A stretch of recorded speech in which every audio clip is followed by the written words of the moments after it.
Namaste. Please join this Sunday on a free global online.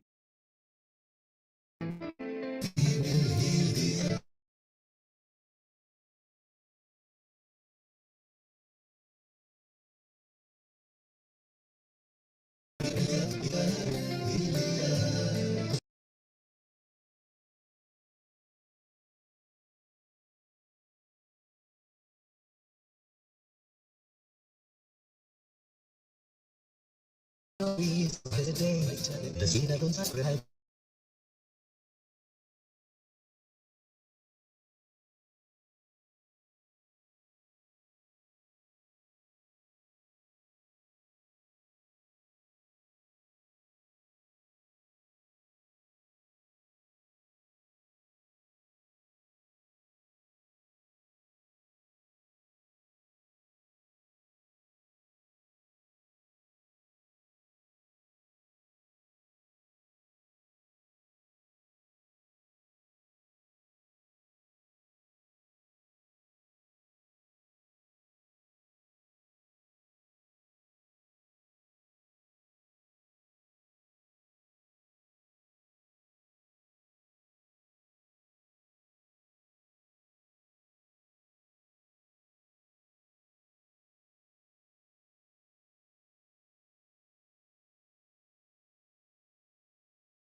Namaste. Please join us this Sunday on a free global online episode, Mental Health Awareness.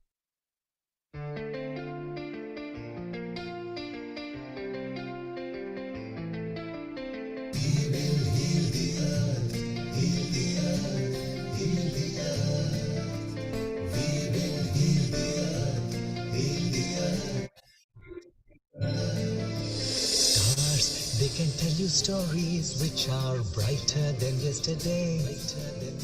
The streets have never been so quiet. The squirrels found a new hideaway. Tomorrow will never be the same. There is so much hope in our hearts. Brick by brick, we shall.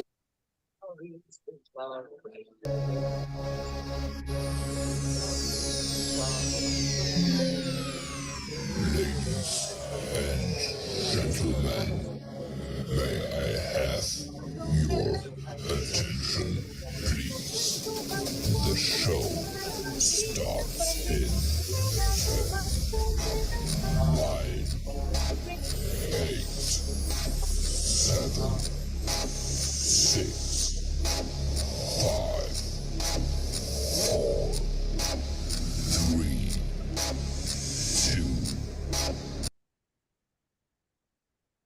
Global Namaste. Good morning, good afternoon, and good evening to all the viewers of Healing Our Earth. I'm your host, Amrita Sharma, and I welcome you to this episode of Mental Health Awareness. In today's episode, we'll be talking about something interesting and also shedding some light on the mental health. Mental health has been a great issue of today. Few years ago, this wasn't a story, but now it's every house story as well. And that's why today's episode is on mental health awareness. So to talk more about it, we will have more chit chats with our guests and panelists whom we have invited for today's episode. But before that, to build mental resilience, it's very important to believe in something, to believe in the supreme power, and to have faith in the existence because of which we are here. And that's why I'm going to chant Gayatri Mantra. You can hold any affirmation of your choice. Bringing the silence within yourself with a calm mind, taking a deep breath inside. Let's chant Om. Om Bhurbhuva Swaha Tatsaviturvarenyam Bhargo Devasya Dhimahi Dhiyo Yo Na Prachodaya Om Swaha Tatsaviturvarenyam Bhargo Devasya Dhimahi Dhiyo Yo Na Prachodaya Om Bhurbhuva Swaha Tatsaviturvarenyam Bhargo Devasya Dhimahi Dhiyo Yo Na Prachodaya Om Shanti Shanti Shanti.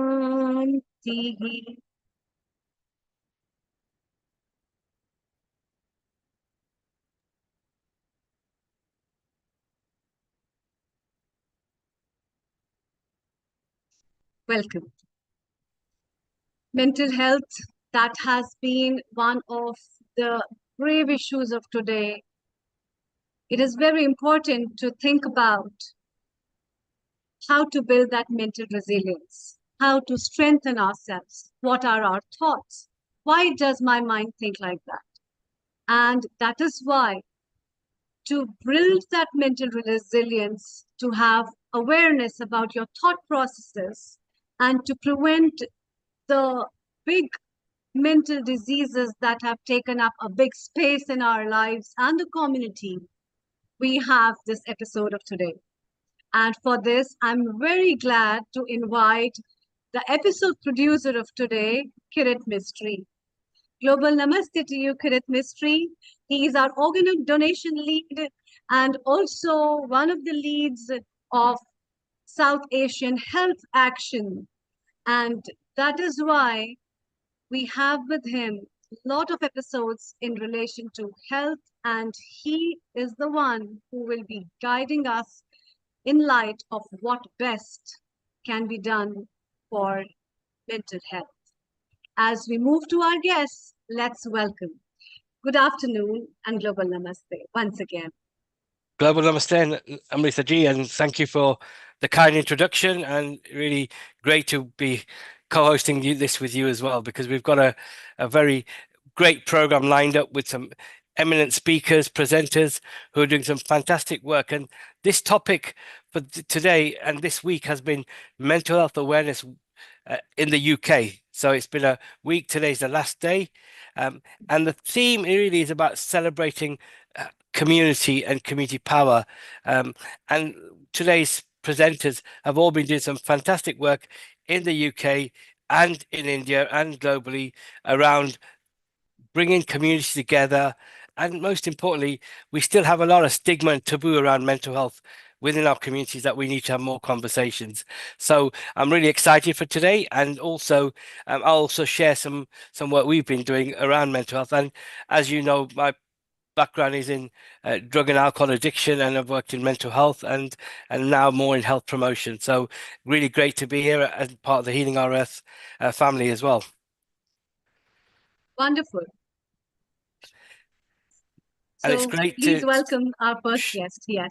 So it's great to have Guru Krishma, who I met recently, who's an Oxford doing her master's or PhD, sorry, and most importantly, she's doing some fantastic work, not just in the UK but in India, and also hails from Canada as well. So we've got her giving us some really insights into work she's been doing and also what she's trying to do here in the UK. So without further ado, I'm going to give the floor to Karishma to just again, I've not done justice to present your accolade and also your CV. So just give our list of viewers a bit of background so that they can hear it from yourself. Absolutely. Well, first off, thank you so much, Amrita, for the lovely chant. It was beautiful. I think a beautiful way to start off the event. And thank you for the introduction, Kirit. It was quite close to being spot on. So hello, everybody. Good morning, good afternoon. I know we have individuals from all over the world joining today, so thank you for joining. My name is Guru Krishma Dhillon. I'm currently a student researcher at the University of Oxford. I'm based in Oxford, and most of my work is focused around the PRAM project in the United Kingdom. My supervisor, Dr. Nicole Vichupa, who will also be speaking today, she leads the project in India, and she does amazing work there. But my project is more focused on the United Kingdom. So I can maybe share my screen, and we can get this started.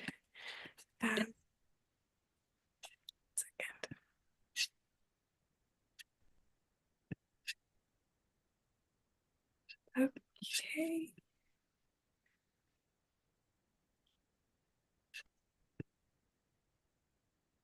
Can I just confirm everybody can see my screen? Perfect. Please go ahead. Okay, lovely. So I've done a brief introduction already, but as mentioned, today I will be sharing my master's research project, which is titled PRAM UK. PRAM stands for Perinatal and Mental Health Project, and this work is focused on understanding the experiences, needs, and barriers faced by South Asian women in accessing perinatal mental health services in the United Kingdom. As mentioned, currently being supervised by Dr. Nicole Vichupa and Dr. Jennifer McClellan. And this work is in partner under the University of Oxford, in particular the Newfield Department of Women's and Reproductive Health. So getting into this, what exactly is perinatal mental health? So perinatal mental illnesses are defined as mental illnesses that affect females during the perinatal period. Now, a follow-up question from that, what is the perinatal period? Well, the perinatal period is the time from when a woman becomes pregnant up until 1 year after childbirth. So this encompasses both the antenatal period, meaning before birth, so one's pregnancy, as well as the postnatal period. And it is truly a critical time period for both the mother's and the baby's health and overall well-being. Perinatal mental illnesses can range from mild to severe and include anxiety, OCD, obsessive compulsive disorder, post-traumatic stress disorder, PTSD, and eating disorders, as well as a plethora of other illnesses. And if left untreated, can have significant and long-lasting effects on women, the child, and their wider family. So when looking at some of the statistics surrounding perinatal mental health in the United Kingdom, we know that women are 22 times more likely to have a psychiatric admission in the month following birth than in the pre-pregnancy period as a whole. So we can tell from this that women are extremely susceptible to the onset of perinatal mental health or mental health challenges during this period, which is why it is such a critical time point to ensure that women are accessing the support that they need. In addition, we know that perinatal mental illnesses affect up to 27% of new and expectant moms, and this is almost 1 in 3. So this is an extremely large proportion of women who are giving birth that are affected by this. And lastly, UK primary care data has reported that the proportion of children exposed to maternal mental illness has increased from 22.2% between 2005 and 2007 to 25.1% between 2015 and 2017. So this is something that is on the rise.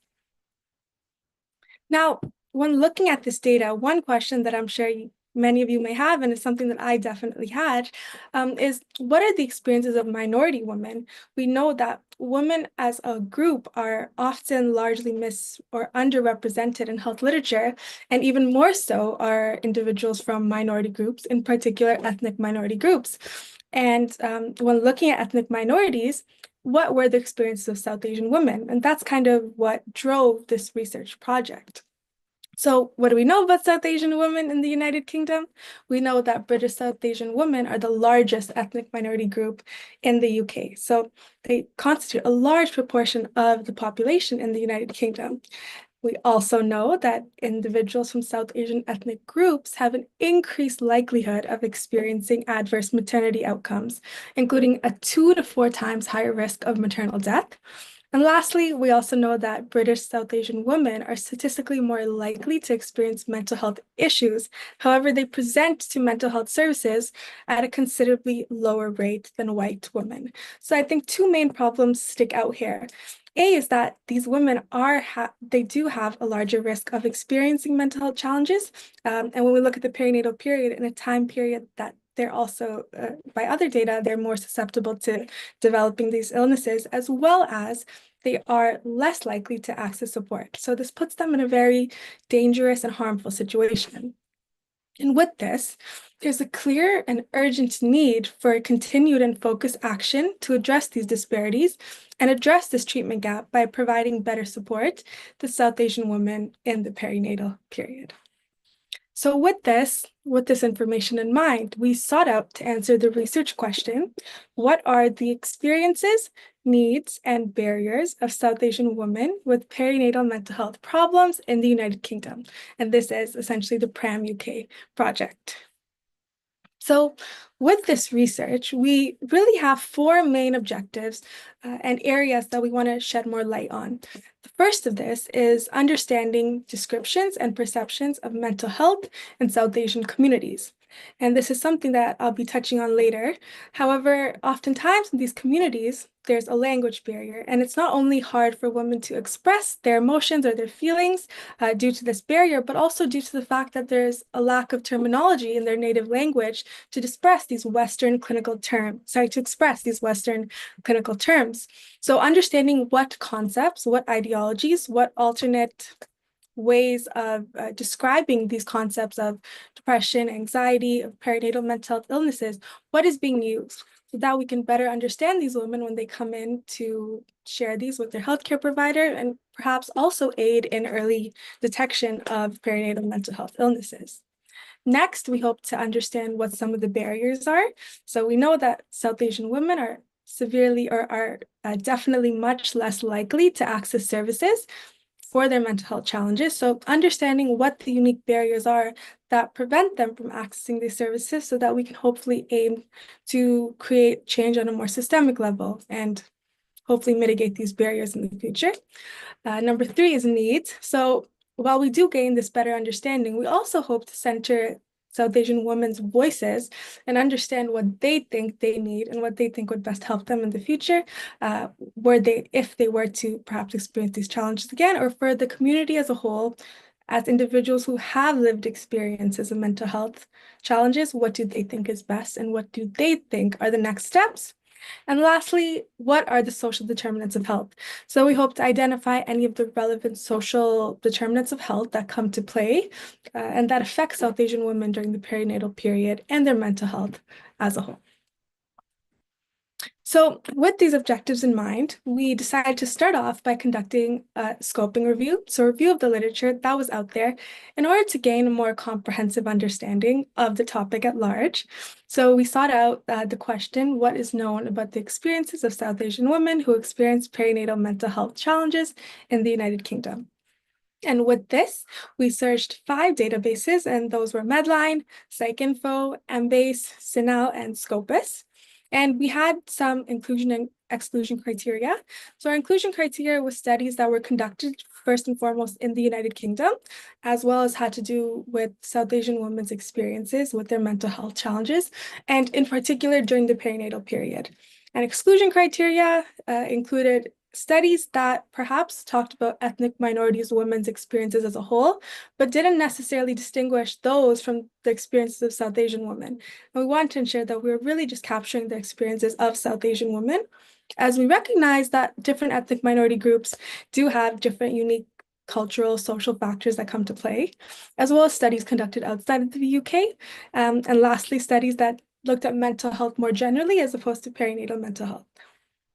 So with this, we were able to get 590 results from our database search, as well as we also searched some grey literature databases and also did some snowballing. And we ended up, after 2 rounds of screening with our inclusion and exclusion criteria, there were a final 37 studies included in this scoping review. And with this, we are currently in the data analysis phase. However, I do think it's important to share some of the preliminary findings that we have, as they offer some insight onto the future directions that we hope to take. So one of the most pervasive and most prominent, I want to say, themes that came up within the literature was that of stigma. And many studies highlight that mental health issues are often seen as a sign of weakness or inadequacy, especially in South Asian cultures where women are expected to maintain strong maternal roles. In addition, South Asian women described a strong fear of being negatively judged by the community and family members for having mental health or for experiencing mental health challenges. And lastly, women feared the consequences of disclosing mental health difficulties, such as social isolation. For example, one woman said, in my ethnic background, and she was Bangladeshi, she said they don't really understand it very much. They just think that you're crazy, that she's just gone crazy or loopy, and that's the idea they have about it, especially being in a hospital.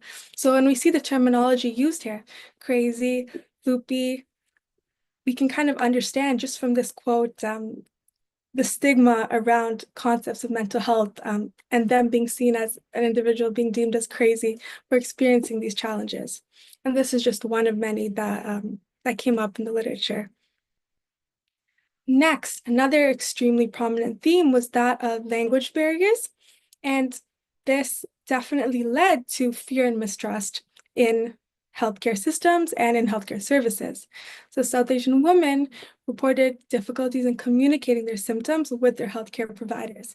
And when we think of providing optimal care to individuals, if there's no communication, if women don't feel that they're able to express what they're feeling, then this definitely erodes the quality and the standard of care. And as mentioned, during this critical time period, this can be extremely dangerous. In addition, Asian women felt they encountered significant barriers to obtaining translators. So not only did they feel that they couldn't communicate their symptoms, when they tried to seek out support from translators, they weren't always readily accessible. And this often led to alternate ways of translating, such as a family member or someone else close in their circle. And this often had other implications in terms of privacy and allowing for expression of open communication of how they were feeling. And lastly, across different ethnic communities, women reported not having a term for perinatal mental health in their language. And as a result, women often lack the terminology to describe their symptoms to families and their health professionals. So we can imagine in a system where individuals are already struggling to articulate in a different language, perhaps from Hindi or Punjabi or Bengali to English, they also don't feel that they have the terminology in their native language to express this. So this definitely creates a complex system of barriers.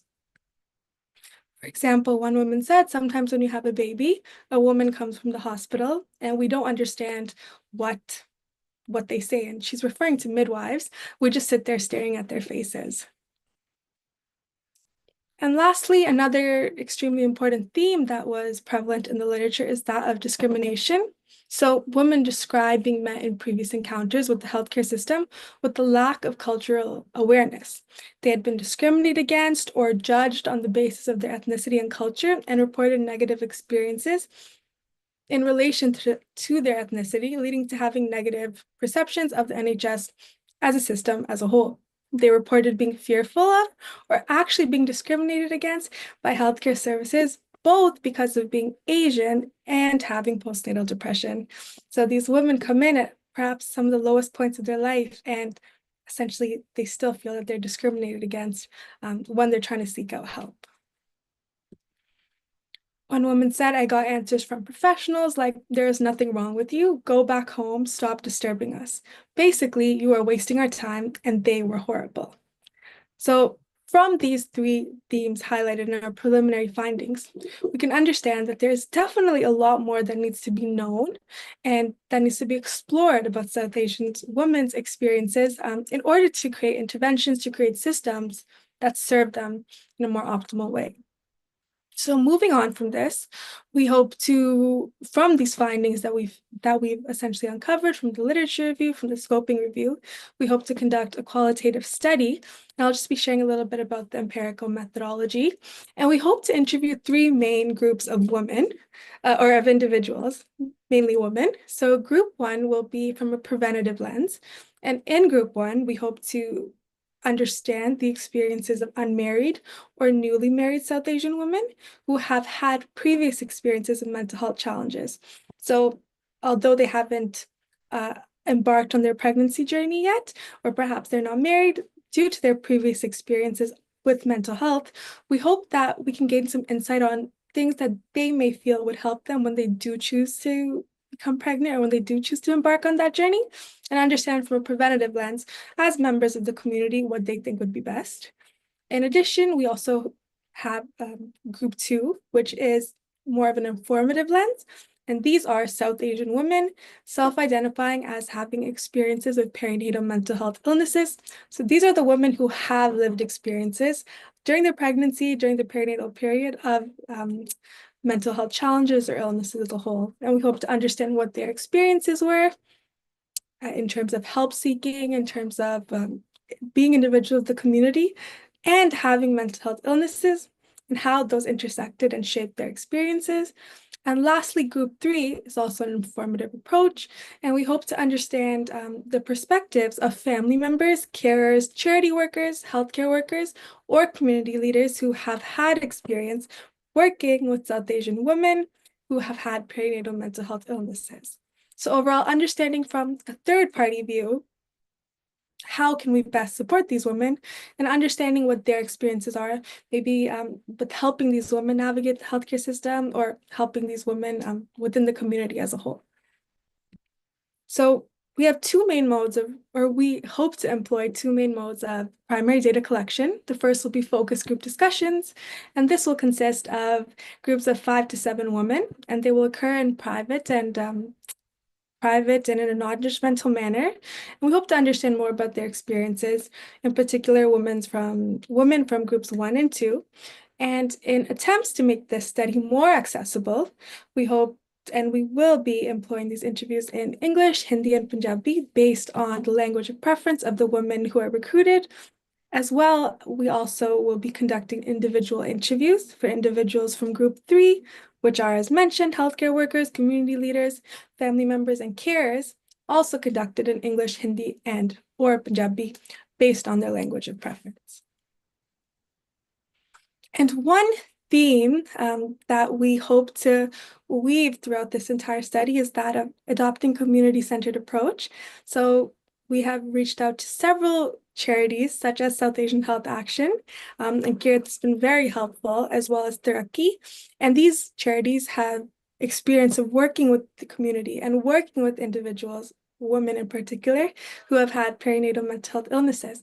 And we hope to use their expertise to ensure that this methodology and the study design is conducted and has been synthesized in a way that the study can really best serve and best understand South Asian women in a way that is best for them. So we have actively been ensuring that we are engaging with these communities in the best way that we possibly can. I've also attached some other photos. On the left is a photo. Early in November, I had the opportunity to speak at a conference that was filled with academics from the Sikh faith. I was able to share our methodology, our approach, and get a little bit of their, I guess I would say, insight onto the approach that we hope to employ. And on the right side, I have a photo of some of the other ways we've tried to engage in the community. So it's a photo of the Sikh place of worship in Birmingham in Smethwick. And essentially by going to these community centers, these places of worship, and creating connections, we hope to ensure that this study has the widest reach and reaches the individuals who most need to be captured in this work. So just wrapping it up, to situate this work, what does this mean and why is this important? So at a foundational level, we hope to gain an understanding, as mentioned throughout this presentation, gain an understanding of the unique experiences of South Asian women.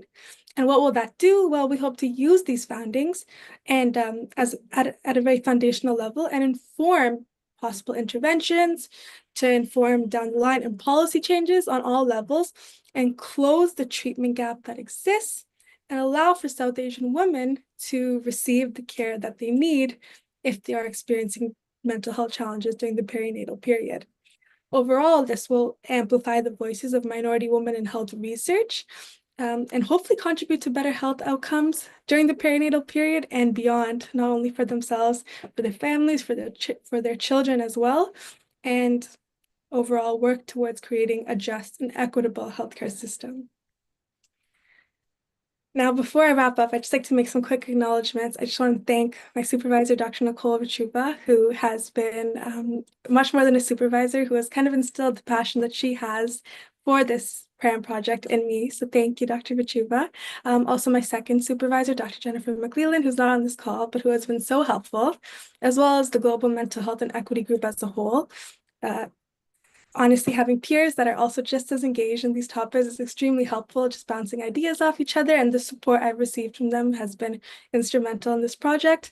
And lastly, to South Asian Health Action, Kirat in specific, thank you for all the help that you've given us and for the opportunity to speak today, as well as our partners at Therapy. So thank you very much for listening. I hope that you now have a little bit a better insight onto the PRAM UK project, and I'd be happy to answer any questions. Thank you, Krishna. Very excellent presentation and very simple as well, which is great for our viewers as well. And it's also timely because some of the work we've been trying to do is, we know that our South Asian women are not, and South Asian communities in general, do not get engaged in clinical trials or research because of the challenges you mentioned. So excellent presentation, and I'll share a bit later one of the pilot projects we're working on a similar nature, but it's great. Amrita ji, any quick pointers for Karishma in terms of her presentation? Yeah. Thank you, Kirat.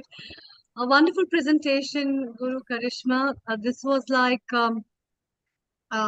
I think this is one of the very, very relevant topics and very important topics as well, because mental health, why I want to stress on this is there is one kind of a mental health which is acquired if you talk about gender in particular, which comes due to other circumstances and the child thinking something or a person in a particular situation. But in women, it is very much related with hormones and the cycle and with the gestational periods, with this postpartum period as well as. So the role of hormones and in connection of depression is one of the very important keys, I think, which we all need to make women aware about, where it is important for us to make them know that it is not your circumstances or it's not something wrong with you personally, but it's just because of the hormonal stuff and the cyclic stuff that is going on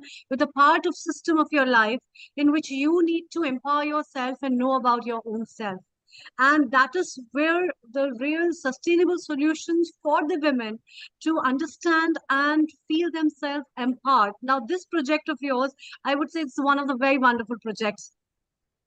I'm also a researcher of PhD in mental health as well, and where we talk about all these things in awareness to the mental health with relation to the feministic thing and the disease or the leading cause of that, and how you get addicted to certain other stuff.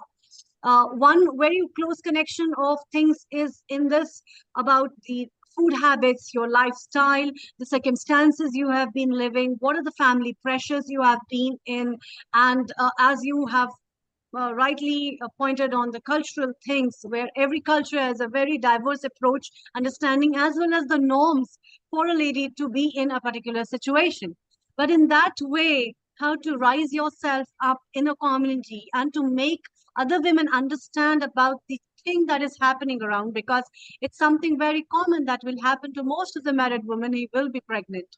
And most of us, even I wasn't much aware about when I had my babies, to think about, I'm really suffering from little depression, but why is it? And that kind of a depression is just a time period. But then you think, what's a permanent thing? What's happened? The whole life has stopped. Everything is finished. All the negativity, all the things that are giving you a pessimistic drawback to your lives, they pull you in. So many things. But then you come to know, oh, this is pretty hormonal. This is very situational. This is transitory. And this will just go. When you think about all that things, I think we together can work so much on women to make them understand about their real situations, and also to make them understand how to live a better life, because their each individual decision just not only affects them but the whole family. It also, in one way or the other, affects the little child who is born within her, who is in the part of her life, and that in turn is giving a big relevance of understanding the approach of giving birth, the children, how their thinking are, why we think that many mental health disorders are very prominent in the children, the kind of ADHDs or other kind of diseases which are prevalent in today's time with the newborns and the toddlers, and then the children of today, has also some of the roles in connection with all that stuff. And coming from the field of holistic healing and Ayurveda, there's a very big reference of uh, Garbhopane and Sanskar, where the mental health of the women is given a priority. And I really wonder that these people, so many years ago, also realized the importance of how important is the sanskaras in your lifestyle at that time, because it will be helping you in building up that mental resilience, mental strength, to understand yourself much more better and to give a better progeny. So when you talk about a progeny, we just stress, eat this thing during pregnancy, do this thing just to have a healthy child. But is it just a complete healthy child in that way? I think that's pretty incomplete. We need to build much more. And in the ancient time, look at our grannies and their grannies who had been in all that stuff, and so many children used to be born. There were so many brother sisters, and their mental health, their mental resilience were much more, and therefore our grandmothers, our parents are much more stronger mentally, that support us in tough times compared to what we look into the future. And that's what I have to say. Thank Kirit, you. Thank it's you. a wonderful work. I would definitely like to connect with you, and it's time for us to welcome Nicole. Over to you, Kirit. Thank you. Yeah, welcome.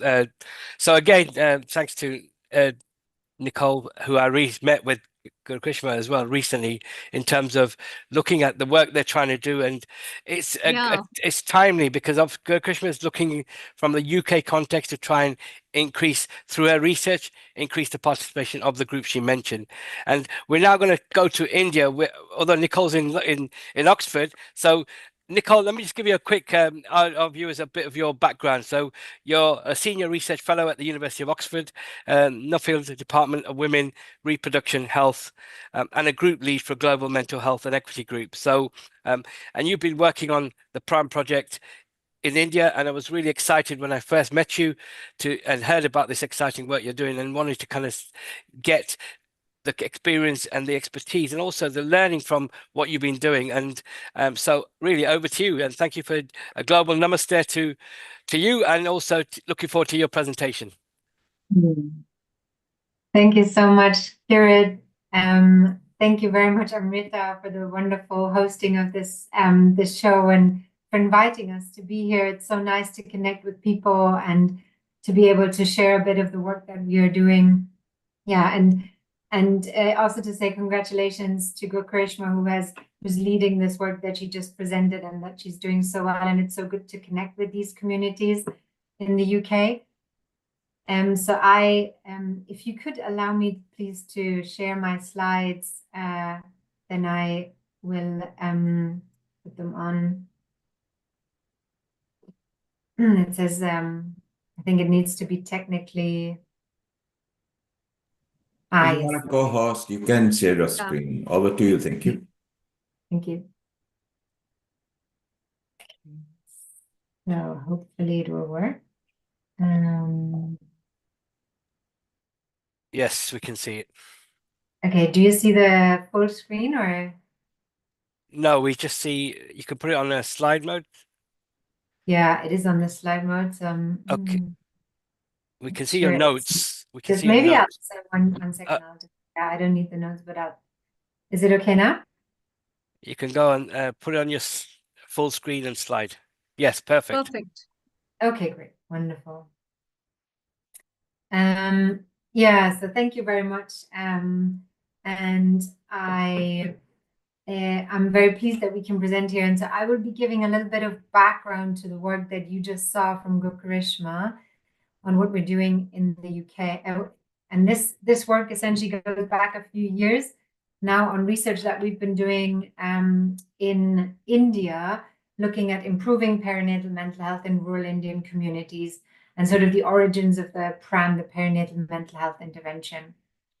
So, I mean, Gurkarishma has already done a great job in introducing the background, but one of the main questions and the point is really for me to maybe point out why women's mental health is important. And so we know that 1 in 4 people in the course of their life has a mental illness. And this means that at any given point of time, we see that roughly 20% of the world's population is currently experiencing a mental health problem. But unfortunately, 2/3 of people experiencing mental illness are not receiving treatment. And when we look at low and middle income countries, the situation is even worse. In low income countries, less than 10% of people are treated for severe mental illness. And this means also that we have a very high mortality rate. So 8 million deaths a year can be attributed to mental illness.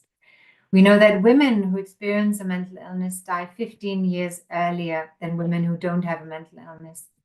And men even die 20 years earlier if they have a mental illness compared to men who don't have a mental illness. And these numbers come from high-income countries. So with all the compounding factors that we see in low and middle-income countries, you can imagine the situation is even worse. We also know that suicide is one of the leading causes of death in a number of people, and it's often related to mental illness. So suicide is a leading cause of death in children aged 10 to 14 years old. It's a leading cause of death for young men, and it's the leading cause of death for women of childbearing age in South Asia. And we see when we look at the Sustainable Development Goals, which have come out in 2015 and are trying to address a wide range of inequities and development issues, we see that mental health cross-cuts most of them. So not just in the SDGs 3, but really education, poverty, economic growth, all these issues are related and interconnected to mental health and to women's empowerment or women's agency.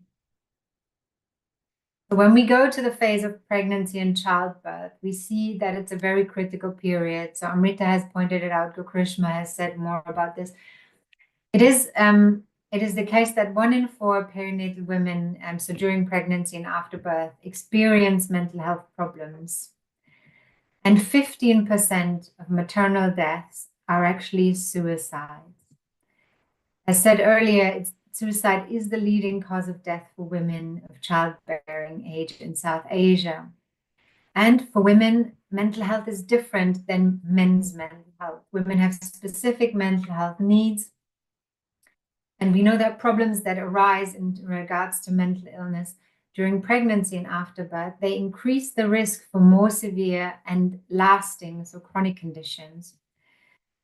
And women's mental health, of course, not only affects the woman negatively, it affects directly the baby, it affects her family, it affects the husband, it affects the communities. So it really affects the entire system. And we know that there's a number of risk factors for women's mental health. So we have adolescence, so early pregnancies, difficult birth experiences, having your children or living in poverty, gender discrimination, nutrition, gender-based violence, but also, like Krishma has pointed out, stigma, beliefs around that, low education, all these issues influence women's mental health negatively. And these can be grouped largely under what we call social determinants of health or social determinants of perinatal mental health. Social status, education, gender, poverty, all these things. And then things like sexual violence, domestic violence are often leading or very closely interconnected with bad mental health. But also issues like the dowry system, which is something that exists in India and in other cultures still, and that determines a woman's value, that has a close connection, or the social support network that people have around them, women have around them, influences mental health. And so my background is in global mental health, and I come with a very strong belief that it's important that people have access anywhere in their communities to mental health services, and these community-based mental health services. And we see in India, we have community health workers called ashas that are very close to the communities. They know that there are people. And so how can we bring mental health together with the community and with the community health system that we have? And this is where the PRAM study, the perinatal mental health study, really started off. So our aim was, so we started off here, you see a paper, the protocol of the PRAM first study that we've, the PRAM 1 study that we've published. And this is in collaboration with colleagues from the George Institute, India. They're based in Hyderabad, in Telangana, and in Delhi, and colleagues from the TGI, the George Institute in London, UK. And so we've started off with this study in a setting which is rural India. It's a low-income setting. So I understand many of you have connections to India or are even calling in from India or maybe have family there. So it's 2 sites. One is in Faridabad in Haryana, and one is in Siddipet, that's in Telangana. And you see here in India roughly, so one is more south, one is more north. We know we don't have a lot of data from it, but we know that roughly 14 to 30% of women in the perinatal phase experience anxiety, depression, stress, or suicidal ideation. And this is what we call common perinatal mental disorders, as opposed to severe mental disorders, which is yet another more severe issue. But we know that most women with, so these common perinatal mental disorders, as the name says, are very common. But most women who experience them do not receive care in this setting. And we have very little research on how to best address these common mental health problems in low-resource rural settings. So we started off with our study aims, first of all, to understand the mental health needs of perinatal women living in rural India and to develop a theory of change. So essentially to develop a way how we can address this, but really working with the communities, understanding what is it they need. So very similar to the study that Gurkrishma has introduced earlier. What do people actually need? What do they understand? What is their view of mental health and mental illness, and how do they need support? Who needs to support them? What do they need? What do they need to change? Or what is working for them? And then how can we fit an intervention into what they need? And then to develop a complex intervention to support women with their perinatal mental health in the communities and understand, is it acceptable? Is it feasible? Does this work? And then to go on and develop to develop this intervention, but on a larger scale with many women, to evaluate, is this actually effective? So can we replicate this, and could this be something that could be recommended as an intervention more globally, or at least in the setting of India? So here you see Ashas from Telangana. Ashas are the community health workers, and this is from a study called Smart Health Pregnancy, which is also done by the George Institute. And here you see a sort of a screening mechanism. So the idea was that Ashas would screen women for their mental health, and then the record is being taken up. And so we tested it, and we did this sort of a preliminary understanding of what do the women need, what do the healthcare workers need, what does the community need. And this is what we did in phase 1, which included a scoping review, which is a literature review, a situational analysis, and then these workshops with people to understand how can we bring change. And what we found from the data collection was that the first point, when we asked women, what is your main concern as a woman, or as the healthcare workers or the families, what is the women's most heavy mental health connected concern? And what we heard from people is that the main leading cause is the boy-child preference. So there's, even though in India, officially the sex determination is not allowed, but there's still a lot of concern around, is the first child should be a boy. And if the first child was a girl, then the second child at least should be a boy. So there's a lot of pressure on the women. And so, for instance, here we have one quote from the healthcare workers who said, if she delivers a baby girl, they will not care about her. If she delivers a baby boy, they will celebrate her. And the pictures you see in the background, these are pictures from women. They've consented to our research and to these pictures, and they came in to give their voices. They're partly women who experience mental health problems. They're partly family members, partly Ashas. The second most stated reason for distress that women experience during pregnancy and after birth is related to relationships with the husband and the in-laws. And mainly that also includes domestic violence. So many women have reported problems in the family. The women in rural India usually move from their mother's maternal village and maternal family to live with the husband and the husband's family and in-laws. And so one woman, for instance, here said she was talking about the distress that she has living with an abusive husband. And she says, we think it would have been better if we were unmarried rather than suffering like this. And so it's socially, for women in rural India, it's very important to be married and to have a husband. So you can imagine how heavy this sentence weighs reading this. And there's a lot of stigma. So that was another big reason for why women experienced distress during pregnancy and after birth.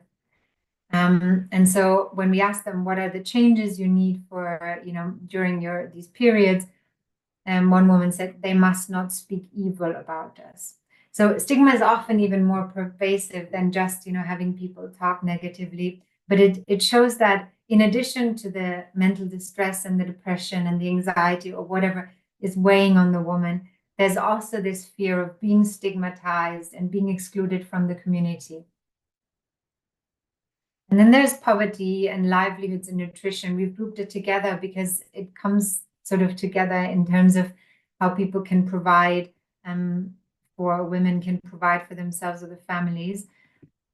And here we had a situation where we asked one of the healthcare workers, and she was telling us about a woman who had experienced mental health problems. We asked, so did she do anything? Did she seek help? And the Asha told us she could not say anything in regards to getting mental health support. Neither could she care. She had small kids. They did not even have food to eat. So the reasons why mental health distress or mental illness may be there is very closely linked to these social determinants. And so what we realize is really hard to develop an intervention that just focuses on mental health if what the reason and the causes are external to mental illness, really. They're a social issue. And then we also had a lack of professional mental health support services in the villages. So when we ask where do people with mental or women with mental illness get help, the healthcare worker says they don't get help. They have the families. If they're lucky, they have a good mother-in-law, they have a good husband. Maybe they have a nice neighbor, or the ASHA might look out for them, but there is no professional support system in place. And this is where the PRAM project came in. So we put together these points. So we have the point that women do not share their mental health problems and seek help. Most women do not receive professional support. And then we have very limited mental health services available locally. They're only in larger districts and cities. But it's very difficult to access these services because they're far away, they're expensive to get there, you need to take the bus, it's impossible for a woman and it might also be unsafe to go on a bus and travel there. They have childcare commitments or they need to cook. And this is all reinforced with social determinants. And this is where we started off, and we sort of took those learnings from the PRAM 1 study phase, and we developed the PRAM intervention. And so there's 4 components to the PRAM intervention. One is that the ASHA screen the women and engage with the families to encourage the families to help the women and to essentially destigmatize, but also raise awareness for perinatal mental health. The ASHA screen the women for mental health problems, and those women then who agree will be invited to attend women's peer groups. So they're women's support groups where we talk about mental health, we talk about family issues, we talk about, the child connecting to the baby, connecting to the unborn baby, maybe how to, care about your mental health in that state and support each other. And then, because we found out that social determinants is such an important part, we have included a component on social determinants that specifically identifies with partners how can we address those social determinants and work together with other experts in areas locally who have been working on social issues for a long time. And then an anti-stigma community campaign in order to reinforce and to really strengthen and raise awareness for mental illness for women and for families to support them in the communities. And all that is done in co-production with people with lived experience. So the women, the community, key stakeholders like the district health officials, the primary care doctors, the ASHAs, the communities, the Gram Panchayat. And so this is how we started off at PRAM 2. And I'll just show you very briefly because, to show you a little bit what we've done. So we have started last year in August to roll this out. We trained our field supervisors. We had in both sites, so Haryana and Telangana, we had 3 field supervisors. They were female, they were trained, and then they screened the women. And they went out, and here you can see the number of, so we had a bit more than 200 women screened. And we had quite high numbers of women that were at risk. So we screened with 2 screening tools. One is for depression and one is more for anxiety, to understand the risk of mental health problems for these women. And then we had women who were at high risk. So they had more severe symptoms that they would share. And then even we had quite a high number of women with suicidal risks. And then these women would be referred to the peer groups. And so the peer groups were called Healthy Mothers groups, and there were 10 sessions. We had 9 group sessions every 1 to 2 weeks. And we completed these in April. So we have just completed them. We don't have the evaluation yet, but generally we had very good feedback. So we had an initial session with the families, and then these 9 sessions with the women. And here you can see a picture of our Asha on the right in the white. And she's talking to the women, and she's after the training, and they're discussing things. They were sort of, here you see our PRAM guide. So the woman is showing, and the Asha is showing the women some things about, essentially it's a lot to do also with CBT, so cognitive behavioral techniques. So reframing your thoughts when you're recognizing when there's negative thoughts happening, and sort of how can you catch yourself and change and try to take time, also breathing techniques. And then here you see some more physical activities where the women were encouraged to feel the stress and then release the stress, active muscle relaxation techniques. And then we also had some other exercises were physical, where we were singing and the women were doing some clapping exercises. And yeah, I don't know if you can see, but there are some women are smiling, and generally we heard good things about it, and the kids were there as well. So it was possible to bring them together and to support each other. And so we're currently evaluating, maybe just to say that, we're evaluating from these groups that we had in North and South, and we're evaluating the feedback. Generally, we heard really good things, and the women found it supportive. Some women said that they found a friend. They didn't have a friend so far in the village, but now they found a friend through the groups. Or one of the women said she was very happy because she could learn how to reframe her thoughts and sort of start thinking differently. Some of the women even started telling their in-laws, look, I need some time to myself. I need some time for my mental health, which is in a way a very good thing, but also, of course, requires engagement with the families so that they can understand that need. And then we have the social determinant part. And so what we did here is we brought together groups of, so here you see pictures. These are different groups from Telangana, from Siddipet district. And they have been working on issues such as tribal health or tribal groups. And then you have even some that were for women's gender equity groups, or some groups that worked on domestic violence. We had some poverty reduction groups. So these are charities or NGOs that have been working, so grassroots organizations in the field that have been working on these issues for a very long time and have been very, very active, and they know exactly what is happening in their district. So we have sat together with them, had a discussion. So where do you see the issues of perinatal mental health in your communities and in your work? And how can we bring it together, to work and to strengthen both maybe the equity issue or the poverty issues or the tribal other issues, beliefs or something? And how can we work together on this? And so we developed in Telangana with these groups, and we did the same in Haryana, in Faridabad. And you see my colleagues there on the right, Sandhya and Nashad. And then we had on the bottom, you see a professor from AIMS, and Professor Palab Maulik was there as well. So it was very good, the support and the connection we made with the communities. And now we are hosting a national level. So we're bringing together the findings from this, and we're hosting a national consultation on developing interventions for perinatal mental health and social determinants. And the plan is in the second week of September or third week of September in New Delhi. And so please reach out if you have any contacts, or if you would like to suggest someone or are interested. It will be a high-level consultation.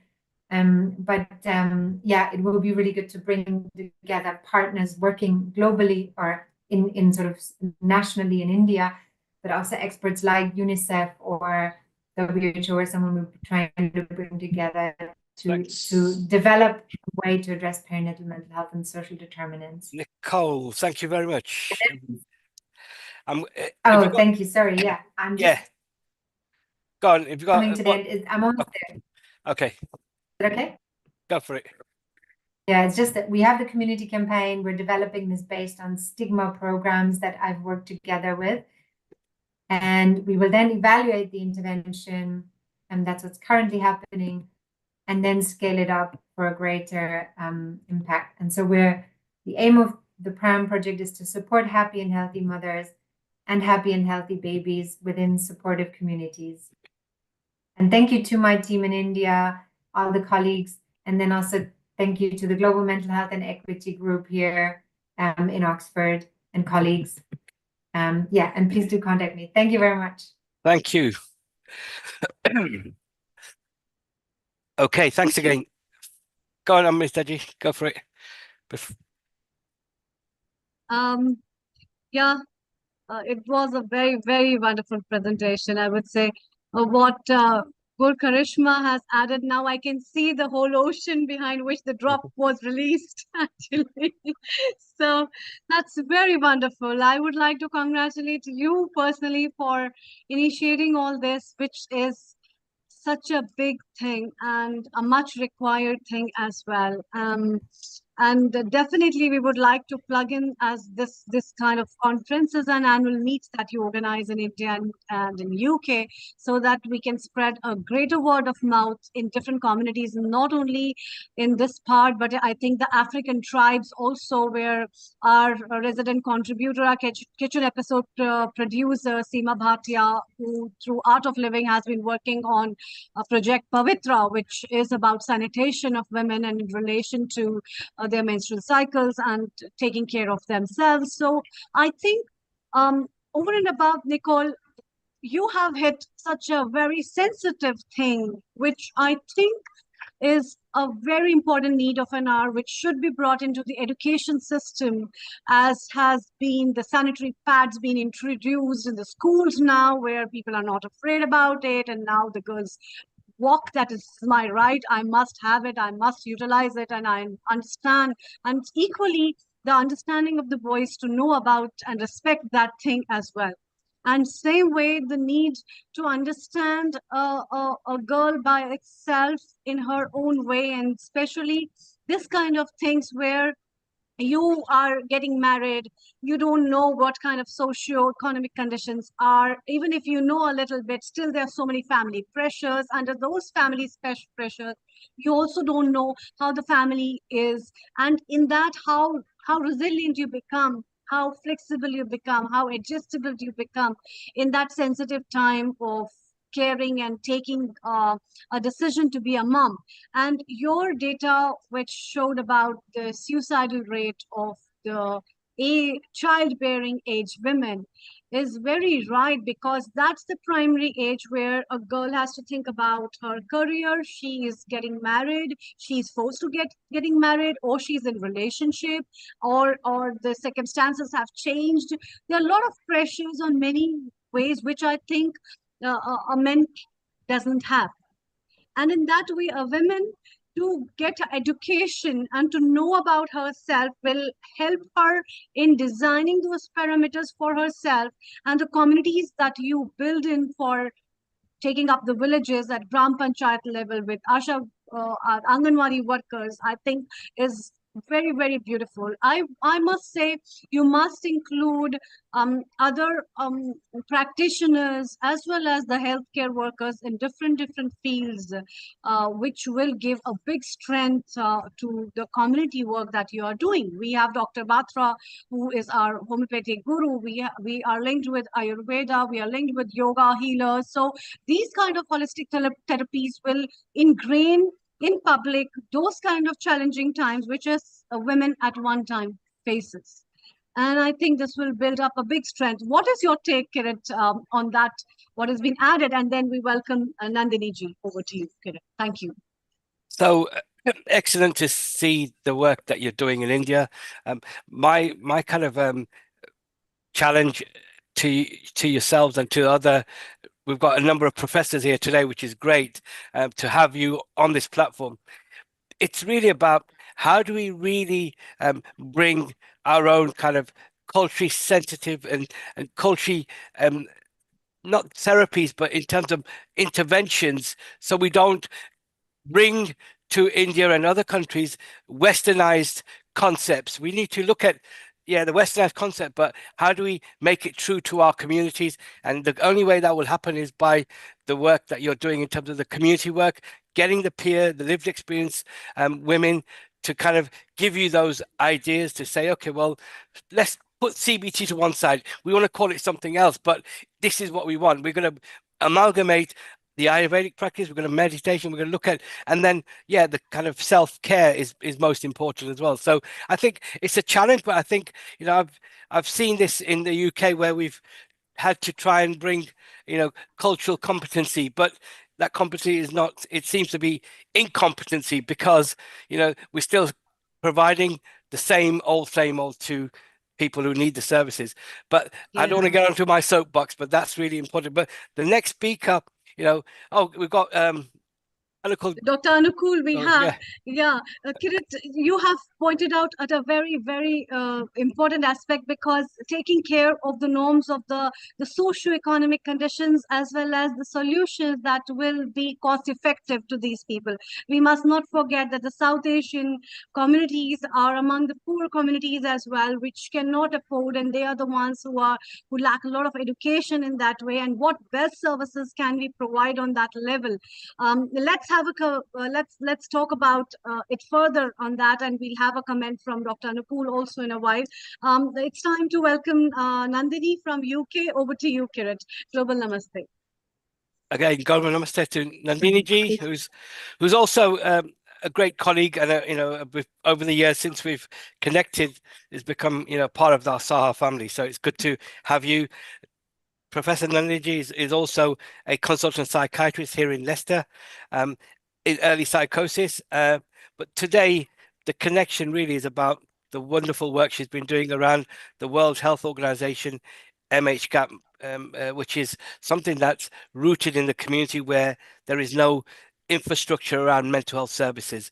I've done your introduction short, so please, you have a number of accolades. So I'm going to let you tell us more about the kind of accolades, and also you're also a professor. You're also involved in the psychiatry, family and associations. But welcome to Healing Our Earth, and you can see that kind of you're following nicely from Nicole, and really the work that you've been doing across Africa and also India from your own background as well. So thank you, and over to you. Thank you so much, Kirit Bhai, and for that warm welcome. Nicole is a hard act to follow. I mean, that was touching so many buttons, Nicole, I must admit. So I'm going to talk about MHGAP. That's the central topic. But I'm also going to veer from that into my area of expertise, psychosis, linking with MHGAP. And most importantly, we are talking about the power and the healing power of communities over here. So that's going to be the flow of my talk. MHGAP I have talked about previously in these forums, but just for reminding ourselves today, MHGAP is Mental Health Gap Action Program. It's a WHO initiative which began almost a decade ago, and it is based on a manual, the MHGAP Intervention Guide, which is available on the public domain on the WHO website. And the principle behind MHGAP and the intervention guide was a manualized approach in the community to identify, signpost, and treat some very basic mental health conditions, to scale up resources where enough was not available. So if I simplify that a bit more, let's say we have areas anywhere in the world where there are not enough qualified psychiatrists, psychologists, psychiatric nurses. The mental health gap booklet was put out to, let us say, primary care workers, to religious healers, to people without a qualification in mental health, and in a very simple algorithmic way, helped these people in that primary care setting to identify the main categories of mental health problems, or what mental health gap called the MNS disorders, mental, neurological, and substance use, and then also gave a very clear algorithm as to how these disorders could be treated at a very basic level and how they could be followed up. And then there were stages in the algorithm which said that if things are not improving, this is where you send it over, this is where you refer, you involve a specialist. So instead of everybody in a place where there is a lot of need, everybody having to see the psychiatrist, or everybody seeing a psychologist or a psychiatric nurse, this was part of those issues being dealt with at the primary care level. This was the entire initiative behind it. And the MHGAP manual the intervention guide, has been translated into various languages, and it has been used in various parts of the world. Now, the debate again comes on, and Kirit has touched upon it.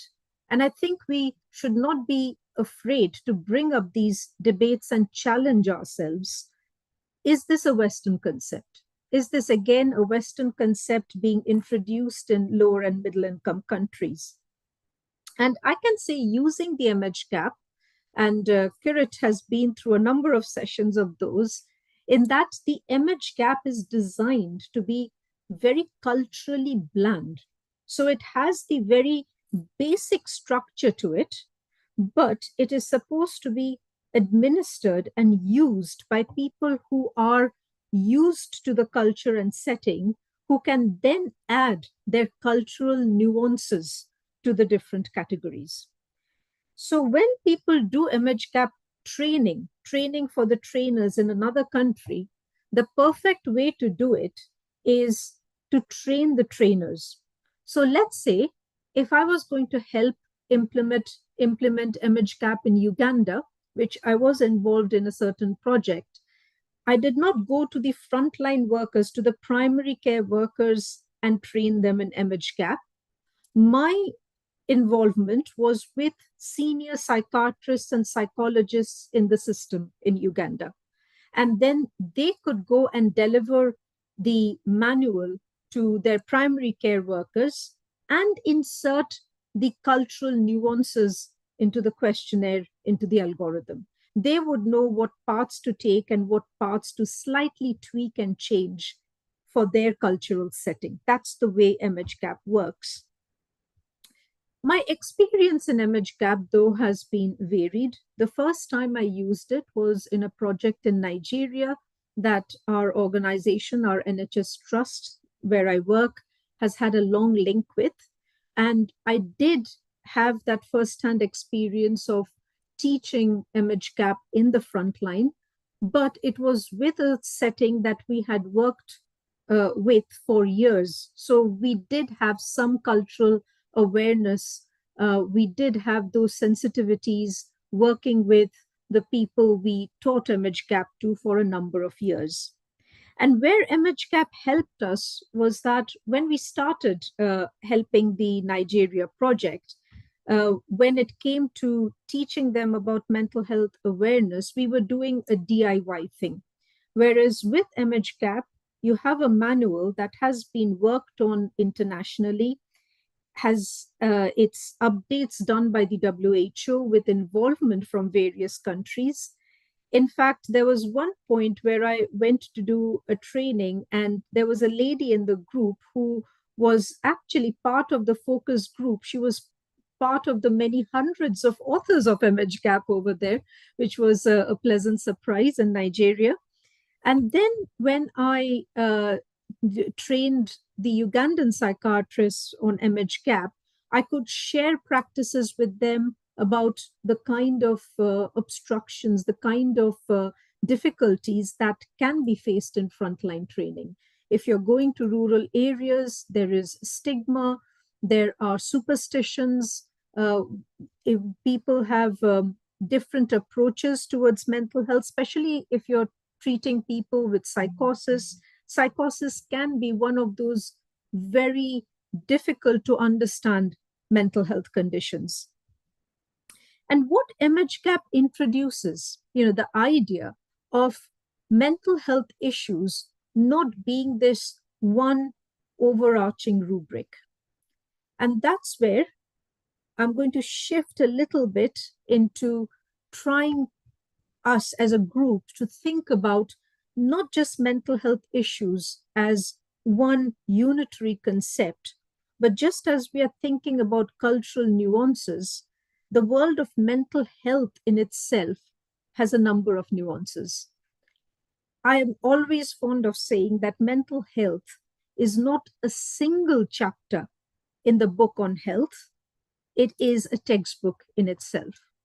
So just as you wouldn't go to a forum and, let us say, talk about all physical health conditions in one breath, you're not going to give people bullet points and suggestions about how to treat arthritis and kidney stones and migraines and cancer and color blindness and epilepsy in the same breath. So we cannot talk about depression and anxiety and schizophrenia and bipolar and substance use in the same breath. Each category has its own needs, its own research, its own prognosis. There can be a lot of overlap, just as you can have an overlap between diabetes and cardiovascular illness and diabetes causing secondary complications. Thereby, mental health conditions can influence each other, but it is to be aware of these various categories. And also to touch upon how I came to know about Kirit and Saha was I had the pleasure of talking about MHGAP to our mental health ambassadors, and later on went on to do the same work for another mental health charity for South Asian diaspora, the Sangeet Foundation, which is led by a wonderful couple who have lived experience of neurodiversity in one of their children. So again, talking about the awareness of mental health conditions, neurodiversity has come in the focus in a big way. I think across the world, we talk about it more, and it's important to think about our language and how we put forward neurodiversity. There is an increasing consciousness of not to put them as mental illnesses, not to consider them as mental disorders, but to understand the diversity of the condition. And yes, when you are a neurodiverse person in a neurotypical world, when you have autistic spectrum conditions or ADHD, the acronym still has disorder in it. When you have those in the names, unfortunately, but coming back to when you have neurodiversity in a neurotypical world, and a world which is shaped for the neurotypical, it does become very, very difficult. It does become a challenge to navigate. And thereby, we as neurotypical people, if we do not have the lived experience of autism or ADHD, we tend to consider them as disorders because people have difficulties in their lives. But if we try and understand how the world looks to a neurodiverse person, not only do we break the stigma, but we also tap into the strengths, into the potential of people with neurodiversity, because all they have is a different way of looking at the world, a different way of looking at social situations. And it's about understanding that neurodiversity is not similar to an illness that people can develop. People can develop depression and anxiety. People can be anxious by nature. We all have our different personalities. And over and above that, people can develop serious mental illnesses like schizophrenia and bipolar. Now, is schizophrenia a Western concept? Is it something that the West has shaped and then told the world that, you all have to follow this concept? And I can speak from the heart there because I have a postgraduate qualification from India. My medical primary qualification is from India. I did my first MD in psychiatry from India before I trained in the UK. And I am very grateful to life to having given me the opportunities of having seen patients firsthand in Nigeria, in Malawi, in various settings across the world, across 3 continents, if I look at it that way. And I can absolutely affirm that psychosis exists throughout the world in a very, very similar way. So people with schizophrenia, whether they live in a city of the United Kingdom or whether they live in rural Nigeria or rural India, still experience auditory hallucinations. They all experience persecutory delusions. They can all show disorganized behavior. They can all become very different people to who they were before psychosis struck. And it can be very frightening because there are mental health conditions we understand intuitively as humans. We understand depression, we understand anxiety, because these are emotions we feel on a day-to-day average human life and part of experience. It is only when these conditions become too persistent and too severe that we categorize them as mental illnesses. But somebody starting to hear voices can be very frightened, very bewildered. And that is where our education within the community is lacking. Many of us can go through life without having a first-hand experience of psychosis. And thereby it can be not just frightening and bewildering for the patient, it is extremely frightening for the family. As a mother, I could possibly understand if my child came back from school crying and saying that I've failed today's test and I'm stressed about tomorrow's homework. That's understandable. But it's not understandable if I was a mother with absolutely no mental health awareness whose child came back and said, "You're poisoning my food and you've put cameras in the room because you're colluding with the government and you're in a conspiracy against me." That can come as a huge shock. And whilst we are talking about involving the community, involving families, we are talking about healing the earth today.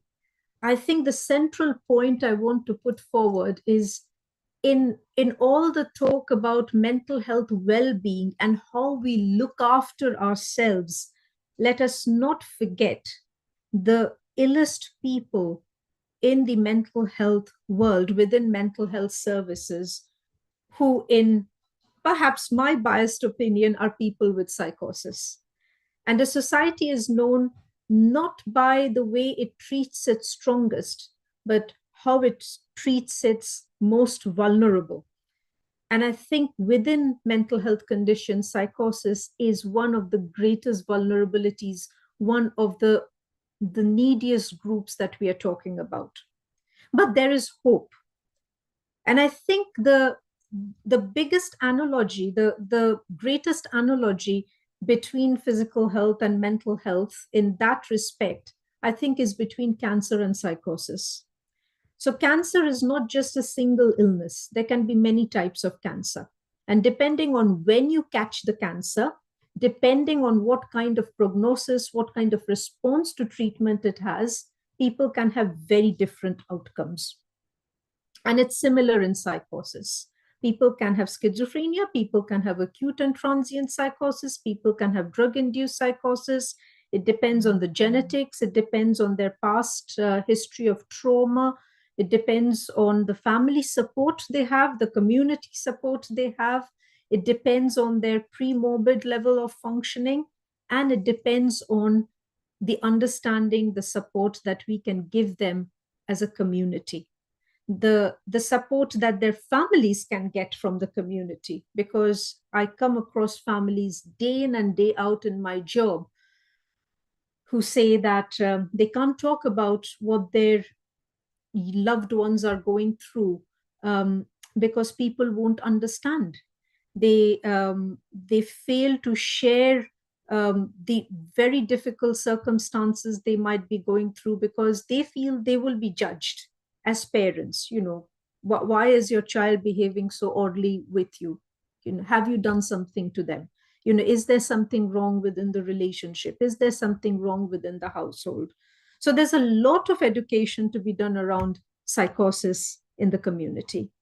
And that brings me back to the MHGAP work that I've done with Kirit and the rest of our wonderful colleagues in SAHA, because it was all about awareness, destigmatization, and helping people in the community linked to the right services if we come across people with certain conditions, to try and identify those conditions and not put everybody under the same umbrella. So I think that's all I have to say. Thank you very much, Kirit. Thank you. Very, very always good to hear you. And as a professor, I was really enlightened that you didn't have any slides. So it's really great because you always speak from the heart, which is and passion, because obviously this work can't happen without heart and passion. So so again, Amrita ji, what do we have to say about Nandini ji and her excellent presentation and the work she's doing? Yeah, thank you, Kiratji. Lovely work, in fact, I would say. And the word itself is very fascinating, image gap. So, and especially, I was just thinking, yes, the mental health, we always have certain image gaps that we create in our minds. And because of that, there's so many issues in our lives. And that um, is really very creditable. And I have my best wishes, whatever best we as a group can do and empower people on that verge. We will definitely be doing all that, which is really very remarkable. And yeah, over to you, Kiran. It's quite timely if we can bring Professor Dr. Raghu. Anukul. Raghu, oh, and also we'll Dr. Anukul, yes. Anukum, yeah, sorry. Global Namaste, Dr. Global Anukul. Namaste. Namaste. It was such a pleasure listening to these talks. I mean, it puts me back into my clinical condition. Let me put it like this: I'm a trained orthopedic consultant and basically a spinal surgeon. And as it happens to be over the life, I've only learned that I'm all the time interacting with human beings who have got a mind and a brain and a consciousness to work with. And most of my patients are the people who have got chronic illnesses, and they're running between the clinical psychologists, pain consultants, and others. And let me put it like this: had it not been for me being an orthopedic surgeon, I would have certainly been a psychiatrist, because we were two fellows in our class, in our room, and myself and my colleague were both of them were grossly interested in psychiatry. I'm talking of my duos in the medical school.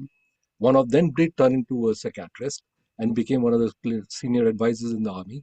Unfortunately, died 2 years ago, which was a very sad thing for me. But I was certainly prepared for it for a long time, and I spent lots of time in the psychiatry ward. So it is next to my heart. But what is very much interesting is the way of we classify the things in our traditional Indian medicine, traditional medicine over here in the Western medicine, as we call it, and then we classify into psychosis and neurosis. I think psychosis is clearly in the domain, is very much into the hands of psychiatrists. But what I usually find is something slightly different, because after going through all the reading, I've been very much into Vedanta. And I think there is much more greater solution over there than what comes into this thing. So when it comes to women's concept, I've been very much going through lots of literature and studies by Sinu Joseph. I don't know how much anyone have read about Sinu Joseph and her literature on, particularly related to menstruation and Ritu Vidya, the concept of this thing, and also whatever of education. So when I was listening to Kirit's topic, the concept, it is not unnatural and not unusual for people to classify the entire South Asian group as a group. It's not a homogeneous group. It's a very heterogeneous group, extremely different in its concept. And it's a question of how much of autonomy is given to the women and what women know as their place in the community. Therefore, I do believe the religion and the Western and cultures have significant impact on the way the people behave.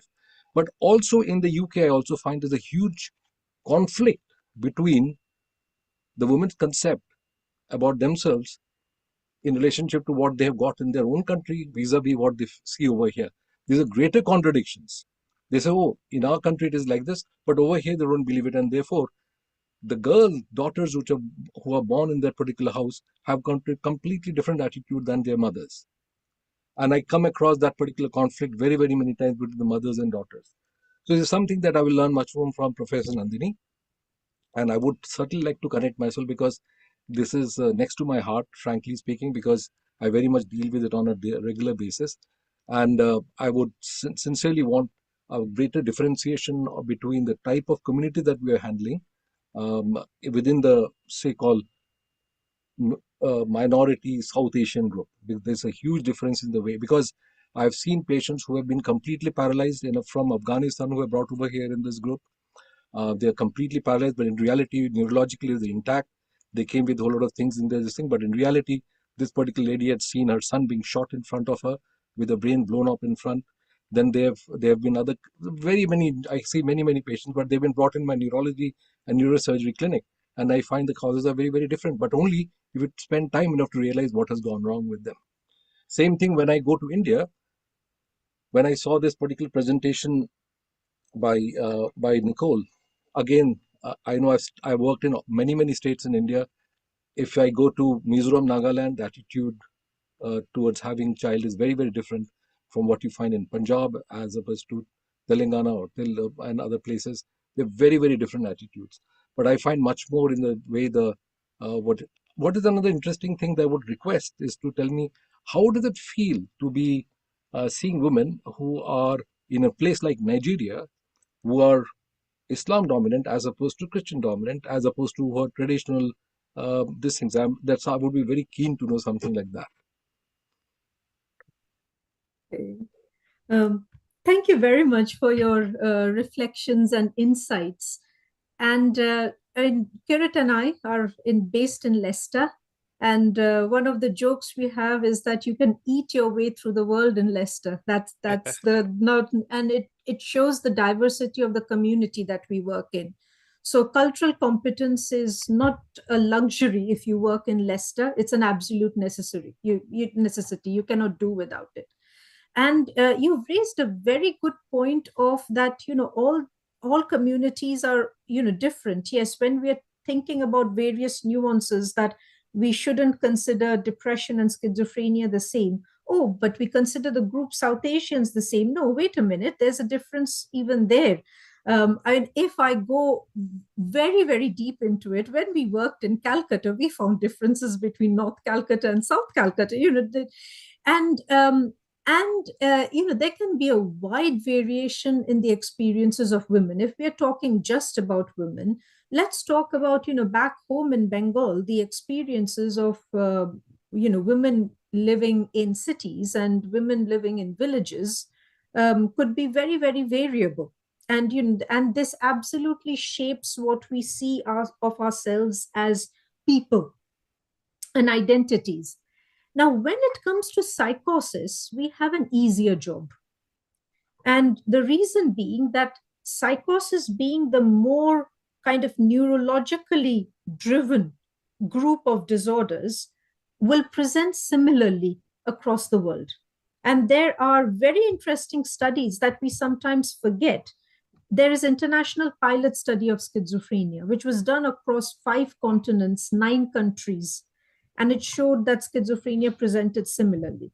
But when you come to something like depression, anxiety, when you come to the impact of bereavement, when you come to the impact of childbirth, how childbirth is conceptualized, what is the behavior you expect of a mother, that becomes very culturally nuanced.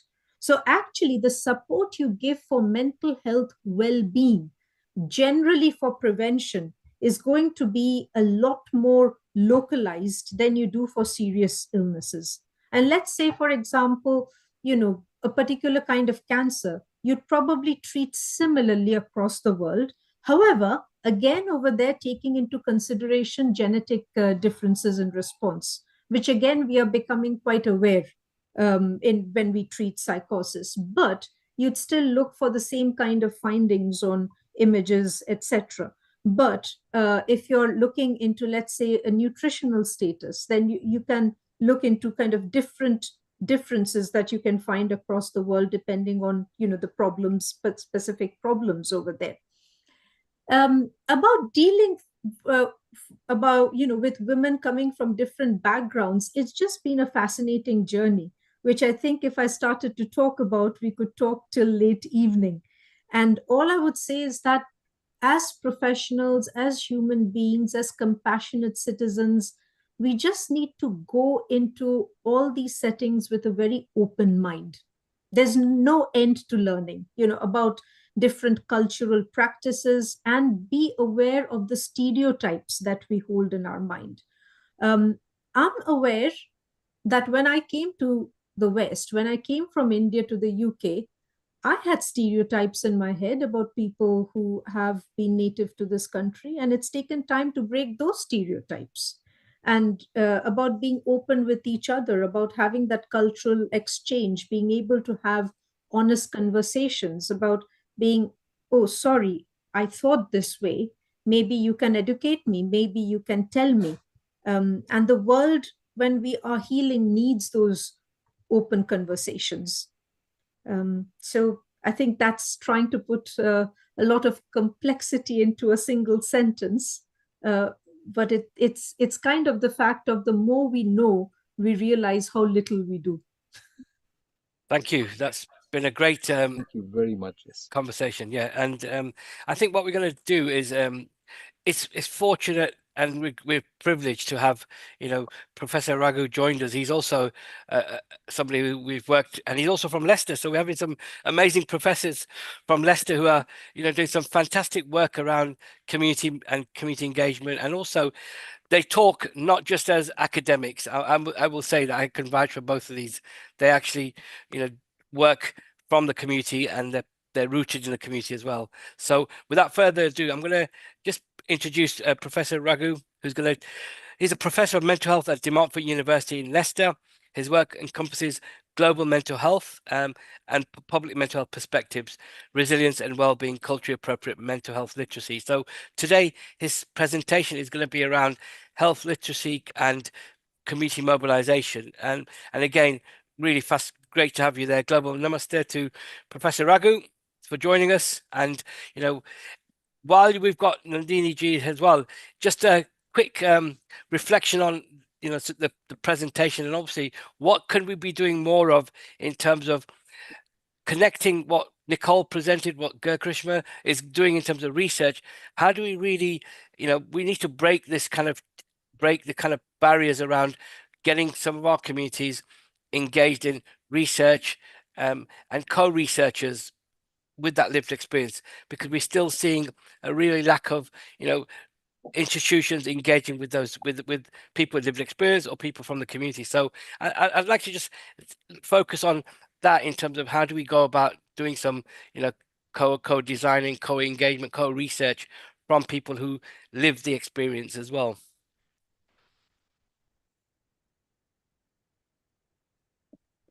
Go on, Raghu. Go on, Nadine. Yeah. Go for it. Okay. Yeah. I think there can be focused research. It depends on the topic. If we can do research on particular communities to make sure they are included.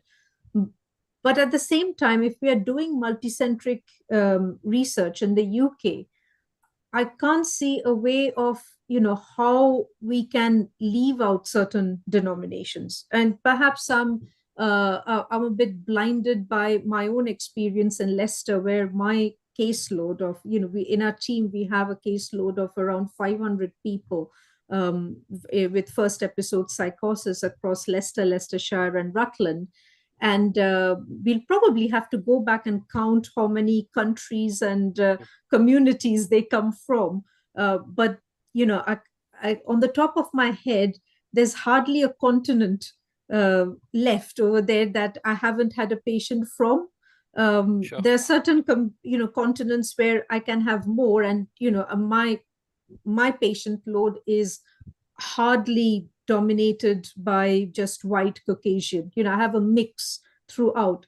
So if we were doing a service evaluation on my caseload, generally throughout, we would automatically include all these communities, people with diverse experiences, people who have lived here, born here, but come from diaspora groups, people who have come here as a matter of choice, economic migrants, or people who have come here through a lot more of tragic experiences. There is a lot of work done across about inclusion within the trust, within the training that we do with our professionals. And the research then, you know, depends on, you know, looking at whether our caseload is reflective of the population statistics we have within Leicester, Leicestershire, and Rutland. It's keeping an eye on those numbers, I think. Amazing. Okay, Professor Raghu, thank you for joining us. I'm going to let you give you your slot to kind of present the wonderful work you're doing, not just in. Thank you, Kirit. Thank you, Kirit, and hello, Nandini, and hello, all respected panelists here. So, yes, I think I agree with you, Nandini, on the cultural narratives, and I fully agree with you on that perspective. And I think what we actually have an issue here is not in relation to the kind of cultural nuances that are not actually included in it. But I think the service, especially in the UK context, I think the services are not being very responsive towards that cultural sensitivity of things. The cultural interventions are not actually there. And I think it is not as if we have discovered this culture in the last 24 hours. We have abundance of evidence for the last 60, 70 years in relation to racism and how racism plays a major role in relation to access to services and also access to interventions and all those things. And I'm not speaking to a converted psychiatry group like yours, but I think there is that issue. What as to how we actually do that is something that obviously takes a lot more conversations and a lot more work in relation to. It is not a criticism, but it is just a point that I wish to raise. Really. Thank you. That's great. So okay, let's just have share your presentation. Yeah. Yep. Yeah. Okay. Thank you. Again, thank you, Nalini ji, and we'll definitely, if you have time, just please do stay. But we know you'll have only one day off, so we let you enjoy your day off as well. So thank you for joining us. Thank you.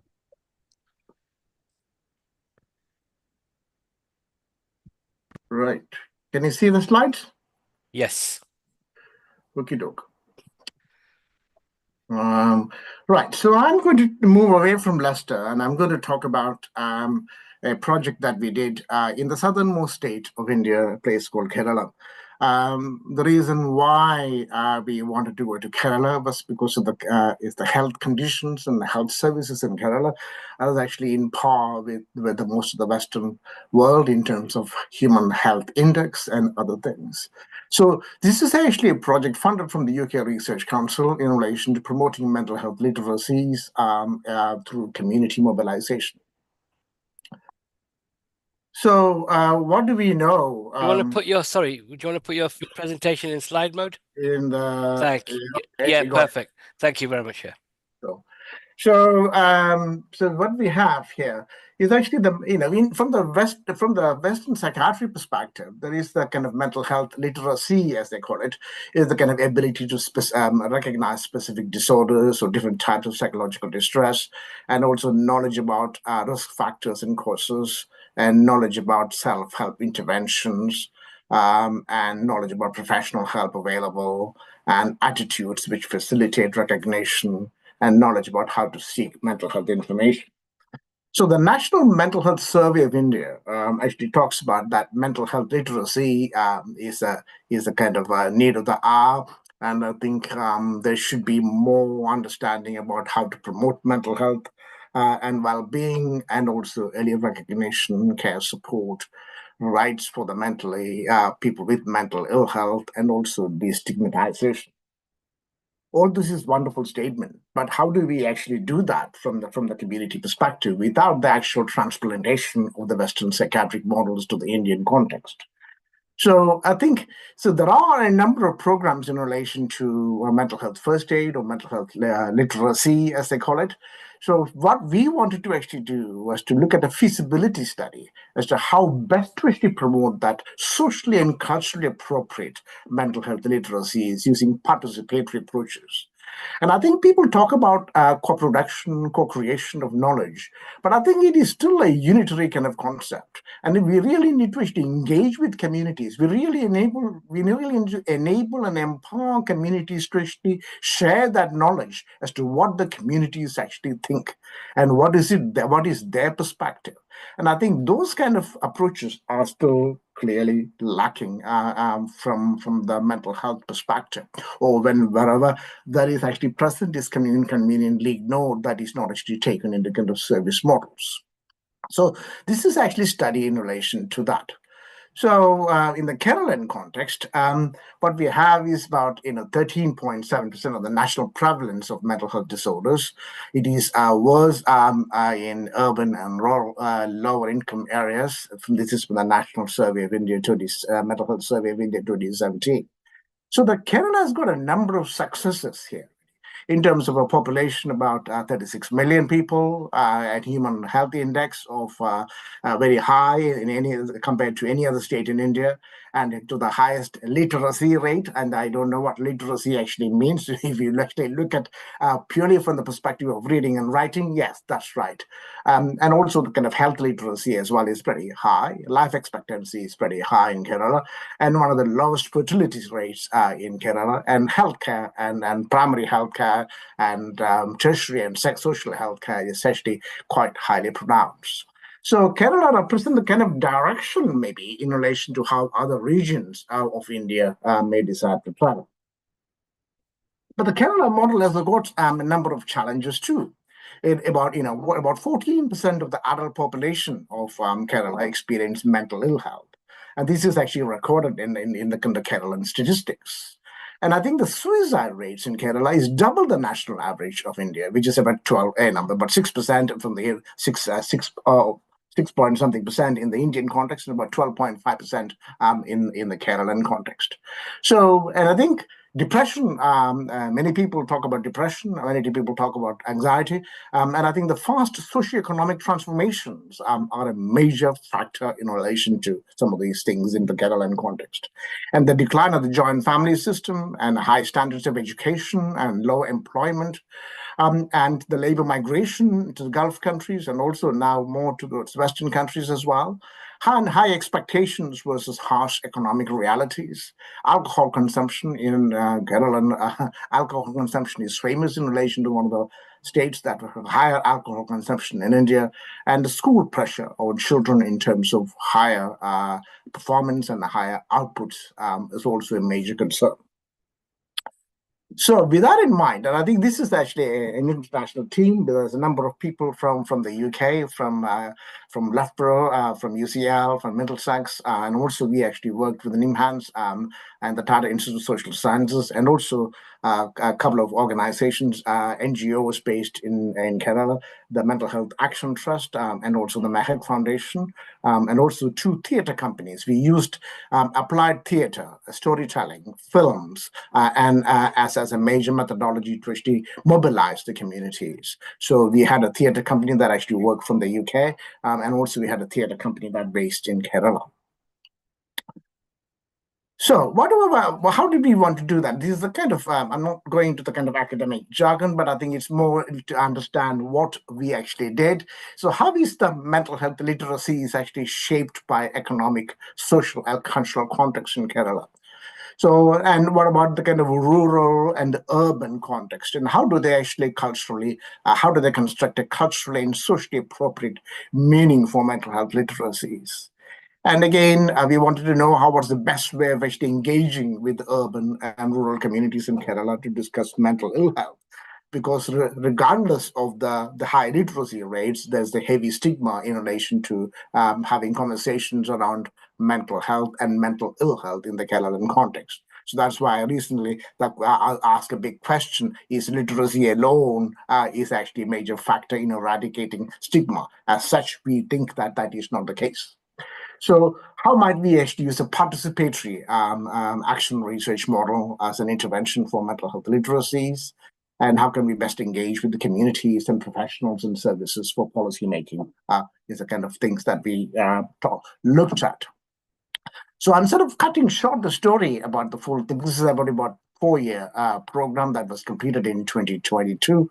So I'm just trying to sort of look at the ways in which some of the key points from our study. So we collected as it stands. This is one of the largest studies from the global south, where we have data sets for well over 1,000 participants, both through direct interviews and also through theater making process and also through theater replays, etc. So, and we used, this is an example of an applied theater model here.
We've gone quiet, So, Professor Raghu. Are you looking for Sorry, something?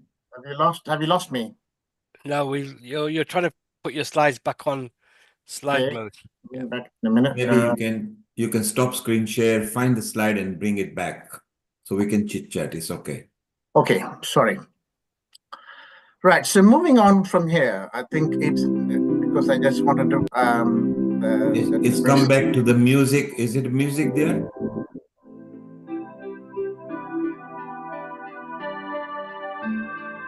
You've got your video playing again.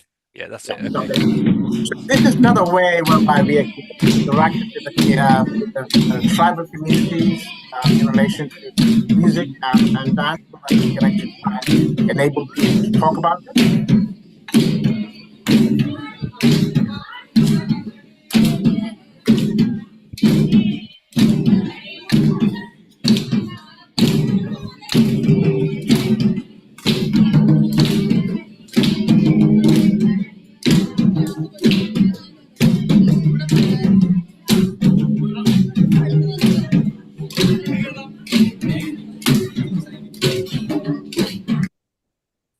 Okay, so from the kind of explanations of mental ill health, most people actually talked about the kind of biological context, the hereditary brain abnormalities, old age and pregnancy, and all those things were actually stated. And also the kind of psychological context in terms of death of a significant other or spousal abuse and abandonment and tension is actually a word people quite often mention, as opposed to stress. And also, there is the economic burden of overreaching the theme of rural states, really, in rural sites, and also the social context, social pressure, work issues, family atmosphere, and the Gulf migration are also major social factors here. And also the cultural context in terms of how ghosts and jinn possession and God's curse and black magic and all those things actually work. This is the kind of broader concept that people stated, both from the interviews and also in terms of the reaction, how we mobilize the community to talk more about what are the issues and how do they actually create that mental well-being and resilience. So the social cultural strategies for well-being from here is actually kind of the prayer is something that people generally mentioned, and visiting religious institutions is a key factor here. Altruism and recreation, self-help, and astrology is actually a key factor here, because most people actually saw an astrologer, and also a psychiatrist and a psychologist and a faith healer. And also spoke to the kind of community groups as well. So you see a multiplicity of actually help-seeking models from this particular study. So we also developed something called the Mental Health Literacies Questionnaire, MHLQ, which is an adapted version from young people mental health literacies standardized within Portugal. And so we used that within the Indian context to actually widely understand our post-theater, post-engagement context about what people think about mental health and mental ill health. So from that, I think it is not rocket science, but I think it's in relation to the concept broadly what people actually talked about, is what are mental health literacies? Because I think the Western way of actually looking at mental health, it's actually a mental health literacy. It's a singular concept, but we think it's actually a plural concept because there are literacies that people actually tend to do in relation to promoting that mental health and well-being. So what is mental health? Because I think what is absent from the Western psychiatric models of mental health literacy is about what is mental health and well-being. They automatically go into what is mental ill health. And I think we need to talk about what is mental health and how do people construct that mental health and well-being in the first instance.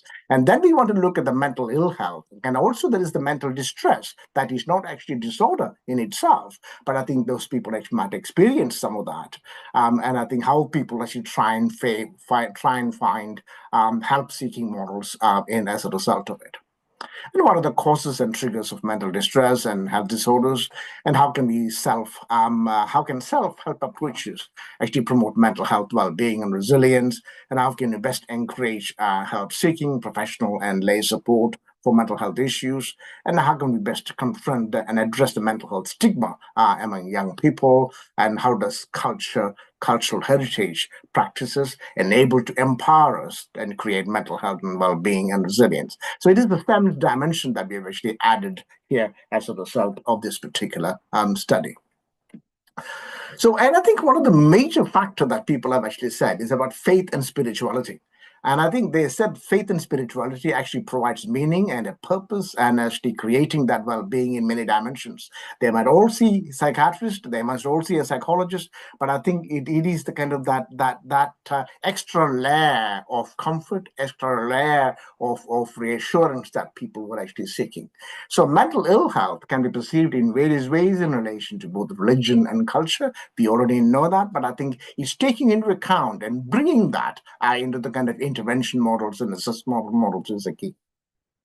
Culture have a huge influence on both the perceptions and the experience of mental illness as of patients and others. And the attribution of supernatural factors, yes, I think it might not be all superstition. I think there could be other ways in which people might be making meaning out of it. I think relying on the will of God there are different ways in which people might be finding reassurance here through prayer, traditional healing methods, and the issue of faith and coping are more complex. It is often a collective process involving relatives and carers, as well as local wise men and women. So, from a policy and a practice perspective, what we want to question is whether mental health literacy is a way forward here. Because what we think that one of the best ways to actually achieve this is to facilitate a dialogue between medical, psychotherapeutic, and spiritual approaches. I know some of those things are already happening, both especially within the Leicester context and also within the Indian context. It's been happening for a number of years. But I think it's how do we actually bring that knowledge to the forefront is that kind of question.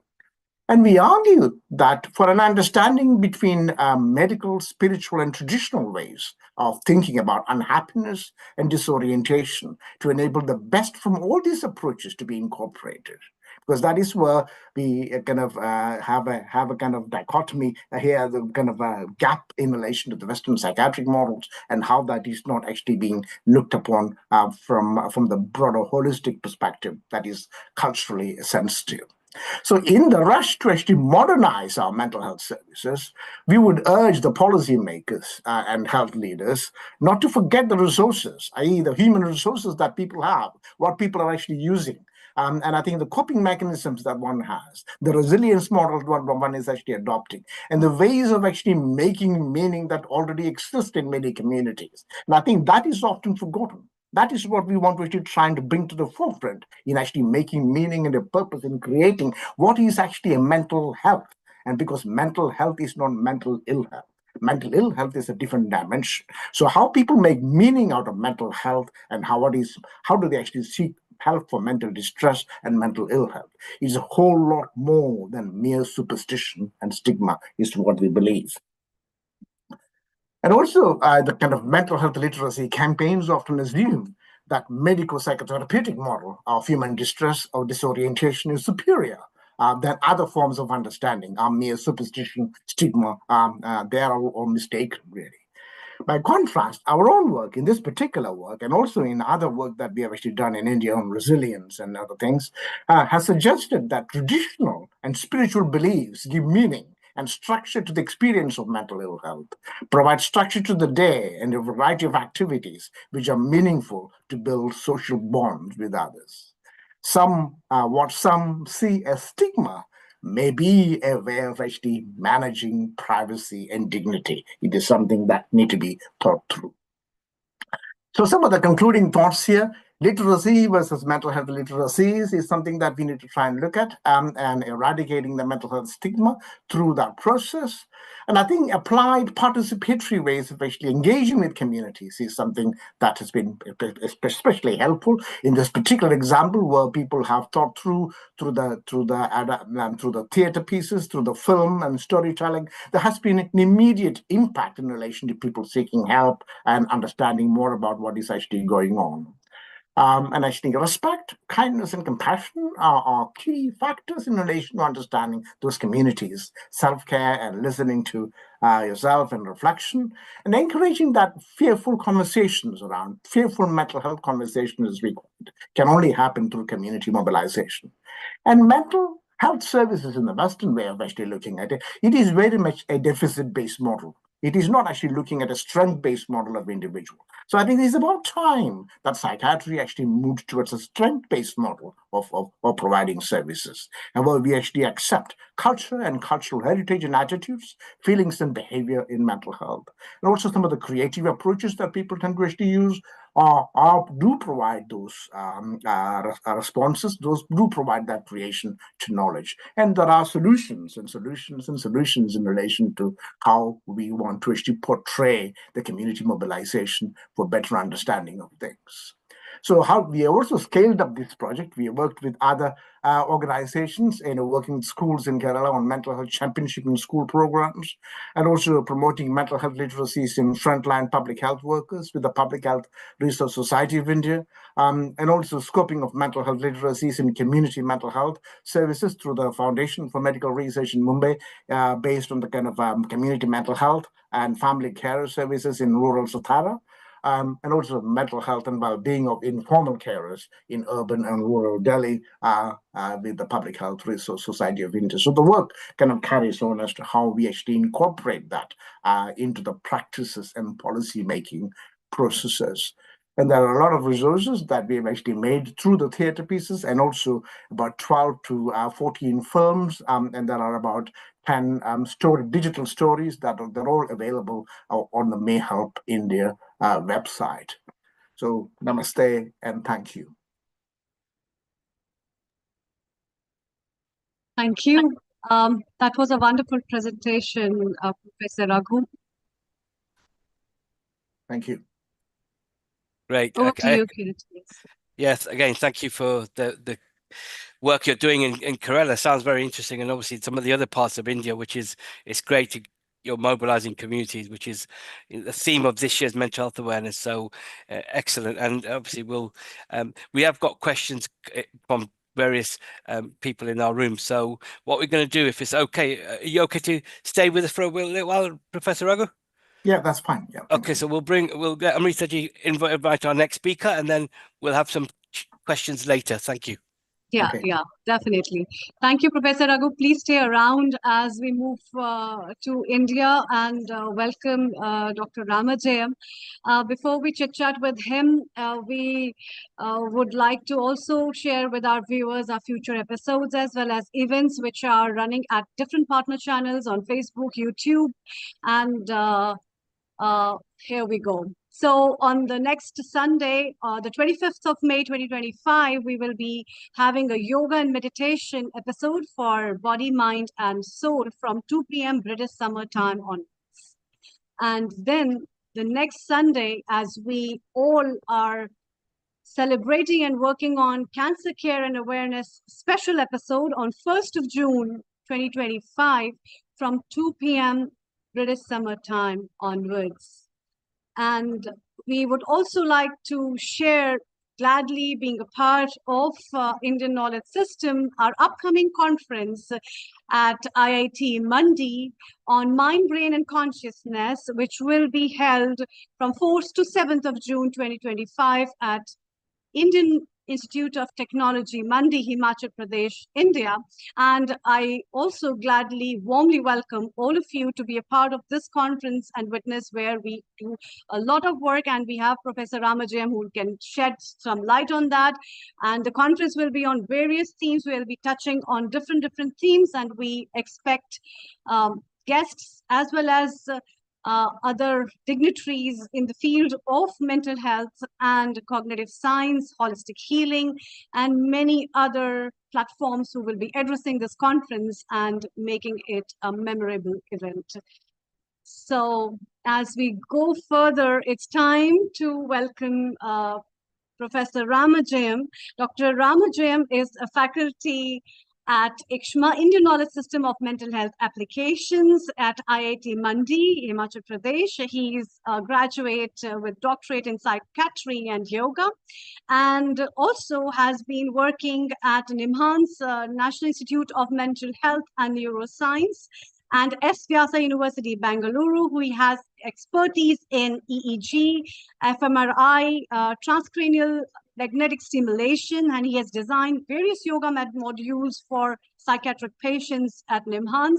He is also a core group member at SPARK, which is Spiritual Applications of Research Center at Brahma Kumaris, and manages the Raja Yoga-based projects across India. And he has been practicing Raja Yoga since 2004. He has his expertise in the field of neuroscience, psychiatry, and has published various articles in high-impact, peer-reviewed international journals. Most welcome. Thank you. Thank you for your kind introduction, and good evening and namaste for all the panelists there. So can you maximize your screen, please? Yeah. Thank you. Yes. Is it okay now? Yes, sir. Thank you. Yeah. Thank you.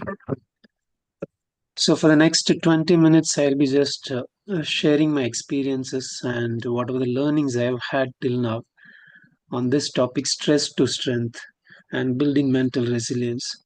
So before I get into this topic, let me just give a context. Why did I choose this topic basically? So we all must be very much aware now. There is a lot of uncertainties everywhere, wherever you go, whatever the field you are in. And because of this, mental health related issues are growing like anything across the globe. And I would also like to say that it's almost like 1 in 20. For every 20%, you definitely come across one who is having clinical depression currently across the globe. But when you look at the resources that we have, especially human resources in terms of psychiatrists and professional services that are available, we do not have enough. And we have witnessed this especially during the COVID time. So though everything was happening just right in front of us, we could do nothing. We could just see only people dying in front of our own eyes. And this is just only a rehearsal, I would say. There is a lot more to come like that in the near future. And most likely, all of you who are sitting here would agree with what I'm actually trying to say. So in this context, on one hand, yes, definitely we need to get equipped with different kinds of high-end technologies in terms of treatment. There is no doubt about that. But on the other hand, just like the previous speaker was pointing out, it's right time for us to talk more about health rather than discussing in detail about ill health and disorders. We have actually enough to talk about disorders and disease, but almost we have nothing to talk about health in general or well-being particularly. So that's the little bit context why I have chosen this topic, even though this topic seems very, very familiar. For example, if you just open YouTube or if you just go to any kind of this self-development lectures, most of the people would definitely talk about this thing called as stress. So it's such a familiar topic, but still I have chosen this because we only hear this, we only talk about this, but we actually do not do anything about this at a personal level also and at a larger level in terms of society as well. So these are some of the different institutions with which I collaborate, particularly through this thing called as a Spiritual Applications and Research Center. It is associated with Brahma Kumaris, which Dr. Amrita was introducing at the beginning.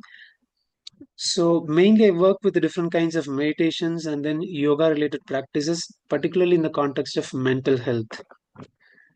So, but I'm not going to talk much about technical things or more in terms of science, because I know the audience for whom we are giving this is more of general public. So I'm going to talk more in terms of plain terms, though it might have some kind of scientific background behind. So before I get into this thing called as a stress, what is stress basically, or what is resilience? I'd just like to bring some of the universal truths which are actually related to stress itself, which all of us know for sure, but I don't know how much we actually recognize this. So the first and foremost thing is problems are everywhere. If I ask this question, is there anybody here who says, I do not have any problematic situation in my life? I'm sure nobody will have the guts to tell this, I don't have any problematic situation in my life. So this is the first universal truth related to stress. Is there anybody who wants to disagree with this question?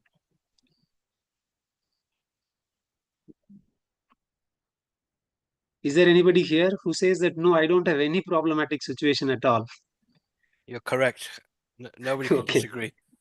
Yeah. So this is the first universal truth.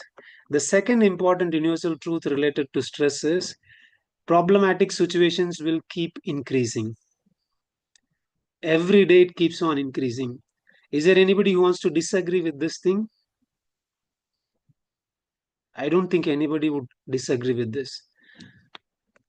The third universal truth is problematic situations, they keep coming in very, very new formats every day. It's not the same pattern that keeps repeating. So, say for example, the kind of problems that we face today in the name of digital technologies, we would have never imagined also. So such kind of things will keep coming, which is very, very going to be very, very fresh.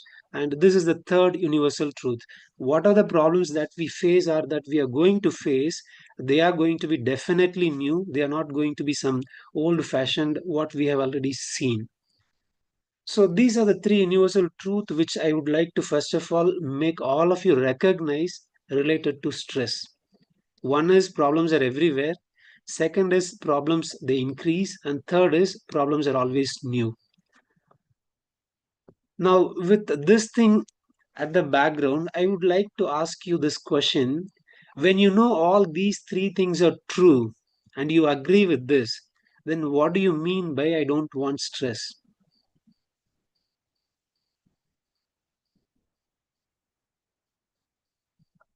There is nobody here who is disagreeing with all these things, these universal truth, what I put in front of you in the name of stress. When you know this beforehand and when you agree with this, then what do you mean when you say, I don't want stress?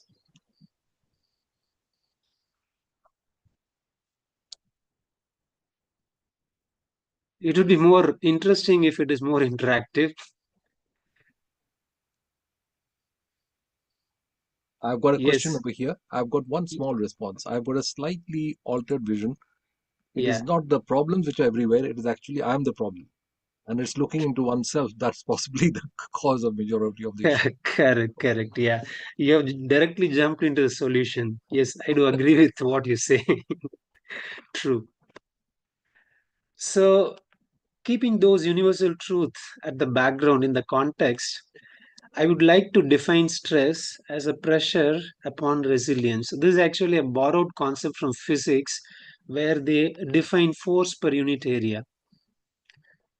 So this can be actually tweaked for stress also, for defining stress in a more practical terms. So what we have seen in the previous slide, it's all about the numerator part. And as you rightly pointed out, the problem is actually not the problem itself. It's we who is facing the problem are the real problems. So in that context, all that we can do, if at all we want to work with stress, is don't touch this numerator part, because that is not at all in your hand and you cannot do anything, because situations will remain just like that only. That doesn't mean that you need to suffer. We have actually enormous amount of resources within us. What we can do with that, that is the only thing which we can do if at all we want to work with stress. And that is what is actually shown in the denominator part, which is actually resilience. So this is where the role of yoga, meditation, or what are the kinds of similar practices that comes in your mind, everything plays a huge role in the name of well-being.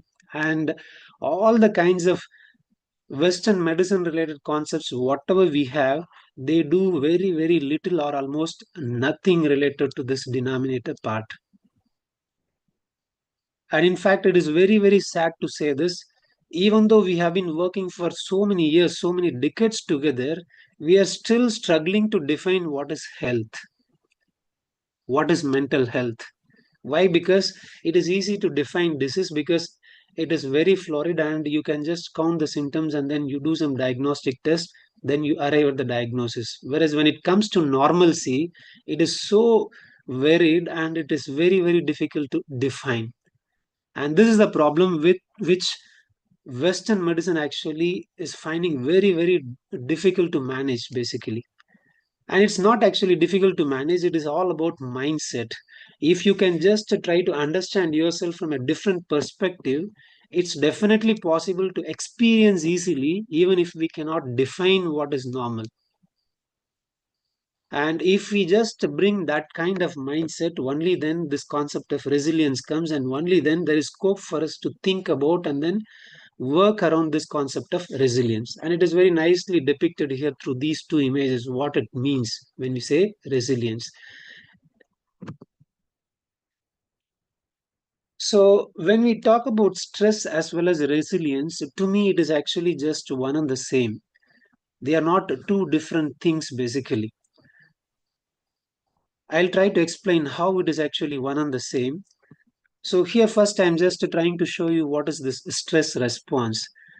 So stress response, as we all know, it is actually very important for our daily day-to-day life. Say, for example, if you're just walking along the road, all of a sudden a snake comes, you have to actually run away from there if you want to save yourself.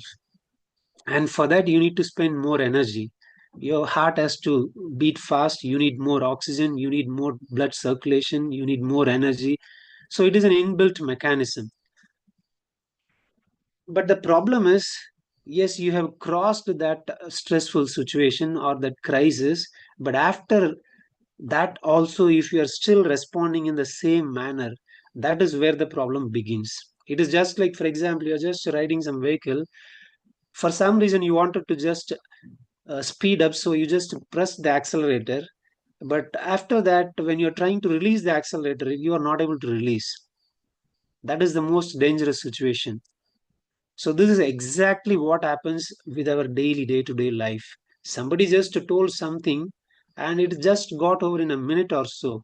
But you keep rewinding the same thing again and again for almost like your whole lifetime. And that is what is actually shown here as a prolonged response. And then it becomes a problematic stress, which we call as a chronic stress. So if you just overreact, that is also a problem. Or on the other hand, if you just try to run away or if you just try to freeze, that is also a problem. And this is what most of the times we actually do. So this is the part related to stress response. What about this resilience?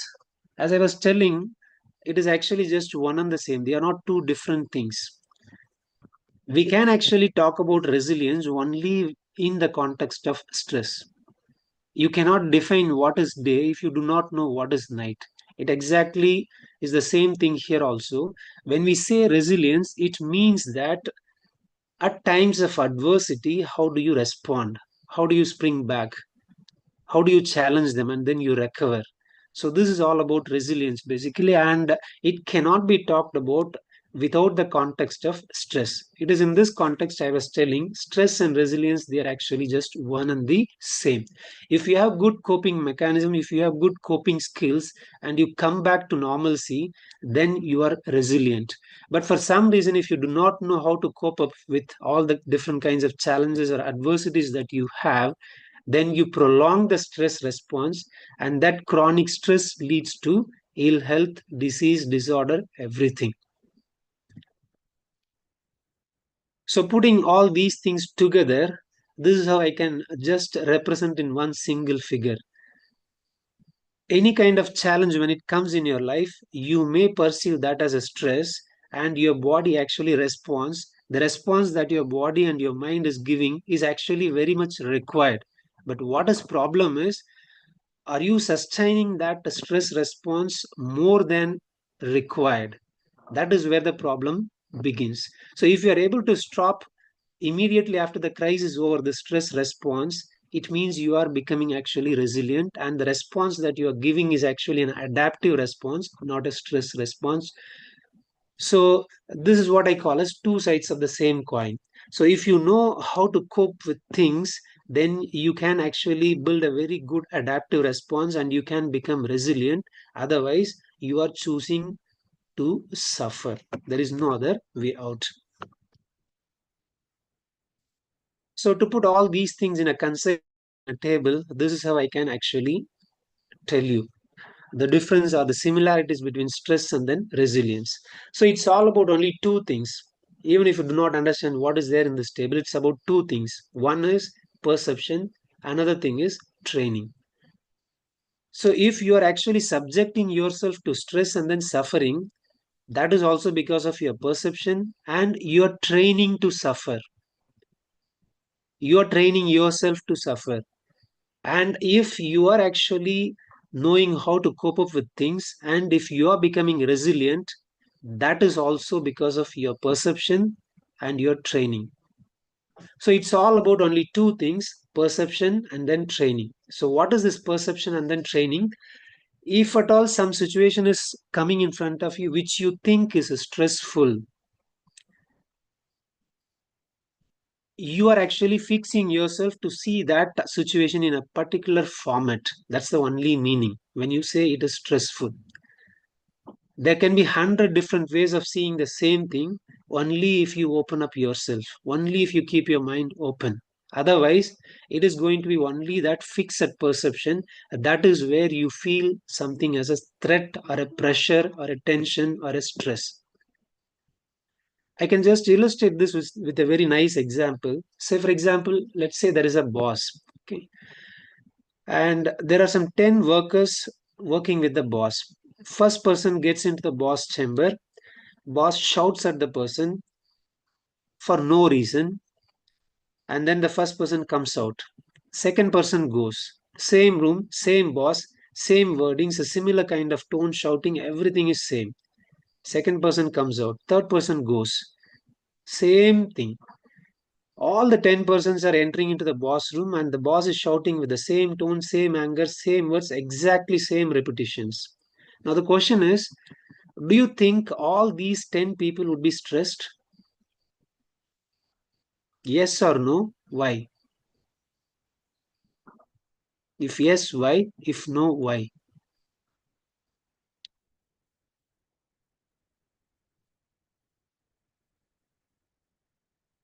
Yes, anybody? I've got one point to say there again. Yeah, Uh, I'm glad to see that you had been working with DRDO. One of the interesting yeah, things that we knew in the army that once you go inside the commanding officer's office, you'll be shouted at. So we were yeah, quite pretty well trained in that. We could come out without any concern that we had gone there to be shouted at, and we came out hearing the shouts, but not to bother at all about it. It's again a question of training, and you know what exactly it means to be shouted at. yeah. So when we say it's not definitely that all those people who are entering there are going to be stressed, it means one thing which is very, very clear. The clear message here is the thing what we are calling here as a stress tension is definitely not somewhere outside, whether it is boss or whether it is situation, whatever you want to call, whether it is climate change or whether it is COVID, it's not at all there outside. If we say no, no, it is there outside, then definitely all these 10 people who are entering inside should come out with the same response. And the response is stress, tension. And it never happens. I'm sure all of us would agree with this. So, this gives a very clear, strong message that stress is purely a perception. And if you want, you can see it differently. And it is definitely 200% your choice. So, if you choose to perceive it in a different way, where there is no stress, only then comes the chance to train yourself to become resilient. And training, it's all just the question of time and commitment. And if you have these two things, definitely it is guaranteed you cannot suffer unless you choose to suffer. So, the essence of this slide is it's all about only perception and then training. If you want to pursue stress, it's your choice. If you want to pursue, yes, there is some other alternative way to cope the same thing. Again, it's your choice. And based on the choice that you opt for yourself, you're going to train yourself either to suffer or to become resilient. So choose wisely. So that's about the talking part or the discussions which I want to bring in front of you all. Now, okay, let's little bit see about what to do with these stress or tension. What can we do about this? I just want to play one small video. It's just few seconds video. After that, let me ask you one question.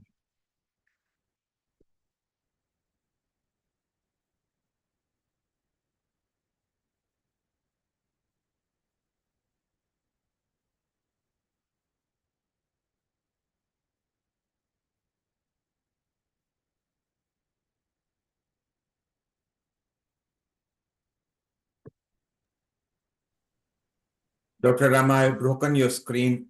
We cannot play anybody's copyright. And that Okay. doesn't belong to us. In future, please be mindful. Hopefully, we don't get stuck. The moment it becomes 10 seconds, we cannot play anybody's copyright. But carry on, yes, it's beautiful. Yeah. And we can Yeah. chit chat with our doctors here and the audience. Yeah. So the question is, just a second. Thank you, Dr. Ramajim. This was such a wonderful and a sweet, I would say, presentation.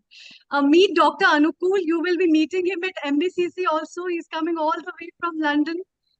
So, Yeah. yes, Yeah. please go ahead. Yeah.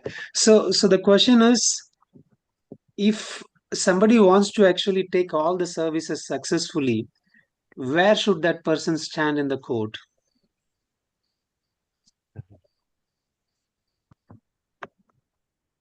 Near the net. Near the net, okay. Any other reply? Yes.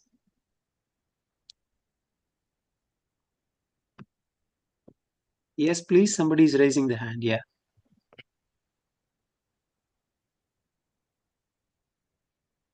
Lata. Come in. Hi.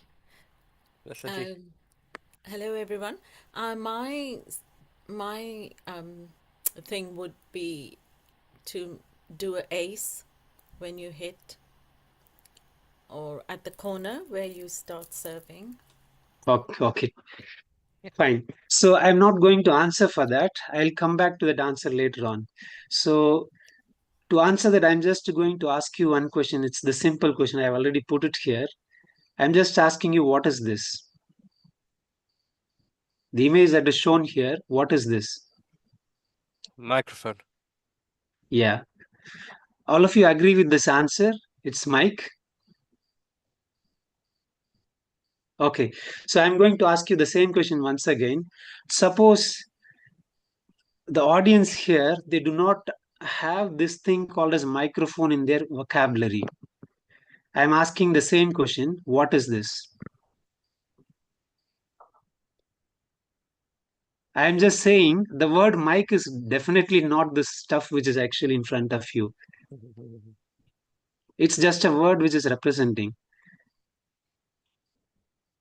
So if there is no such vocabulary called as mic, I'm asking you this question, what is this again?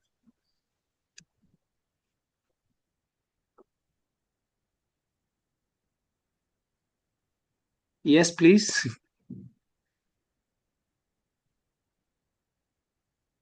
Is it a What trick is question? it?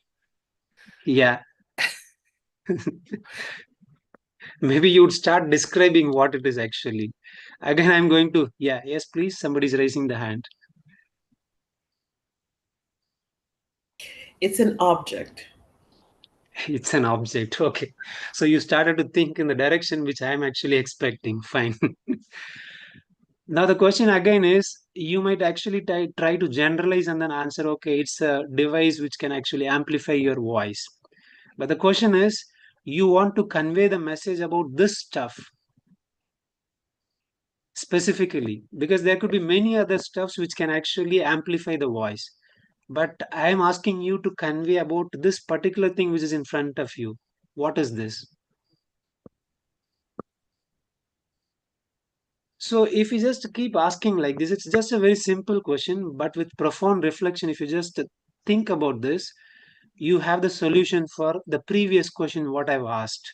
Where would you like to stand in the court? The answer is there is no particular place where you can actually stand. It depends on the person who is actually serving there. But one thing which we can actually tell very clearly is you need to stand in a place where from you can take all the services properly. So in the same way, if at all, if you want to actually manage stress and if you want to become resilient, the key thing that we need to actually develop is understanding about who is this person called as me. For example, the word Mike is not really Mike. We know that very well. The descriptions about Mike is not definitely Mike. It's something else completely different. But we actually, day in and out, we keep using the same thing like, no, it's Mike, that is the mic. No, the descriptions about the mic is that actual stuff. I hope you are understanding what I'm trying to convey. What I'm trying to convey is life is basically a bunch of 100 different kinds of relations or different kinds of roles that you play from morning till night. You might be actually a husband when you are at home, or when you are at office you might be a boss, or when you are in university somewhere else you might be a student. But just ask yourself, are you just clinging with the word Mike, or are you actually being that stuff who you are?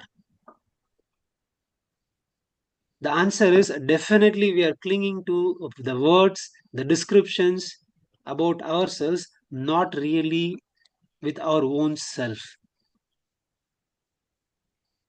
So whatever the kind of strength that we actually need to develop this thing called as a resilience, it lies deep down there when you can peel off all these kinds of things that you think you are, which actually you are not. And this is what I mean as centering yourself. With that centering, if you just try to start living your life, you can actually be with all the kinds of roles, all the kinds of relations, exactly to the level that is required, to the point that is required, but still you would actually center yourself and then remain with that happiness, with that peace, with that love, whatever it is required. And this is the question which I was asking in the previous slide. Where would you like to stand? So you need to center yourself. When I say center yourself, it need not be the geometrical center. It's the center where from you can reach out to any place comfortably, not only reaching out, but also coming back, because that is also equally important. Because the next service where it will come, you don't know. So in this context, just compare exactly that tennis court with your life. Where are you centered? Are you centered in a position where from you can reach out and then come back comfortably? Or you can only reach out to a place, but there you are stuck? Or you don't even want to reach out in the name of centering, you are stuck somewhere else? So if you can reflect deeply on this, I'm sure definitely you would develop what is this thing called as resilience. At least you'll take efforts in the right direction. I can guarantee you. So this is just not a philosophy what I'm telling. This is almost like 20, 21 years of experience in the name of meditation, which I have been practicing. So I think with this, I would like to stop here because I've already crossed my time limit. So what are the kinds of roles, responsibilities, relations, all that we have? It's very, very important because life is that. But in that very name, if you are getting struck, it also means there is no life because you're choosing yourself to suffer. So all those relations are connected with this thing called as body, which is shown on the right hand side. If you center yourself with this body, it means you are choosing yourself to suffer in the name of stress and tension. On the other hand, if you try to center yourself with that core self, which I'm showing here in the form of some light, just pictorially, I want to show that's it. If you can anchor yourself into that core self, I can guarantee you you would definitely become resilient. You would definitely discover all the kinds of coping that is required for any kind of situations that would threaten you. And you can successfully manage all those things. So with that, I'll stop here. Thank you. Thank you, Doctor. Very great to kind of bring in the kind of mindset in terms of how we work with our minds, because that's also the challenge in some of us who are having hectic lifestyles. It's sometimes our mind is very fluid in terms of having that to rest and take time to. So it was interesting the concepts you were bringing in. So any questions we have in terms of from can we bring Professor Raghu in as well, and we can bring any of our panelists as well who are still here with us. And any questions from our members as well who have joined us. So from your kind of perspective, Dr. Raghu, Professor Raghu, how did you find Dr. Jayan's presentation, and also some of the work you've been doing in terms of, you mentioned in Kerala, is there any crossover in terms of the theories and the concepts? Yeah, I think it's an interesting presentation, Dr. Ramajayan. And I think it's in relation to the kind of the stress and resilience model, really. And I think, as you rightly put it, does anybody have any, are there anybody without any problems? Yes, there isn't anybody in the world without any problems. But I think the thing is that mental health is all about how we steer clear and how we create a pathway amongst all the stress and tension that we actually experience every day. Because there is, I think it is not like, I think people often sort of misinterpret the health dimension as a kind of a mobile phone. This is not an on and off button here. I think it is actually a constant button where you actually have to go through it, regardless of whatever, rich or poor or wherever you are. You have to actually go through it. That is what life is all about. That is what the Indian philosophy actually teaches in many ways, in the yoga, meditation, and those kind of contexts actually communicate the Indian psychology, as they call it. But I think but we never called it Indian psychology because we didn't. It's not because we didn't know that it was Indian psychology, because we didn't want to rebrand the Western psychology and the Indian psychology model, I think. Whereas I think it is more about ourselves. Because there is, I think, because there is old Indian philosophical statement that if you know yourself, you know everybody else. Because it is the same emotions that goes through everybody else. It is the same, context might be different, perspectives might be different, but it is the same emotion that goes through everybody else. But I think the interpretation of it is also quite crucial. So I think from that perspective, and I think the model is very attractive. It is highly philosophical, but I think, and again, the resilience. The thing is that many people are resilient, and I think the kind of looking at, I'm not politicizing it. People, the experience of the Gazan context at the moment. And I think people are highly resilient there. And how it is much more, I think there is the terminology much more than resilience as well. And then how people construct that process. And I think that is what mental health is all about. And I think that's what we actually say about the mental health dimension, the way we offer mental health services. It is time that we moved away from the deficit model of mental ill health, of only classifying people into symptoms and diagnostics, into more about the health. I'm not saying that the diagnosis and the symptoms are important. They are important, but they are not the be-all and end-all of everything. Health comes first, and people don't know what is mental health. In the first instance, if people know what is mental health and how is it that we can construct that mental health, and I think then the communities will be much more easier and accessible, and then they're much more tolerant in the way how the health systems actually work. Yeah. Can I also bring in Judithia, who had her hands up? So you have a question?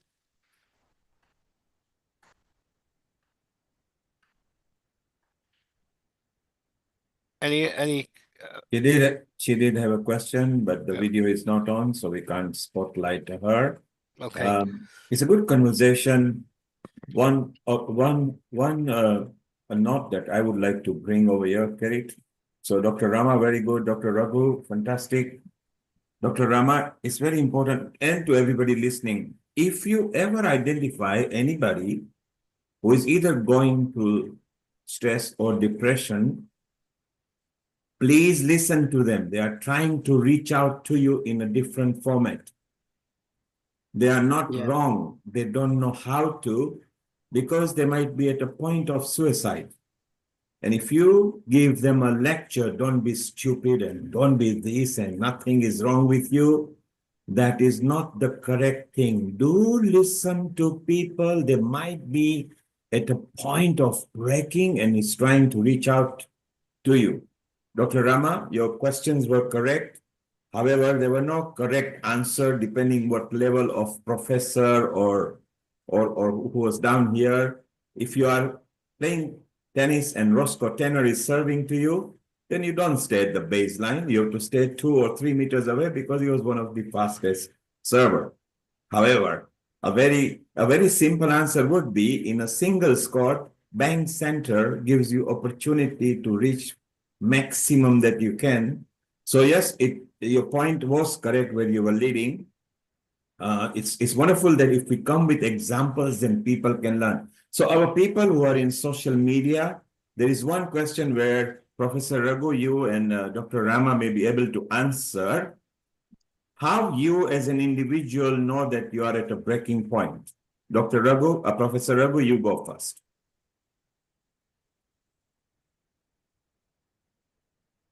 The question was in relation to how the social media, what was that?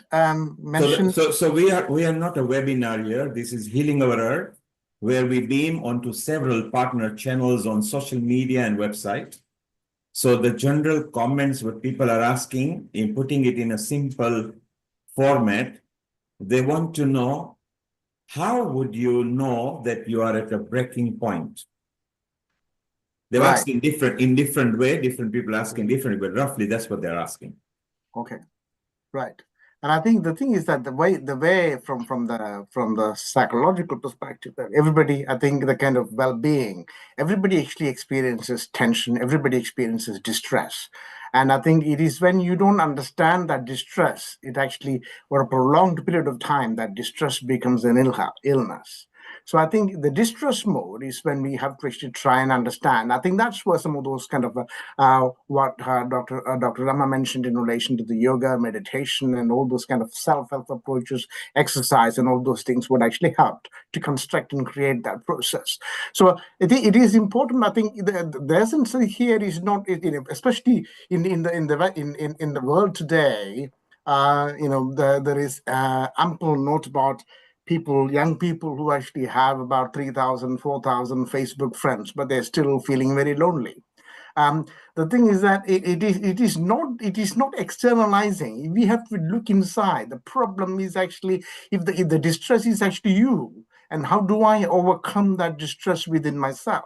And I think it is you and you alone who can actually address that. These other people can point things at you, can provide the right kind of approach, right kind of support, right kind of advice, family, etc. But one has to work at it.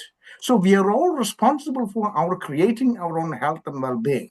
That is first point. It is nobody else's. A psychiatrist only gives you medicine and provides an advice, or a psychologist provides the advice and the medicine. But you have to work at it. Just looking at a bottle of Prozac alone will not create wellness. You have to work at it. So I think it's important that's where the community mobilization comes in. That's where your family mobilization comes in. We have to work together. This is not just paracetamol. This is much more than that. This is where we have to actually think about things. We have to talk about it. We have to bring other people into that perspective. We have to hear other people's perspectives. We have to act on it, and we have to construct that thing ourselves. And you alone has to be taking that action along with others. Thank you, Professor Raghu. He mentioned very clearly, community is also important. Work together. If you feel you are going through depression, or you feel you are stressed, reach out to your closest people, do declare or talk to them. You might find it eases off if somebody listens to you. It may help. Rosalina is asking a question, and Rama, maybe you can answer. She's Yeah. in Italy and saying, whenever she stressed, she has noticed she sweats. Is that normal symptom, physical symptom of stress? Yeah. So before answering this question, let me briefly tell about the reply for the previous question as well. In simple terms, whether somebody is at a breaking point or not, how I would usually recognize this, it is like if I feel too much demanding and I feel like I do not have enough resources to manage the demand, this is where I would feel okay, I am actually just at the tipping point. Again, it's not necessary that everyone should respond in the same format. Say, for example, the second question, one might be actually responding with sweating, other person might be not at all responding anything physically, but still they might be at the level of just committing suicide. So it requires a lot to actually perceive what is going on exactly and then take the right decision at that point.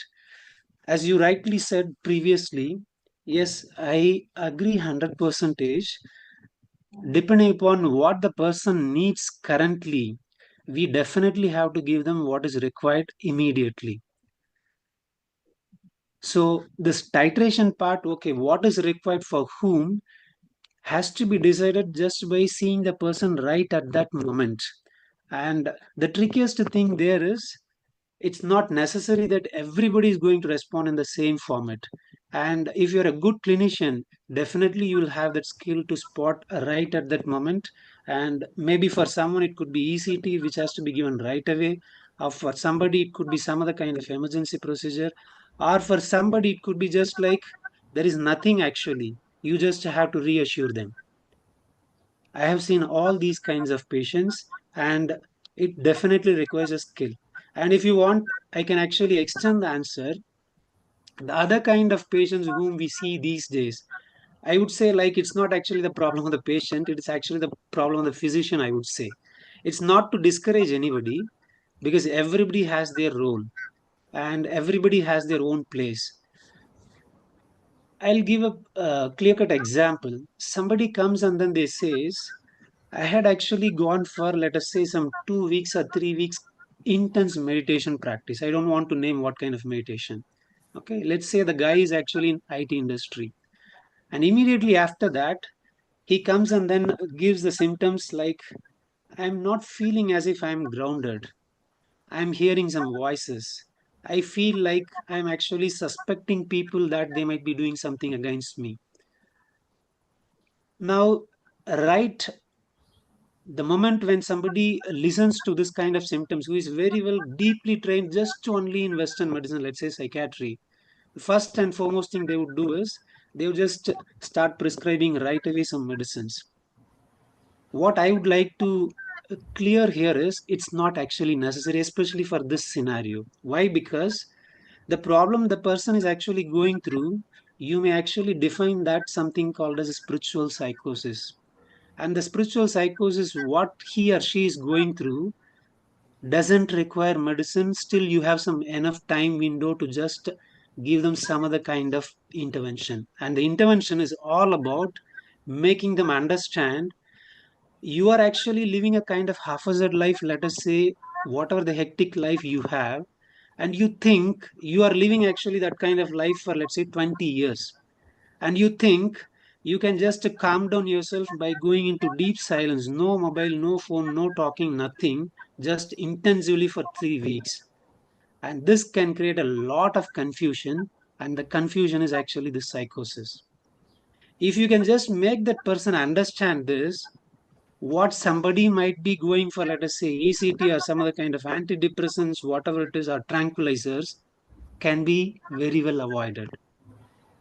So it is Thank in you, this Dr. context, Rama. it's not, yeah. Thank you, Dr. Rama. We've got to move on because we've got people and also the next person, Kirti, who will be Yeah. talking. Kirti, can you make your video landscape, please? Like how everybody's is. So it will be nice. Judith, let's have your question and then we move over. Judith, your question in USA. Over.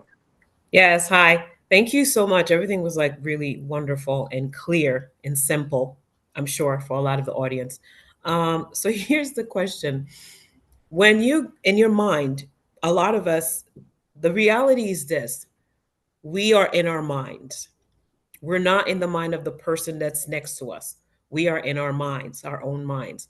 So when we're going through stress, when someone is going through stress and the body's reacting and they don't understand exactly, your body's telling you you're stressed. Either you're breathing hard, or you're getting a headache, or whichever, or you feel like you're about to pass out because you're panicking, right? How then do you slow down this process? Because I think that's where a lot of people, they can't catch it before they get there. They only understand that they're under stress when they get there. Am I making sense? So So how can we avoid getting there? Judith, you're asking how can we avoid getting there? But how can we, once we get there, how do we not let fear exasperate it to the next level? How do we slow it down? So Should Professor I Raghu answer? or Dr. Rama, one or the other, please go ahead. Over. I think the easiest, let me just go with the easiest way of doing it is in relation to, how do you manage that?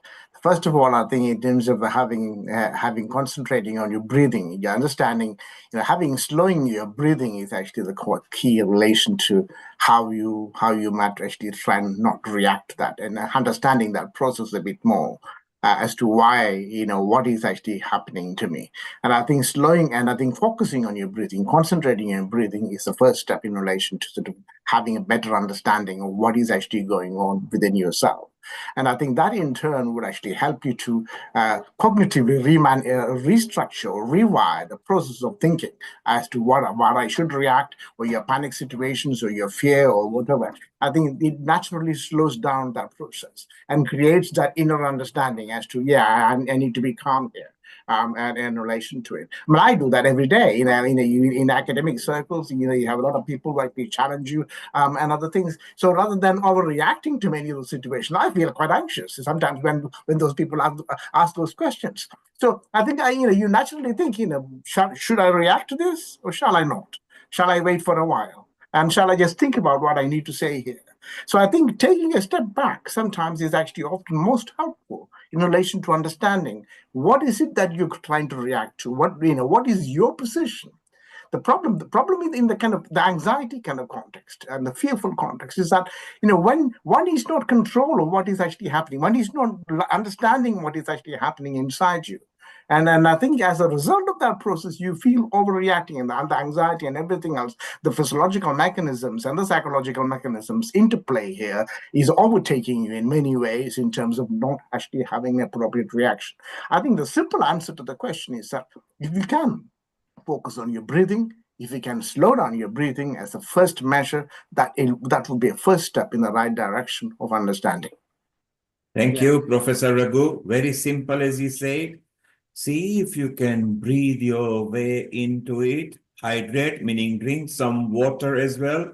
Water is the first thing you hit at, because when you are not hydrated, your mind is not happy, things are not happy. Breathe, step away from the situation, and very important, the moment you condition your mind that you have a problem, you are in a problem. But if the problem is an opportunity to find a solution, then you are a powerful person and you will find things ease up. We need to move on. Judy, stay around. We'll come back to you. Rama, stay around if you can. We need to move to our next guest who has been waiting patiently for 20 minutes. We'll come back to all of you. Kirit, let's introduce Kirti, and if you can convince her to be landscape, please. I don't know whether she's getting our sound or not. Over to you, Kirit. Okay, thank you. Guest stay around. This is the next speaker who's coming from Mumbai as well. And again, it's this Kiziji Mera who I've met and doing some fantastic work. If you can change your phone to landscape, that would help, because then we'll see you clearly.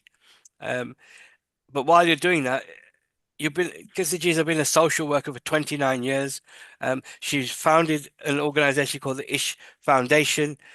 She spent over 30, she works with 30 plus NGOs over Maharashtra, and got accolades in terms of recognition from the Mumbai police as well for the work she's been doing. She's very busy today because she's actually campaigning as well. So that's why we're privileged to have you here.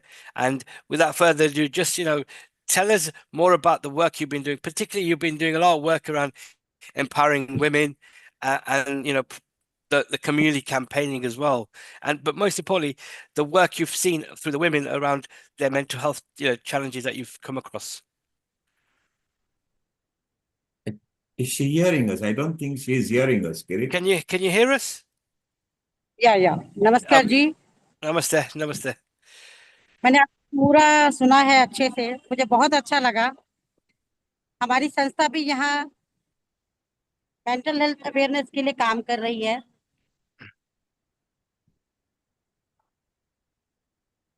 उसमें हम उनके साथ जो share करते हैं ज्यादा बातें, हम उनको बोलते हैं कि उनकी सोच जो है वो पॉजिटिव होनी चाहिए, वो अपने कॉन्फिडेंस उनके अंदर होना चाहिए और पॉजिटिव एटीट्यूड उनको रखना चाहिए। क्योंकि कई बार हम दवाइयों से जल्दी ठीक नहीं होते, अगर हम किसी को मॉरल सपोर्ट देते हैं तो हमें अच्छा ट्रीटमेंट मिलता है। अगर हमारी फैमिली हमारे साथ होती है, हमारा समाज हमें साथ देता है, तो हम जल्दी ठीक हो सकते हैं इन सब चीजों से। सॉरी, आज मेरे पास टाइम नहीं है क्योंकि मैं यहाँ हंगर स्ट्राइक के लिए बैठी हूँ इंडिया में, क्योंकि हमारा जो एरिया है वो नो लिकर जोन डिक्लेयर करने के लिए हम गवर्नमेंट से डिमांड कर रहे हैं। तो मैं आपसे इजाजत चाहती हूँ। Thank you. Okay, thank you. Dhanyawad, Kirti ji, and we'll touch back with you again. So, Kirt, she's on a hunger strike over there where she's not able to communicate. Let's move on to Anakul and Judith and Professor Raghu. Let's chit chat because what a wonderful subject we have chosen today: mental health awareness, how we can help people, how we can bring a bit of stress-free life in people's life. So breathing is very good. If you are suffocating, you are stressing. Anakul, you had a point, and we'll go to Judith because she wanted to make a point. Yes, absolutely. Thank you very much. Thank you very much. Now, this is something about, I just wanted to talk to Dr. Raghavan, and that is about the comments that he had made about the system within the Kerala and other places as well. And it's absolutely fantastic because it's very, very consistent with what I was expecting over time. In reality, when you said when it comes to what you call literacy, it's very important to note that it was sometime around 1815 or 1820. The literate Indian, which was approximately in the range of approximately 85 or 90%, were suddenly turned into 5 or 7% when the Macaulay's system had come in. So literacy fundamentally means that how well you are bound to a normal cultural and social system of language. But once they introduced English as a system of saying that this is what literacy means, ultimately the 85 literate people, 85% became 5 or 10%. So that's where the major issue comes. To that extent, please correct me if I'm wrong or correct or whatever it is. My general approach of understanding it is, if you take the Vedanta system, I say there is something called natural, what is absolutely natural. And when the nature comes in conflict with the social and other environmental issues, that's where the sort of called neurotic symptoms and other kind of depression, anxieties come in. Am I correct in assuming that? Well, I think I think in a way it is right, but I think it's in relation to the kind of the literacy element. I think especially in the Kerala context, the health literacy in terms of access to the physical health issues is high. Because of the social transformations that have taken place over the last 40 years, in terms of education, in terms of primary health care in every nook and corner of Kerala. But the stigma is so profound in relation to mental ill health. So the question that I'm asking is, because even though there is higher education, the so-called Western model of education is very highly there, but people are not thinking about the stigma is so prevalent. So highly prevalent, even in the educated classes, really, not in the kind of rural communities. Actually, in the rural communities, the stigma is lower rather than the kind of educated classes. So I think, it is whether, so that is where we need to try and think about the kind of awareness and the mental health literacies is what I call that we need to promote the mental health literacies, because mental health literacy is not not just for the person who is experiencing that distress. Everybody is responsible for it, because the family has to, first and foremost, the family has to support the person. So the family has to have adequate mental health literacies to actually support their son, daughter, or whatever relative that they have. The school kind of context where there is actually undergoing severe pressure and transformations. And I think the teachers and everybody else need to actually have adequate mental health literacy to support the people. In the same way, employers need to actually have, there is, the kind of, so all those people need to actually have good understanding of what is mental health, what is mental ill health. That seems to be a big gap in both in the Indian context and also in the Western context as well. Really, it's not just purely an Indian issue. In the West, I think maybe we talk more about it, but we actually seek more medical help as opposed to the other kind of actually help. Whereas in the Indian context, people don't actually seek any help at all because we find it quite difficult to talk about it. We think the cultural scenario is actually such that we should not be talking about. Actually, culture is not the victim, the problem here. It is us, because culture always enables people to talk about different things. But I think the way we view culture, the way we view cultural heritage, and religion is not responsible for it either. And I think it is us, our own perceptions, and over a number of years, how we think that alone isolates us from other kind of stimulus. I think that is the reason why. And that is the reason why an individual and collectively we need to actually have that awareness and education. Yes, Professor Raghu, that's exactly what I wanted to come for. That when it comes to literacy and the Western education that we've acquired in India, we are quite different from what we have been taught in the standard Gurukul system. So when you have in the Gurukul system, you tend to understand what is Manamaya Kosha, what is Jnanamaya Kosha, and those kind of things. When you understand what is the concept, how your mind works, how your process of thinking works, if you can understand the way your mind works, how you can inquire about your mind, how do you inquire about your thought processes, that is something which is not taught in our conventional systems, which is there very much in the Gurukul system, which has been eliminated from India. And that's one of the reasons that I'm very strongly in favor of getting to the Gurukul system, because you literally are looking into your own self and then trying to figure out how those thoughts are coming into your mind and why you're getting upset or not upset. That's number one. Number two is the concept of breathing that you said. I was quite surprised to know that in Gurukul system, in the first 3 years or first 2 years of Gurukul education, the first thing that you're taught is how to control your breathing, because your breath is life. And that breathing and life relationship and how it controls your mind is absolutely central to various issues, including the various kind of what you call attention deficit disorders that you find in children over here, and the way they get diverted into various issues. It is something that has to be looked into very seriously, because I think the Ayurvedic systems and our conventional Indian systems have got huge amount of role to play in developing resilience. And another issue that I wanted to talk to Dr. Ramanujan was, in the army with the DRDO, you're working with them. We used to have something called battle inoculation. We used to, in our medical battalion, we used to have that. And every once a month or every 2 months, we used to have 7 days of continuous putting the person under enormous amount of stress and no sleeping for about 7 days at a stretch. And it is at that time the seniors would make a judgment whether we as an officer are good enough to take decisions correctly and appropriately, because after all, you've got 600 or 800 or 1,000 people behind you whose life depends on you. But after 8 days of not sleeping at all and taking tough decisions and very crucial decisions, how you can train yourself.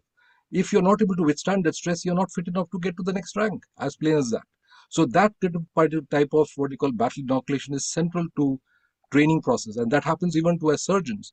You have to go through the training process repeatedly to see how best you can handle those tough situations, failing which you don't go to get your practice otherwise. Thank you, so that's Surgeon. what I was thinking of. Thank you, Surgeon Goswami. He's a very eminent surgeon, and Dr. Ramajayam, you're going to see him in the MBCC conference very soon coming, which at this point, before you comment, I want to bring that up because it's something quite important for those viewers who are listening over here. Something exciting happening at IIT Mandi, where we are proud to say our Dr. Amrita Sharma is there too. And this is taking place in Himachal Pradesh between 4th and 7th of June. 3-4 people from Healing Our Earth will be there. And it's organized by the Indian Knowledge System and Mental Health Applications, IKSMHA, quite well known center, and IIT Mandi. I love the themes over here because they are so varied. Science of consciousness, Indian philosophy, neuroscience, theories and perception, quantum perception, cognitive psychology, cognitive biomarkers, science of intelligence, sleep and dream, wearable devices. So they are quite modern, Ayurveda and mental health. And this is the one I love, Indian performing arts, because we're always performing daily in our life, music and musopathy. So many themes over here. So it's such a wonderful, and it's a perfect time to give this a plug because this week is Mental Health Awareness Week. So Dr. Amrita and Dr. Ramajayan and Anukul Goswami, shortly, in a couple of weeks' time, you'll all be together. It's very exciting. So Dr. Ramajayan, are you looking forward to that conference, which is going to bring Yeah, so many tips to human yeah, very communities? much, very much, very much. Yeah. And Dr. Raghu said that it's the power of the community, which is the theme for this year's mental health awareness, because they particularly identified we need to celebrate the power and importance of community. And community are essence. The South Asian community normally is a close-knit family where you are actually involved with a lot of people. It's a bit changing now with Western influence. And once you can open up to the people, either in the family or within your own community, without being judged. So don't judge the people who come to you. First, listen to them. You can very simply ask maybe simple questions, which are so easy that you don't actually judge them. You can be simple. How have you been? Let them talk. Don't prompt them that they are stressed and they are mental and they are gone. Maybe how is your stress level once it's been identified? Or maybe have you been eating and sleeping correctly? How is your breathing? So be gentle to them because they are reaching out to you. You don't know what they might do. The following day, there might be no more. Judith, sure. Ask your question, Judith, and the experts will answer. Judith is our permanent member at Healing Our Earth in USA.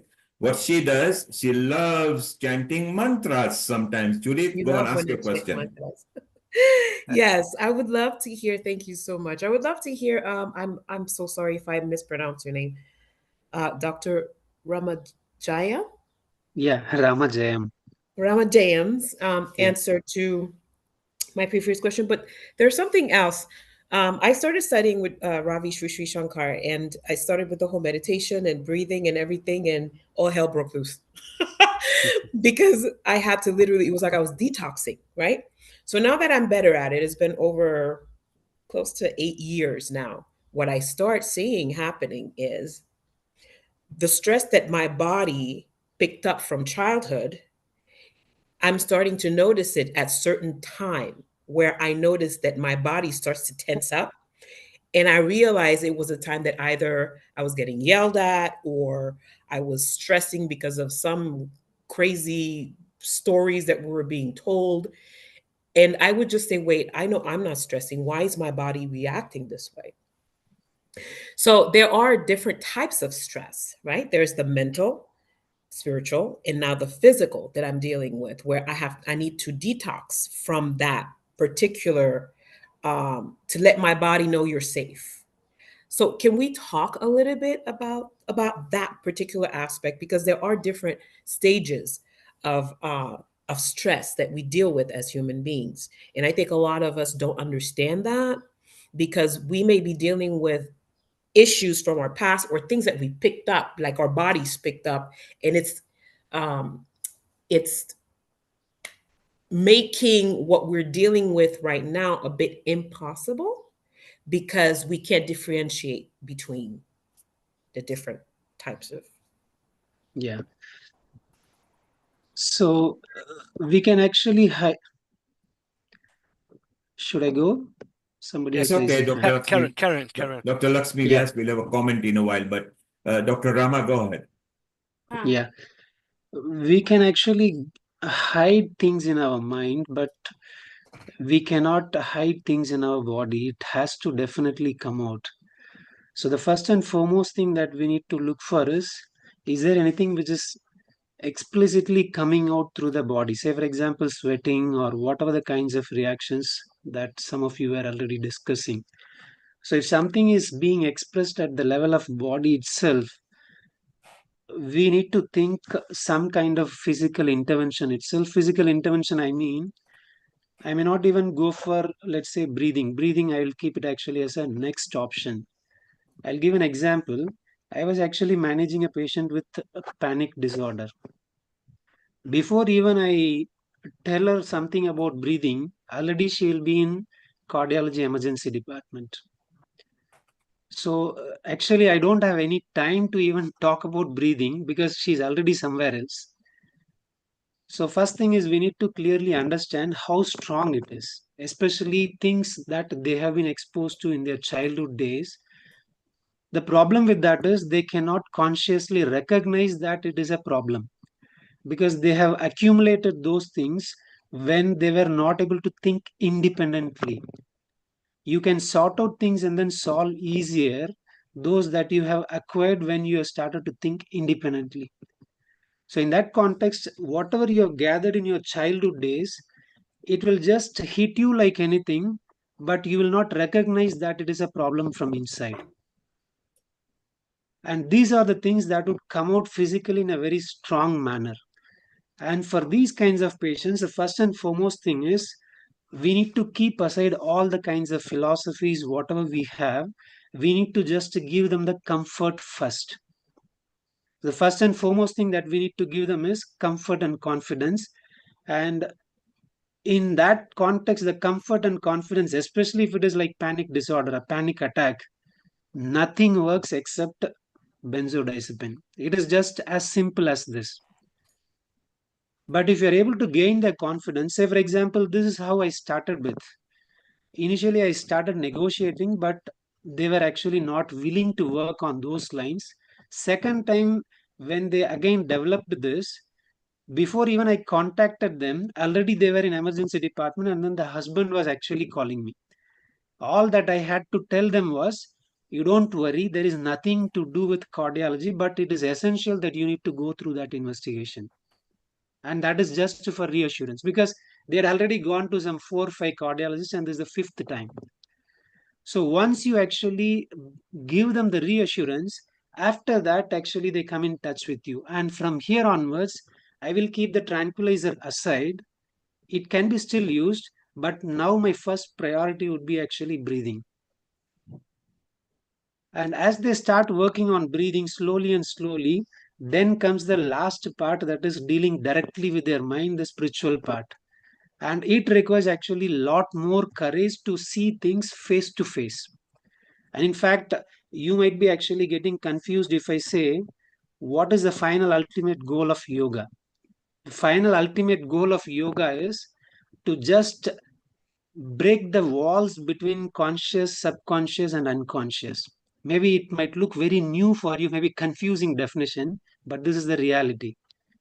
And this is why we feel very tough to actually face the problem as it is. And that is the final resort. But if you really want to guide them, you need to just make them completely comfortable to bring to that level. After that, only you can actually guide them. I hope I have actually touched all the 3 levels, but in the reverse order. So Thank you. definitely, Thank you, Dr.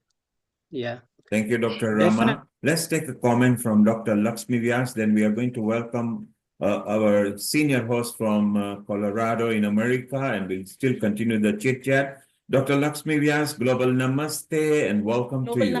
Global Namaste to all of you. Very nice hearing every one of you had your own opinion. I will tell something about what my experience was as a principal of a college and managing thousands of students within the college. So we had a counseling section. So qualified counselors were there. They used to come twice a week to the college, and they would any student who had any problem or anything could go and talk to them. Usually the staff room was given to the counselors, and quite a few students used to hesitate to come in the beginning, but when the other students used to convey, oh, this lady does a good job, I'm very happy with her, so more and more students come. So over the years, so many years, the counselors are fixed in the college, and they used to come and talk to the students, and they somehow or the other they used to get an immense relief. So over the years they really develop into normal people, and this is what I have experienced. It takes about some of them improve within 6 months, some of them take 2 years, some of them even take 4 years. 4 years is the period the students stay in the college. So all the 4 years they are in the college, and by the end of the thing, even they come back and talk to the counselors. So a rapport is also built between the counselor and the student, and this all these characteristics help the students to really win over the situation. Thank you. You, Dr. Lakshmi Vyas, and of course, you've been not just a principal over there. Subsequently, lately, you are the president of the Hindi Forum of Europe. You meet so many people, and in so doing, you are also a calming, soothing personality that helps people. So now let's chit chat and get some tips from people.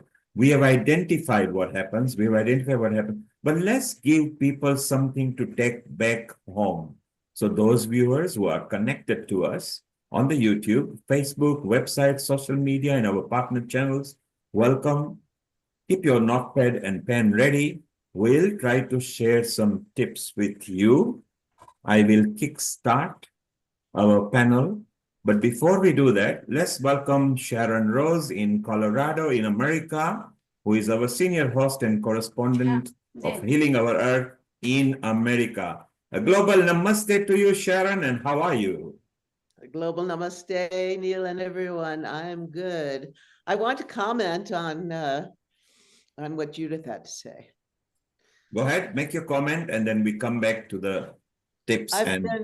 This is an area, the relationship between the thoughts, the emotions, and the physical body is an area I've been researching for many, many years, starting probably with my master's thesis many years ago. And what I discovered is that the thoughts themselves and the emotions connected have really an incredible impact on the physical body. And all of these patterns of protection, I would call them, especially us women, that we develop from very, very early on, create a kind of armoring. If you know the work of Wilhelm Reich, that was my master thesis. I worked on his teachings. And so what happens is that we lock our bodies in order to protect them, really. When terrible things or even just disturbing emotions come at us, we freeze, we stop breathing, we lock ourselves in these patterns, and the patterns have a tendency, unless we, do a lot of different kinds of healing therapies, and really go in and look at what's causing these things, then they tend to stay with us throughout our lives and even cause us to have things like frozen shoulders. We lock these emotional thought patterns into our physical body. And so what helps me the most, of course, is, first of all, recognizing that that's what's going on, that it's a layer of protection that when you're older, you actually don't need so much anymore. It's actually causing you pain. And so it's like journeying into feeling and sensing in to those areas in your body where you really are holding. Many of us women have a tendency to the psoas muscle contracts, and that it's like a fear kind of thing, right? And we're holding like this, and then our shoulders will come forward and we end up like this. And so what do we need? The first thing we need, of course, is a big breath and recognizing that. And if you're in that kind of, there are all kinds of yoga poses, there's Qigong, there's many things that can help us physically through it. But, and there's Feldenkrais exercises, which have really helped me. So if I'm feeling the stress and the years of reacting to what we might call the patriarchy, the male entitlement aspects, or even women have that, but it's this kind of like, oh yeah, I'm in charge and you're just the servant. That's happened to a lot of us women. And so it's starting to recognize when you're in that situation, watch your body, become aware of your body, and breathe and ground. And, you know, I will do things like, because of my training with my Guruji Sitara Devi, I will like feel myself, feel the power of Durga in that kind of situation, and feel that, and really stand in my own power and my own strength, and cause almost like an energetic protective field, which we call in Qigong the Wei Qi field, and let that build up. I even have in my forthcoming film, we even have some exercises that help you. Dr. Robert Peng, he says, put your hands in this mudra by your sides and then squeeze them, and it kind of pumps up your field. And maybe it's just that whole connection with the brain and the hands that helps you remember to ground, wake up, and breathe, and come into the part of yourself that has never been injured, the part of yourself that is always divine. And the other thing that when I'm doing my exercises, if I notice that I'll be fine and it's all fine, and then all of a sudden my mind is caught in some kind of loop of emotion, and I notice that loop of emotion in my mind is causing the tension in my body. So the minute I recognize it, I take a deep breath or a number of deep breaths and just allow it, feel myself relax, really allow one's body to just relax. So those are some thoughts for you, Judith. Thank you. Thank you, Sharon. And one of the anti-stress buster for Sharon is her dancing. She releases any of her stress or any matters that bugs her through dancing. Sharon, I'm going to come back to you in a while, and then we will discuss further. And in about 10-15 minutes time, we're going to hit back to America with Eleni Anna Sophia, who is one of our guest contributor. We'll be bringing her. What I would like to do now, just everybody gets 1 minute in quick, sharp 1 minute burst. If you can give 3 to 4 tips for people, either as an expert to deal with others or others to ask for the experts. I'm going to start off and give my examples to you so you can see. So one of the things is when you talk to the people, avoid interrupting them. Don't rush them. Let them talk it out. Even if there is a bit of pregnant pause and a silence, let them bird and let them talk out what they want, not what we want them to talk. And if you are concerned about their safety, then make a note of it give them contacts of the right relevant authorities within the region. If they are in UK, then it's different. If they are in India, it's different. If it's in America, it's different. Make a note of it. Maybe even if it's okay and the family had asked you to talk to their either siblings or sons or daughter, then inform them, because sometimes family don't take it too much, they take it lightly. And maybe also offer practical support. So those are like simple tips. Let's go and we'll go around and take some tips from people that can help either to talk to the people who might be suicidal or mentally depressed or stressed, or an expert, what they can give comments to. Let's go to our producer for today's episode, Kirit Mistry, there in Midlands.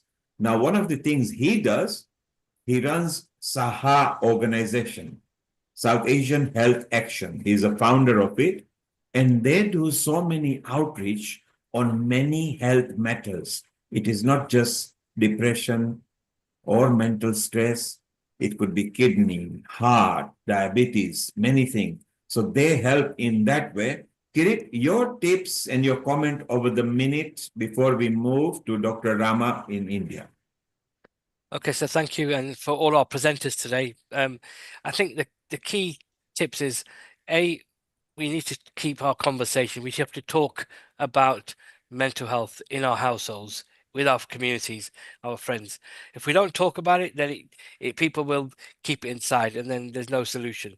Secondly, we had some fantastic research that we need to get involved with. So that's the key. Our communities don't get involved in clinical trials or research, so our future generations will not benefit. So this is the research that Guru Krishna is going to be doing here in the UK is very much about perinatal mental health, and we need to ensure South Asian women get involved. And finally, it's excellent to see that Healing Our Earth are bringing all these experts, and this is where our turning point is. We can reach out to a number of our experts to find the solutions, to find the lifestyle changes that we need to be able to then help our family and friends. So I'll leave it there. Thank you, Kirit, and thank you very much. You are a regular producer of the health episodes at Healing Our Earth with your colleague, Dr. Amrita Sharma. Between you two, you co-produce wonderful outreaches, including our Sharon, who brings the American leg over there.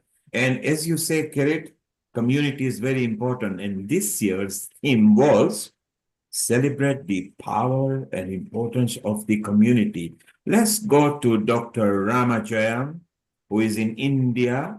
Your good, best tips that you can give to people that can identify or help them to maybe ease their stress or mental stress. Over to you, Dr. Ramajayam.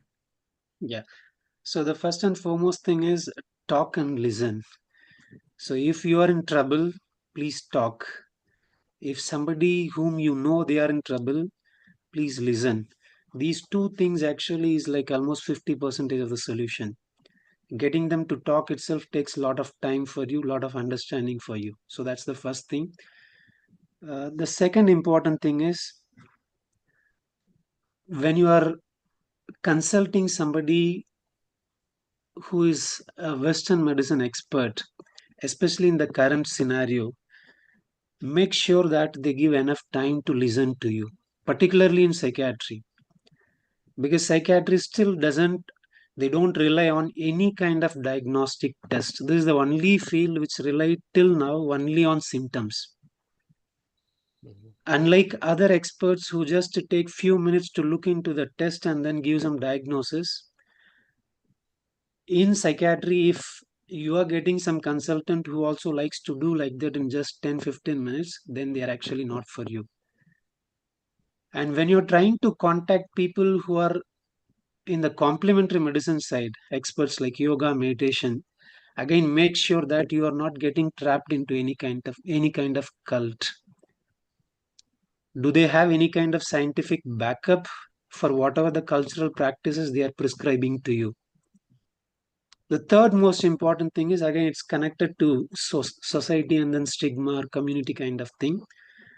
never get stuck with this question, what if the neighbor or my friend or my family people, somebody knows I'm taking some kind of mental health related medicines, or I'm consulting some counselor or psychiatrist, because we proudly say that I'm actually taking insulin, I'm taking medicine for diabetes, for hypertension, and that too, we are actually willing to take that even for lifelong.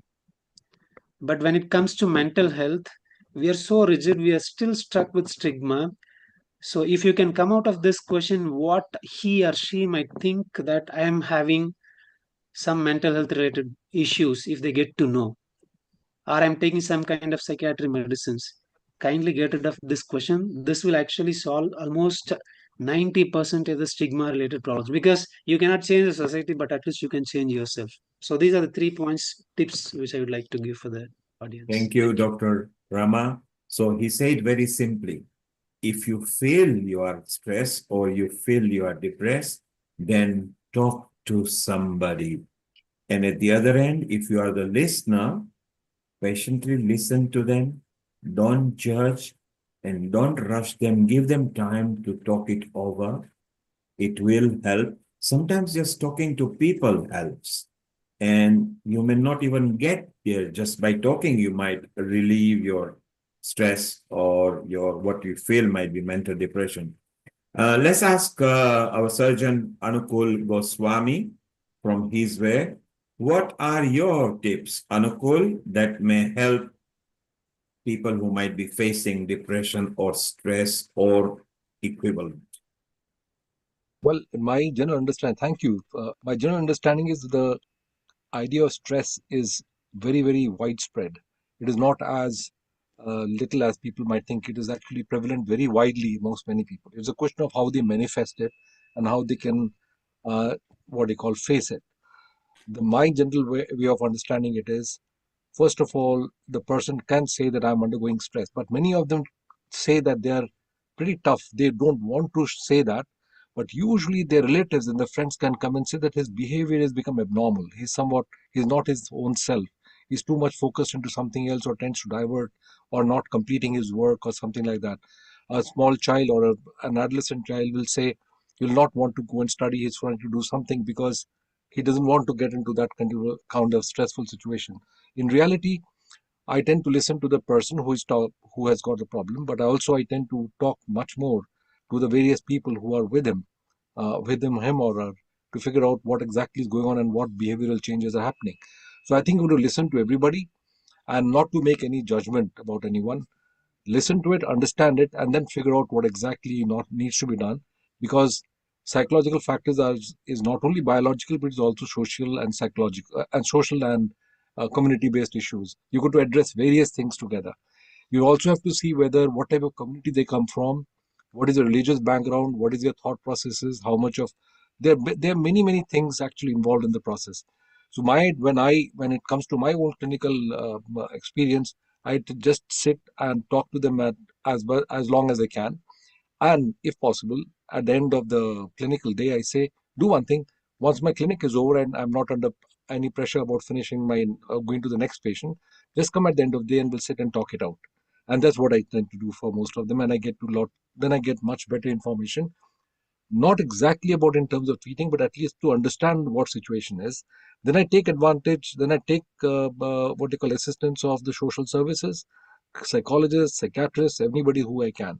But let me tell it like this: it's not easy to get the support of the psychiatrists or psychologists. They are very rare, very difficult to get their time, and very often in the NHS, patients are put on a conveyor belt and sort of get over with the clinics fast. That's not a good way of treating patients. Thank you, Surgeon Goswami, who is in United Kingdom. So he was talking about the UK style, what may be available. One of the point, and he reiterated what Dr. Ramajayam said, that if you visit an expert in mental health or a psychiatrist, and if he gives you a solution in 15 minutes, chances are they have not understood you, because it's not simple just like other diseases or ailments. This takes longer time to understand why you have reached to the state that you have reached. So be patient, talk it out. If you are a listener, listen very well. again, don't judge people. So we are all going in a similar direction.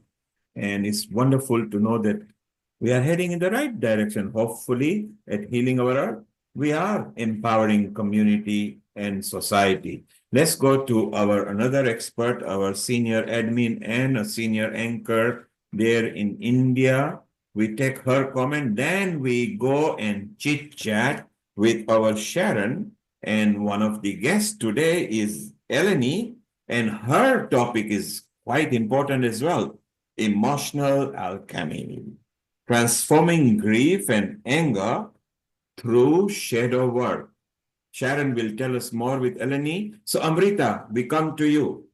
What are your tips and what have you learned today with our different experts? And then we move on to Sharon. Over to you, Dr. Amrita Sharma in India. Thank you, Neil Kumar. Thank you so much.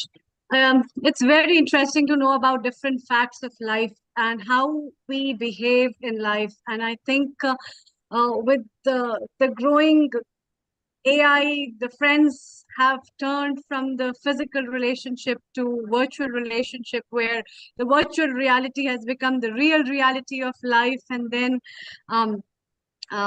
lot has been already said about the personal grooming, understanding, as well as I would also say and add upon with all that what Dr. Ramajam had said, and Dr. Raghu and Dr. Anupul had been talking about. It's also very important to give space to yourself. And it's also very important to sometimes take a pause in your life and to talk to yourself and understand yourself of why the thing and why the thought process inside you has triggered and what has been the reasons behind. Sometimes when my kids come irritated at home, I really have to undergo a lot of things and insight to make him become very comfortable with me, to understand him and to know from him, from the deep of his heart, what has happened in the school that has triggered this behavior. And similar things happen with all of us. As Dr. Ramajam sir said, problems will never end until unless we find what the problem is and what really the solution is. So to address that, finding out, I also found one more thing, hobbies are very important in life. I think hobbies give you a line of light to live, because you ingrain that kind of happiness and pleasure, those activities that will groom you in a better way to fulfill your purpose of life and how you have to move to.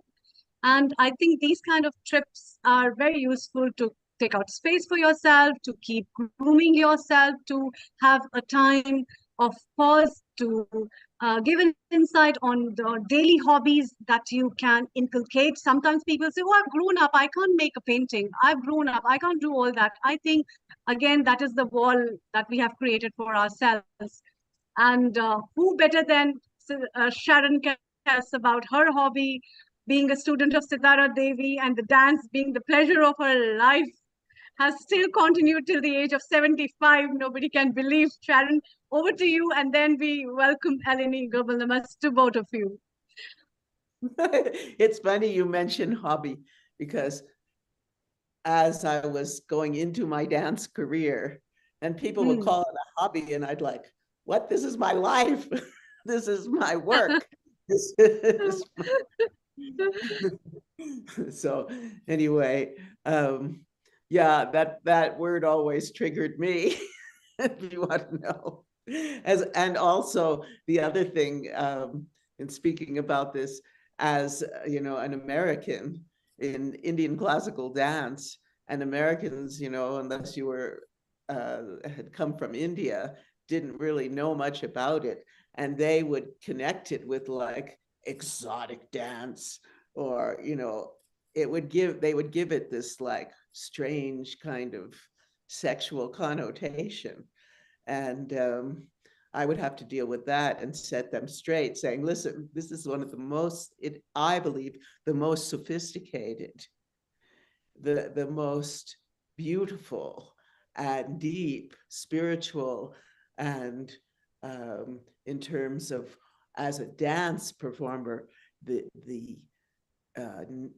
rhythms and all of the different mudras and everything. It's a science. It's not just some kind of showing off your body. And so I'd have to constantly be teaching them about dance. But let's go now to Eleni. Eleni, my dear friend, is a mystic, a visionary, a teacher, and she has a new Substack that she's doing now with just incredible. I invite you all. She'll tell us about it to check out what she's doing now, because her languaging, her deep knowledge of the feminine, the masculine, and the interplay between is really profound. So global namaste, Eleni dear. Thank you, sweetheart. I'm honored to be here with everyone and honored that Sharon invited me. I am not an expert. I'm a human being walking this path the best I can. And so as I'm going through my own personal discovery, I am learning how to share what I have I've been able to explore in the depths of my being. And so when I think about the concept of mental health, it doesn't resonate with me in my journey. What resonates with me is that we all human beings are souls, first and foremost.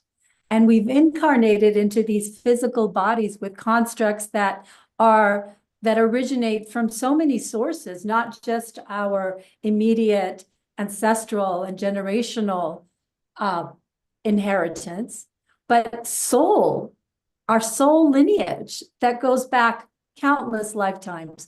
And so imagine now, here we are walking as these human beings, carrying all of these imprints on so many levels. And of course, in this modern era, it can get so overwhelming. And so how do we deconstruct it? And how do we walk the path, the spiritual path that we're all here walking? And how do we really accomplish what we all want, which is ease and peace and joy and the ability to connect with each other, but not just with the human family, but the big family of life, as my dear friend and teacher, John Milton, always describes, and he's been on the show a few times, and the founder of Way of Nature. It isn't just about the human family. It's about the big family. And sometimes the big family includes the unseen world, the deities, the energies, the Dakinis, all of the lineages that we here in Crestone have enormous contact with, because we're blessed with multi-lineage, multi-spiritual family interconnectivity. And Sharon has brought so many of these lineages here to this platform to enrich us.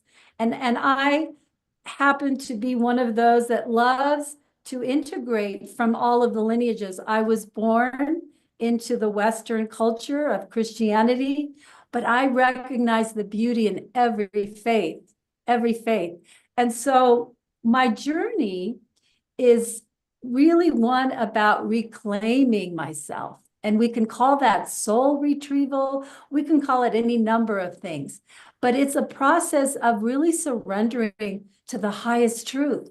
What is the highest truth? Because if that truth is impaired, it will cause ripples of disconnection, of pain, of anguish, depression, and all the maladies that are present right now on the planet that we call mental health, but it's really a soul disease. It really is. I have witnessed it within myself, within the close family of beings that I'm connected to. That disconnect is a disconnect from our source, from the source of everything. And it's a soul disease. And so how do we approach it from that perspective?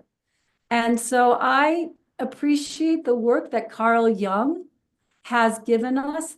His legacy of work is incredible.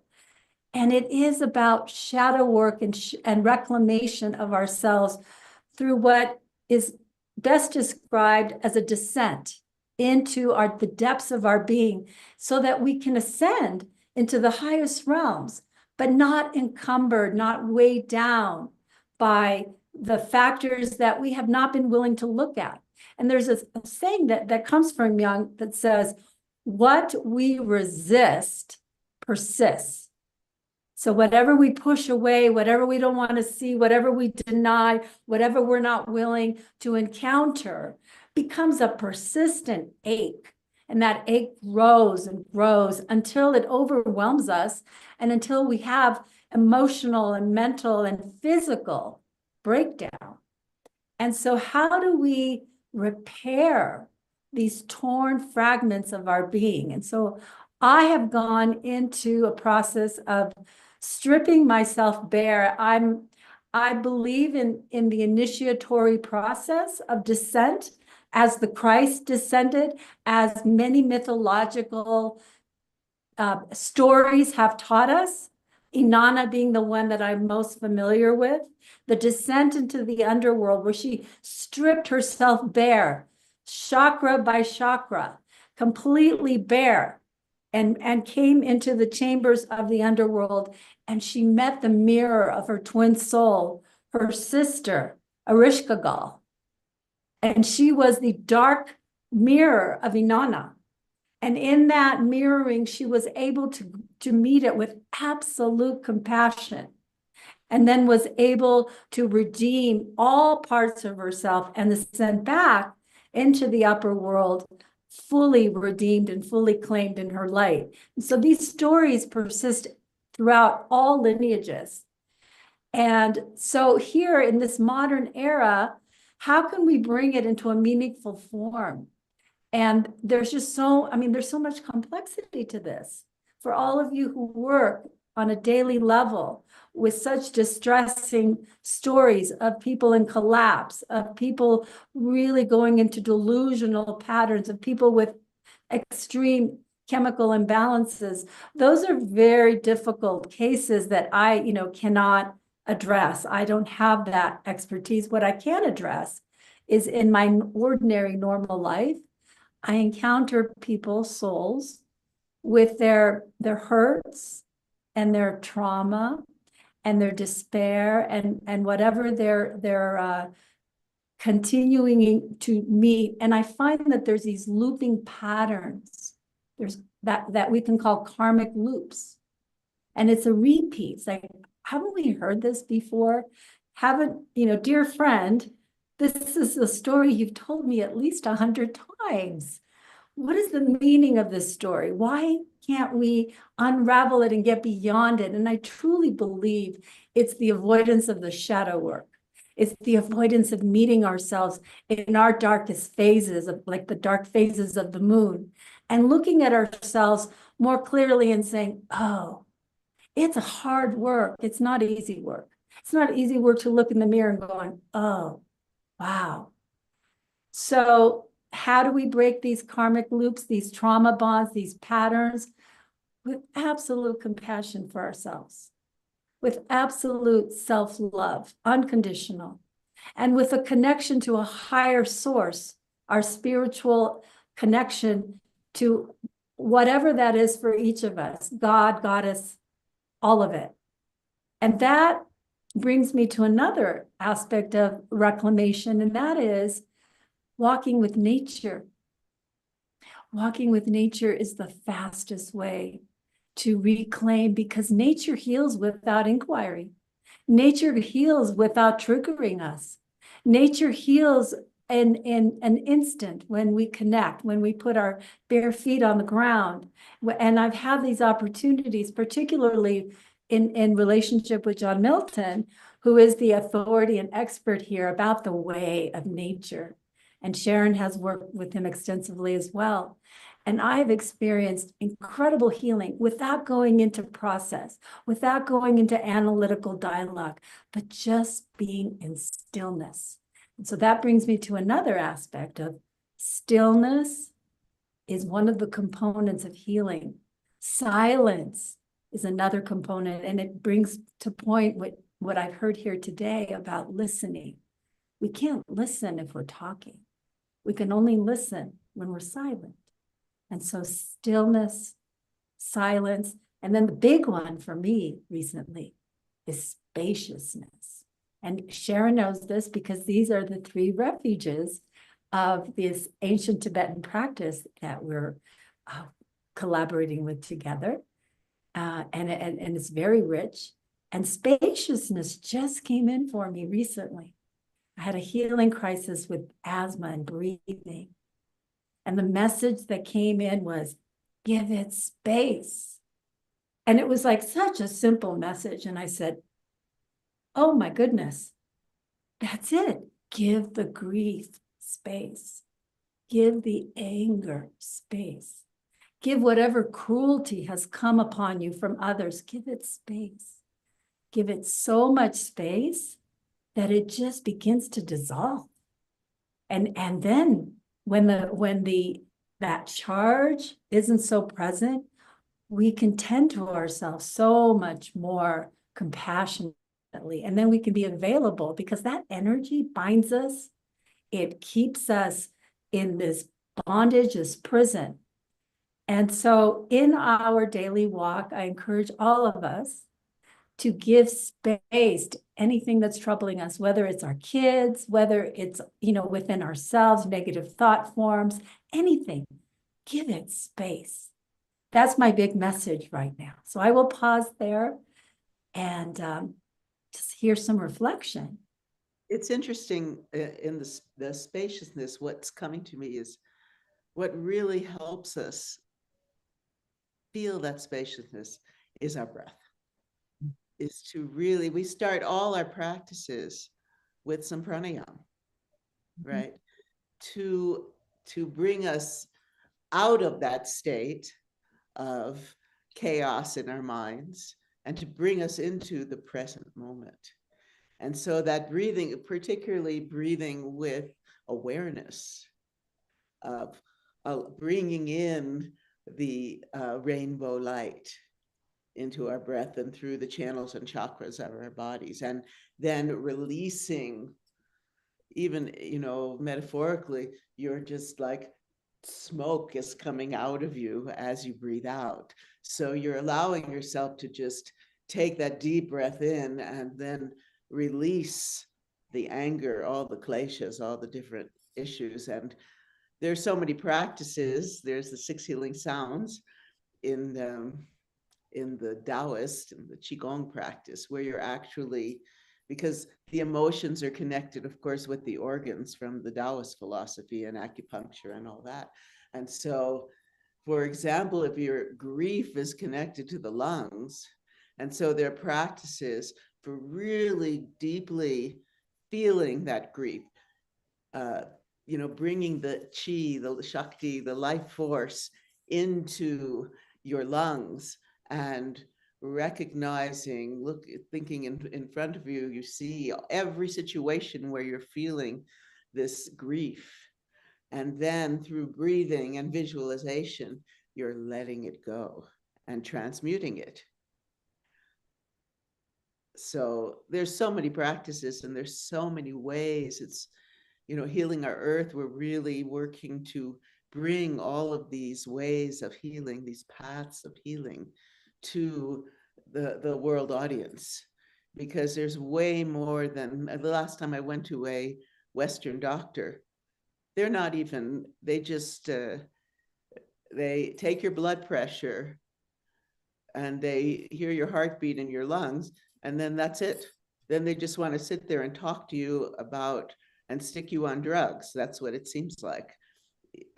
So my path has been very alternative, and it's been very rich in terms of so much learning. And a lot of that I'm planning, as Eleni is working with me on the website for Quantum Chi, and we're going to have a whole section with all of the scientific, or a lot of the scientific research that shows how all of these ancient practices, including Ayurveda, including Qigong and acupuncture and traditional Chinese medicine, etc., can really be of benefit in many different situations, not only, problems like cancer or high blood pressure, all that, but your psychological issues, because the grace of these movements, just getting in this concept we call flow.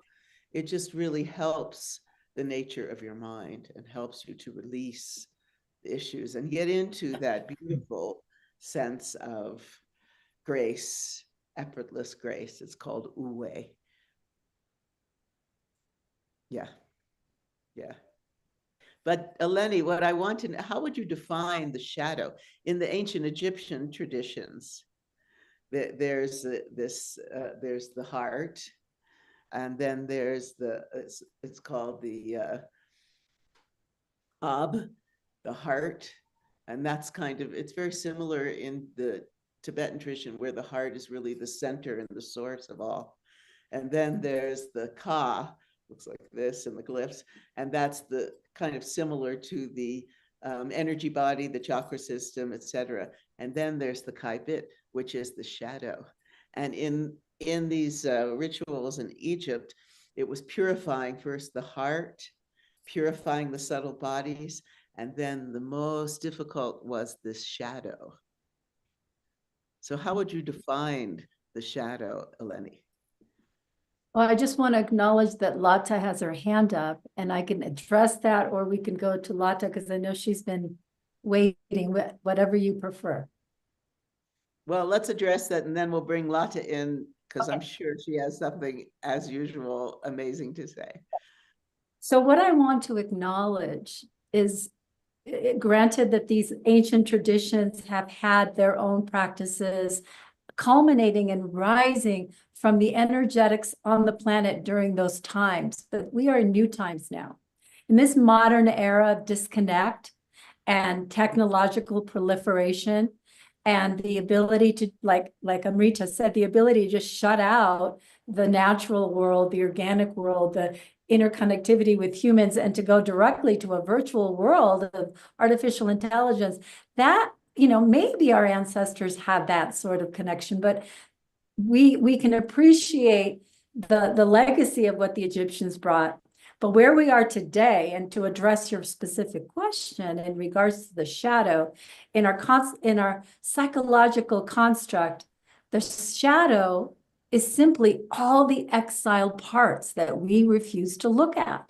All the exile. Think of that word, exile. No, I exile my anger. I exile my judgment. I exile all the projections I make about the world at large and people in my life. I exile it all. I do not acknowledge it. I exile it.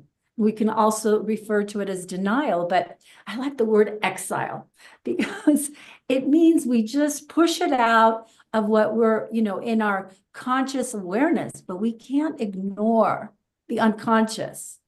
And that's where the shadow lives. And the unconscious is in that murky place. It comes in our dreams. Sometimes we wake up from dreams and we go, what was that about? Sharon, you had a biggie recently, and so did I. It's the shadow trying to get our attention. It's the exiled parts. And sometimes those exiled parts are inner children, our inner child who was never honored, who was never acknowledged, who was never really met. And so that's an exile part. There are so many aspects of ourselves that we've buried, and they live in the unconscious until they're met. And then when they're met, that is the resurrection. That is the phoenix going there, going into those realms. And not exile parts doesn't mean the bad parts of us. It can mean the most powerful, the most creative, the most glorious parts of us that we've exiled because our mother told us we couldn't sing. Our father ignored us and thought that our pursuit of dance was ridiculous. What are you going to really do for a living in life? So these are all shadows.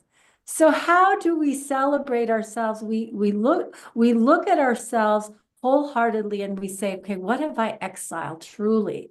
And most often it's pieces of ourselves that are beautiful. It's not, we think it's all the bad stuff because that's what the programming said. But no, the unconscious reveals everything.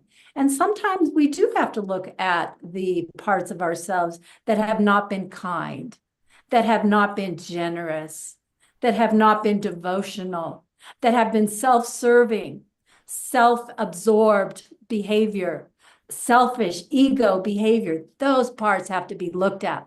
And those parts are the most difficult because they're stuck in an identity construct, masks worn to protect from revealing those darker aspects of self. But those aspects, if we're truly spiritualized beings, they have to be acknowledged as well. And sometimes we call it out in each other, but the best way to bring it forward is to call it out in oneself. And so that's how I see the shadow. It's like when you feel something and this buzzword triggering you, instead of reacting, it's like, oh, what is this? Why am I being triggered? What is causing this in me?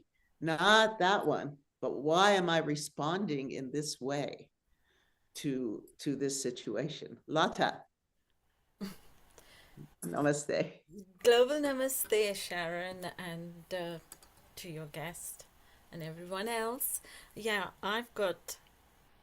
this is also one of my passions, mental health awareness. So, Uncle Bhai, I think that is my passion as well. And I'm, very much lived in experience, I think, has taught me an awful lot of intelligence around the subject and becoming very sensitive to other people's needs.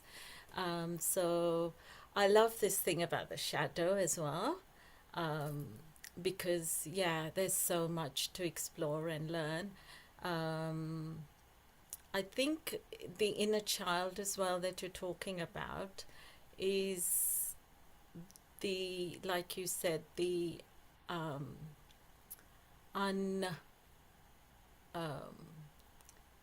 touched parts which have been left to just infest, and then it triggers as anger.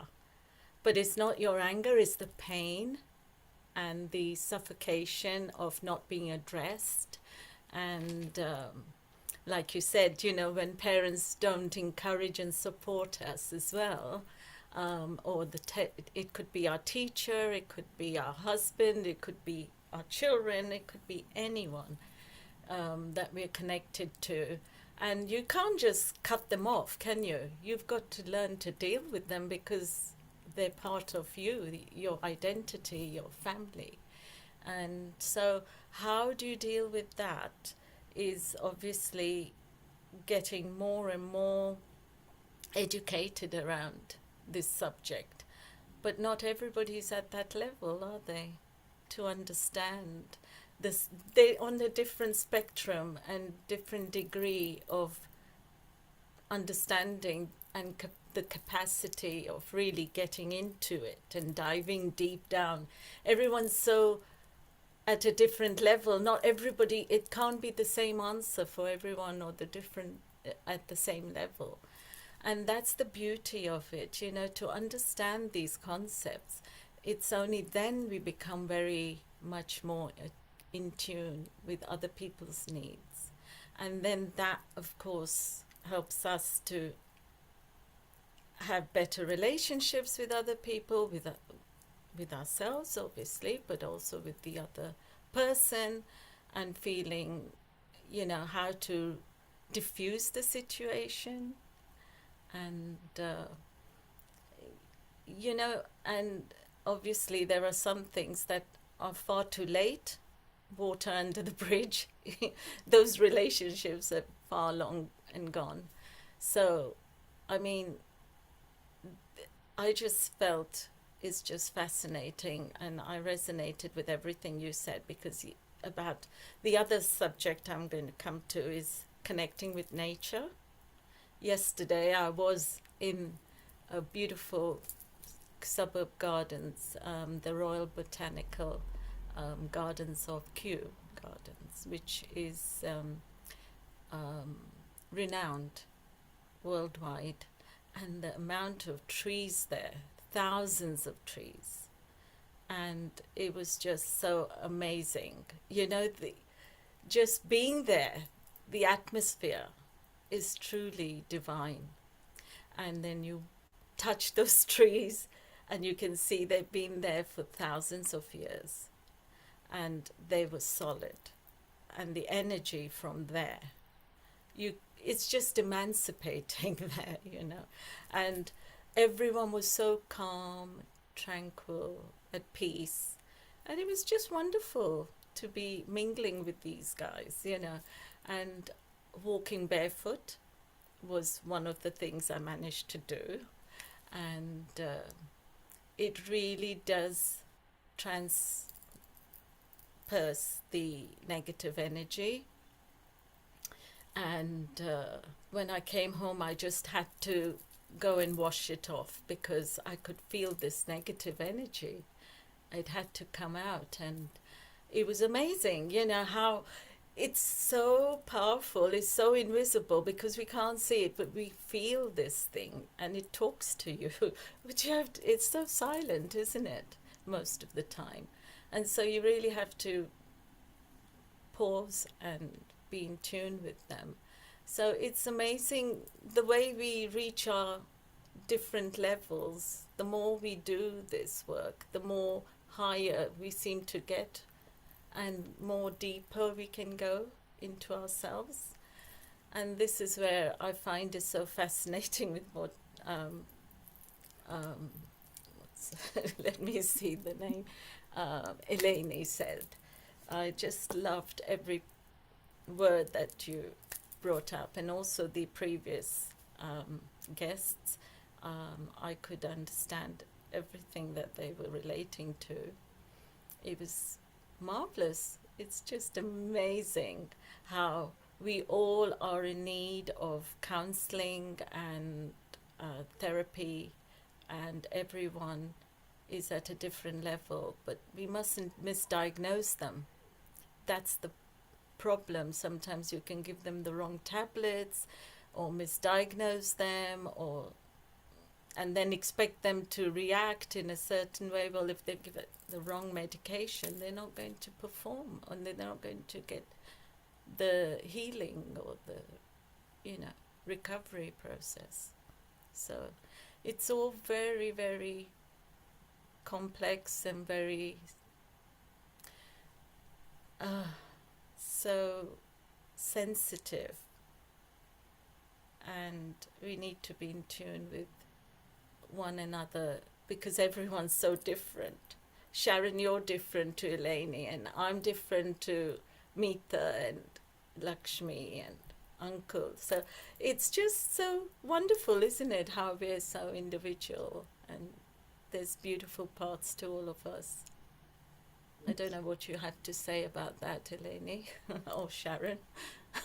I would love to speak to that. Thank you so much, Lata. What you said just really touched my heart. And as you were describing your experience in the gardens, all I could think of was, oh, I wish I was there. And the richness of the trees are so reverent and sacred, and we must do everything possible to protect them from we know any level of abuse or attack towards our trees is unforgivable. So I'm planting that as a seed because I know that the world right now is in a crisis, and we can't minimize that. We can't minimize the environmental desecration, which is a desecration to the sacredness of all life. And so I just want to honor what you said and to touch on yes, we're also unique. We're also different. Each of us is a soul signature from the divine. Every single one of us. When we say namaste, we are bowing to that divinity.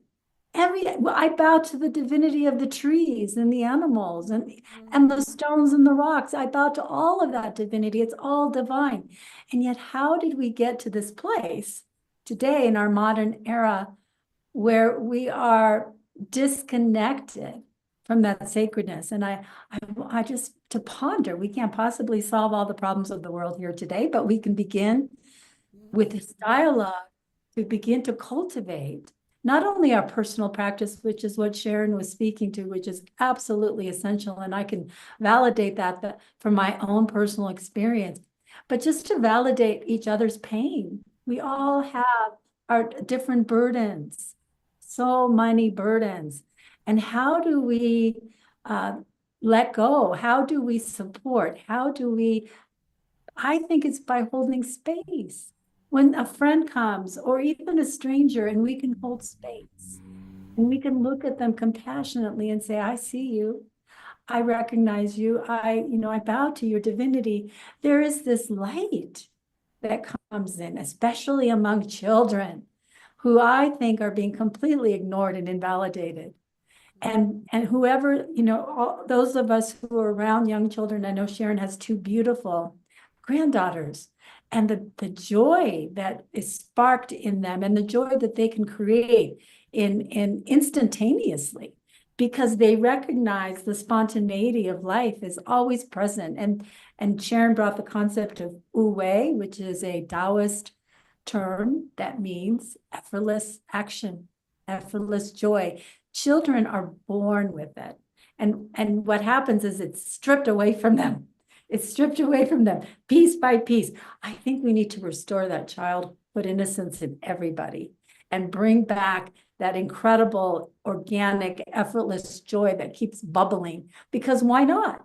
We have a short lifespan. Why not enjoy it? Neil, you asked for advice. I would say one of the best things to do is to limit your television. Watching the news, limit the news, because I know too many people in this chaotic political atmosphere of the world who are completely addicted. Rather than go out in nature, they're glued to the TV. They're glued, and I can see how the negative, the news is so much about just the clickbait, what kind of weird, horrible thing will get more people watching. And we need to really let go of that. And as individuals, what can we do? We can be here on Healing Our Earth. We can do everything in our power to help, to counter that negative energy coming at us, and to see the beauty in everyone and everything of our amazing planet and our amazing heritage. I think also that news watching is mainly a male thing. They really love the newspapers and, the news. Oh, I must watch news at 9 o'clock. They come home and they want to watch. So I think, whereas I've stopped watching news and newspapers for decades. I just cut it out of my life, even the television. So that in itself helped me to cleanse the mind out from fear. Yeah. Otherwise, I think I would have been a nervous wreck.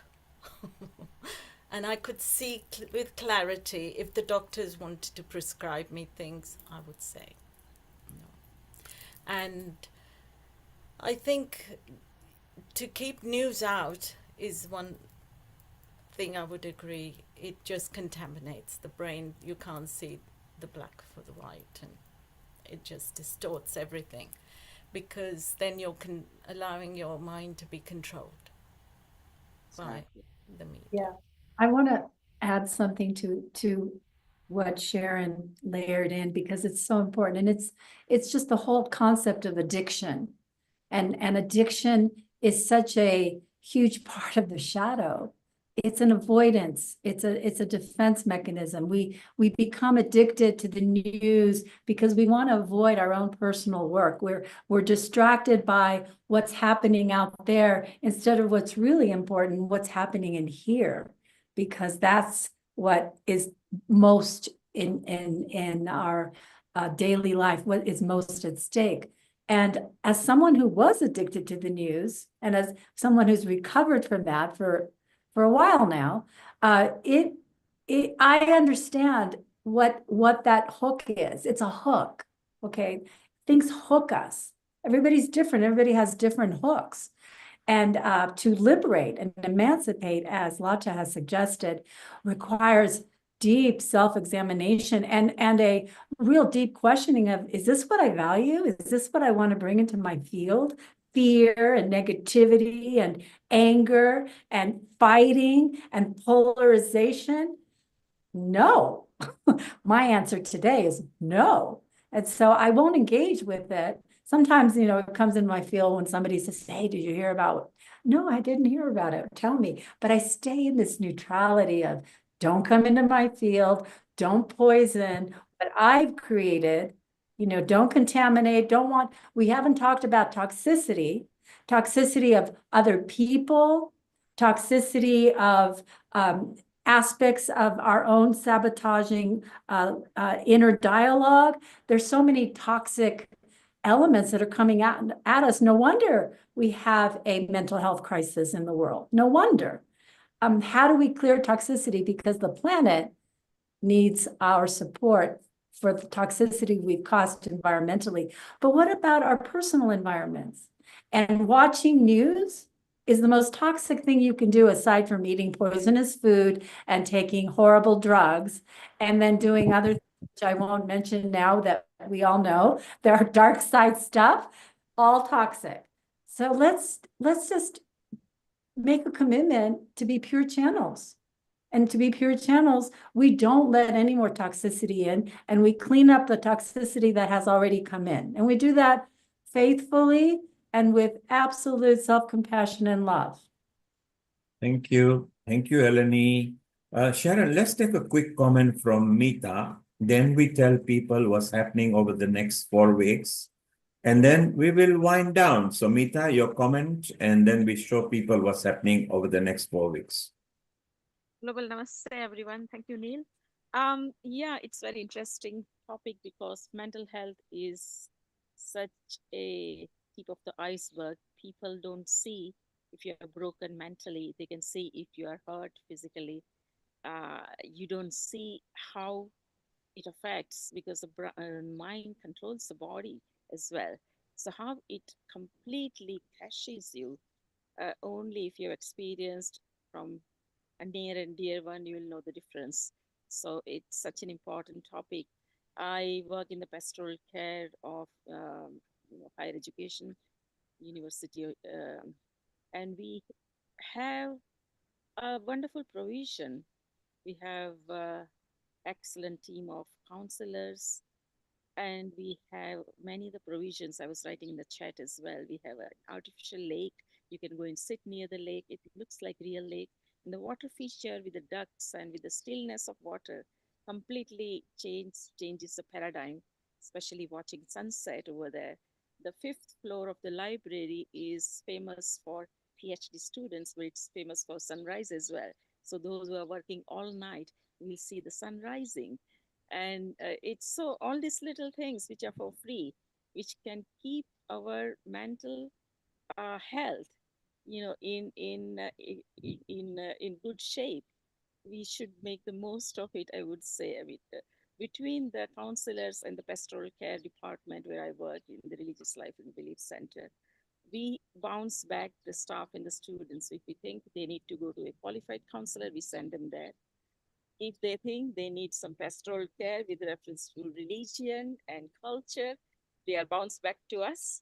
So we have that, understanding. And irrespective of religion, we go and see anyone. I was approached by the director of Wellbeing and Welfare Center for Wellbeing. The Meeta, can you look after this Muslim student who was a foundation student? And I looked after her for nearly 3 months. She was hospitalized and she was under Section 2. She couldn't even go out. So, and recently her dad called me as well. So you build up relationship as well, because those who are not understood of what they are going through, and you are there to just listen to them. Sometimes they just want to be listened. and without any judgment, without giving any advice, because we find our own solutions. We have that inner divine capacity.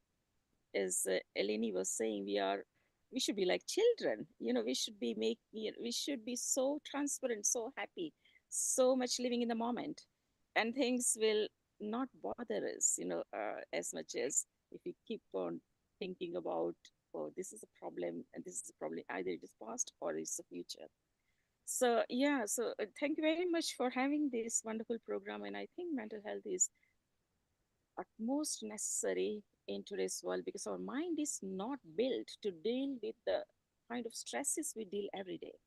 We are not built for that, and we are facing that, and we are facing as if we are in the caveman mentality still, fight or flight, and we don't know what to do with it, no matter how much we read, but the natural response will be different. So it's very important to have this kind of provision on a global level where everyone can contribute, everyone can understand, and this goes in the archives as well. We can listen to it in future, and we before it becomes unsolvable disease, it has to be given good attention. NHS, National Health Service, does wonderful program on mental health and spirituality, and I get I get invited to train as well, which again we do on an honorary basis.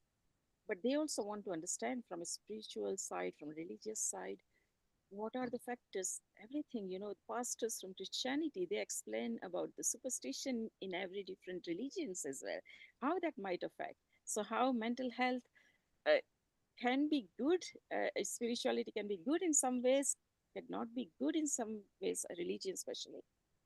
And all those things play a huge part, and perhaps in future we can embrace that part of it as well in this episode. I think I've spoken a lot, so thank you very much for giving me the opportunity, and lovely to be on this program. And thanks again, Neil, for giving me. Thank you, Mita. Thank you. And a quick comment from Dr. Lakshmi Vyas. Make it quick, please. And then we go to our next 4 events. Dr. Lakshmi Vyas, over to you. Eleni and Sharon, you came and really elevated the whole discussion to a different level. And I really, really thank both of you for that. And every time you come, you're always there, jubilant. And I wait for you to come, in fact. Thank you very much, Neil Ji, for this wonderful program. It was very informative, and we should have more of these talks. Thank you very much. Absolutely. And talking about more, Mind, Body, and Conscience Conference is also taking place. So let's share with people the 3 episodes that's coming on healing, and one that is happening live in IIT Monday over there. So Sharon, well, one of the episodes that you like is next week. Yoga and meditation for body, mind, and soul. Join us for this free global online session, Sunday, 25th of May, 2025. And Sharon, you also got one of the slot at 10:30 MT. So if you just reply to the group in the Telegram. And the next one, Amrita, tell us more about this. So the next week to that is Cancer Care and Awareness episode, where we will be bringing cancer survivors and talking about their experiences and knowing more insight on that, which will be broadcasted to you on 1st of June, 2025 from 2 p.m. British Summer Time. So if you know anybody who is suffering from cancer or who has survived with cancer or knows cancer awareness or any oncologist, then do connect to us in our Telegram health group, and we can bring them to give us the tips. And this one, Amrita, is very close to your heart, and Anukul, Surgeon Anukul, who is here, and other speakers who were earlier, actually going to India in person. And isn't this wonderful? It's a 2nd international conference, MBCC. So it's Mind, Brain, and Consciousness Conference, which is taking place in Himachal Pradesh, where Dr. Amrita Sharma is normally, and it's Indian Institute of Technology, and this is taking place between 4th and 7th June in person. And the themes that are actually involved in this episode is so beautiful. It's got so many variety: music, Indian performing arts, Ayurveda, Indian philosophy, science of consciousness, neuroscience, theories of perception, quantum perception, cognitive psychology, cognitive biomarkers, science of intelligence, sleep and dream studies. You can't apply anymore because it's already finished, but look at the speakers. Some of the most eminent speakers in the industry will be flying to Himachal Pradesh. Isn't that wonderful, Amrita? You're looking forward to it because you're part of it. Yeah. And I would love to invite Sharon, Eleni, Dr. Lakshmi, Meeta ji, and Lata ji next time for this conference, definitely. And Sharon's dance. And of course, Neil Kumar, without him, it will be very incomplete. Okay, let's go further for our next episode, on which will be broadcasted on 8th of June. And because on 5th of June, we have World Environment Day. So we are celebrating World Environment Day, our land, our future, and we are the generation for the restoration of this time. So this is what we'll be bringing to you all. And we look forward for more and more from you all. Today's episode, as usual, was again a beautiful one because of our episode producer, Kirit Mistry. Without him, this episode was incomplete, as well as the panelists, the experts. Thank you so much for joining this episode. And a special thanks to Sharon, Eleni, Dr. Anupul has been from the very way morning till now. So, and Judith as well. Let's wind up with a short Gayatri mantra. Om Bhurbhuva Swaha Tatsavitrvarenyam Dhimani Dhiyo yo na prachodayate. Om Swaha Tatsavitrvarenyam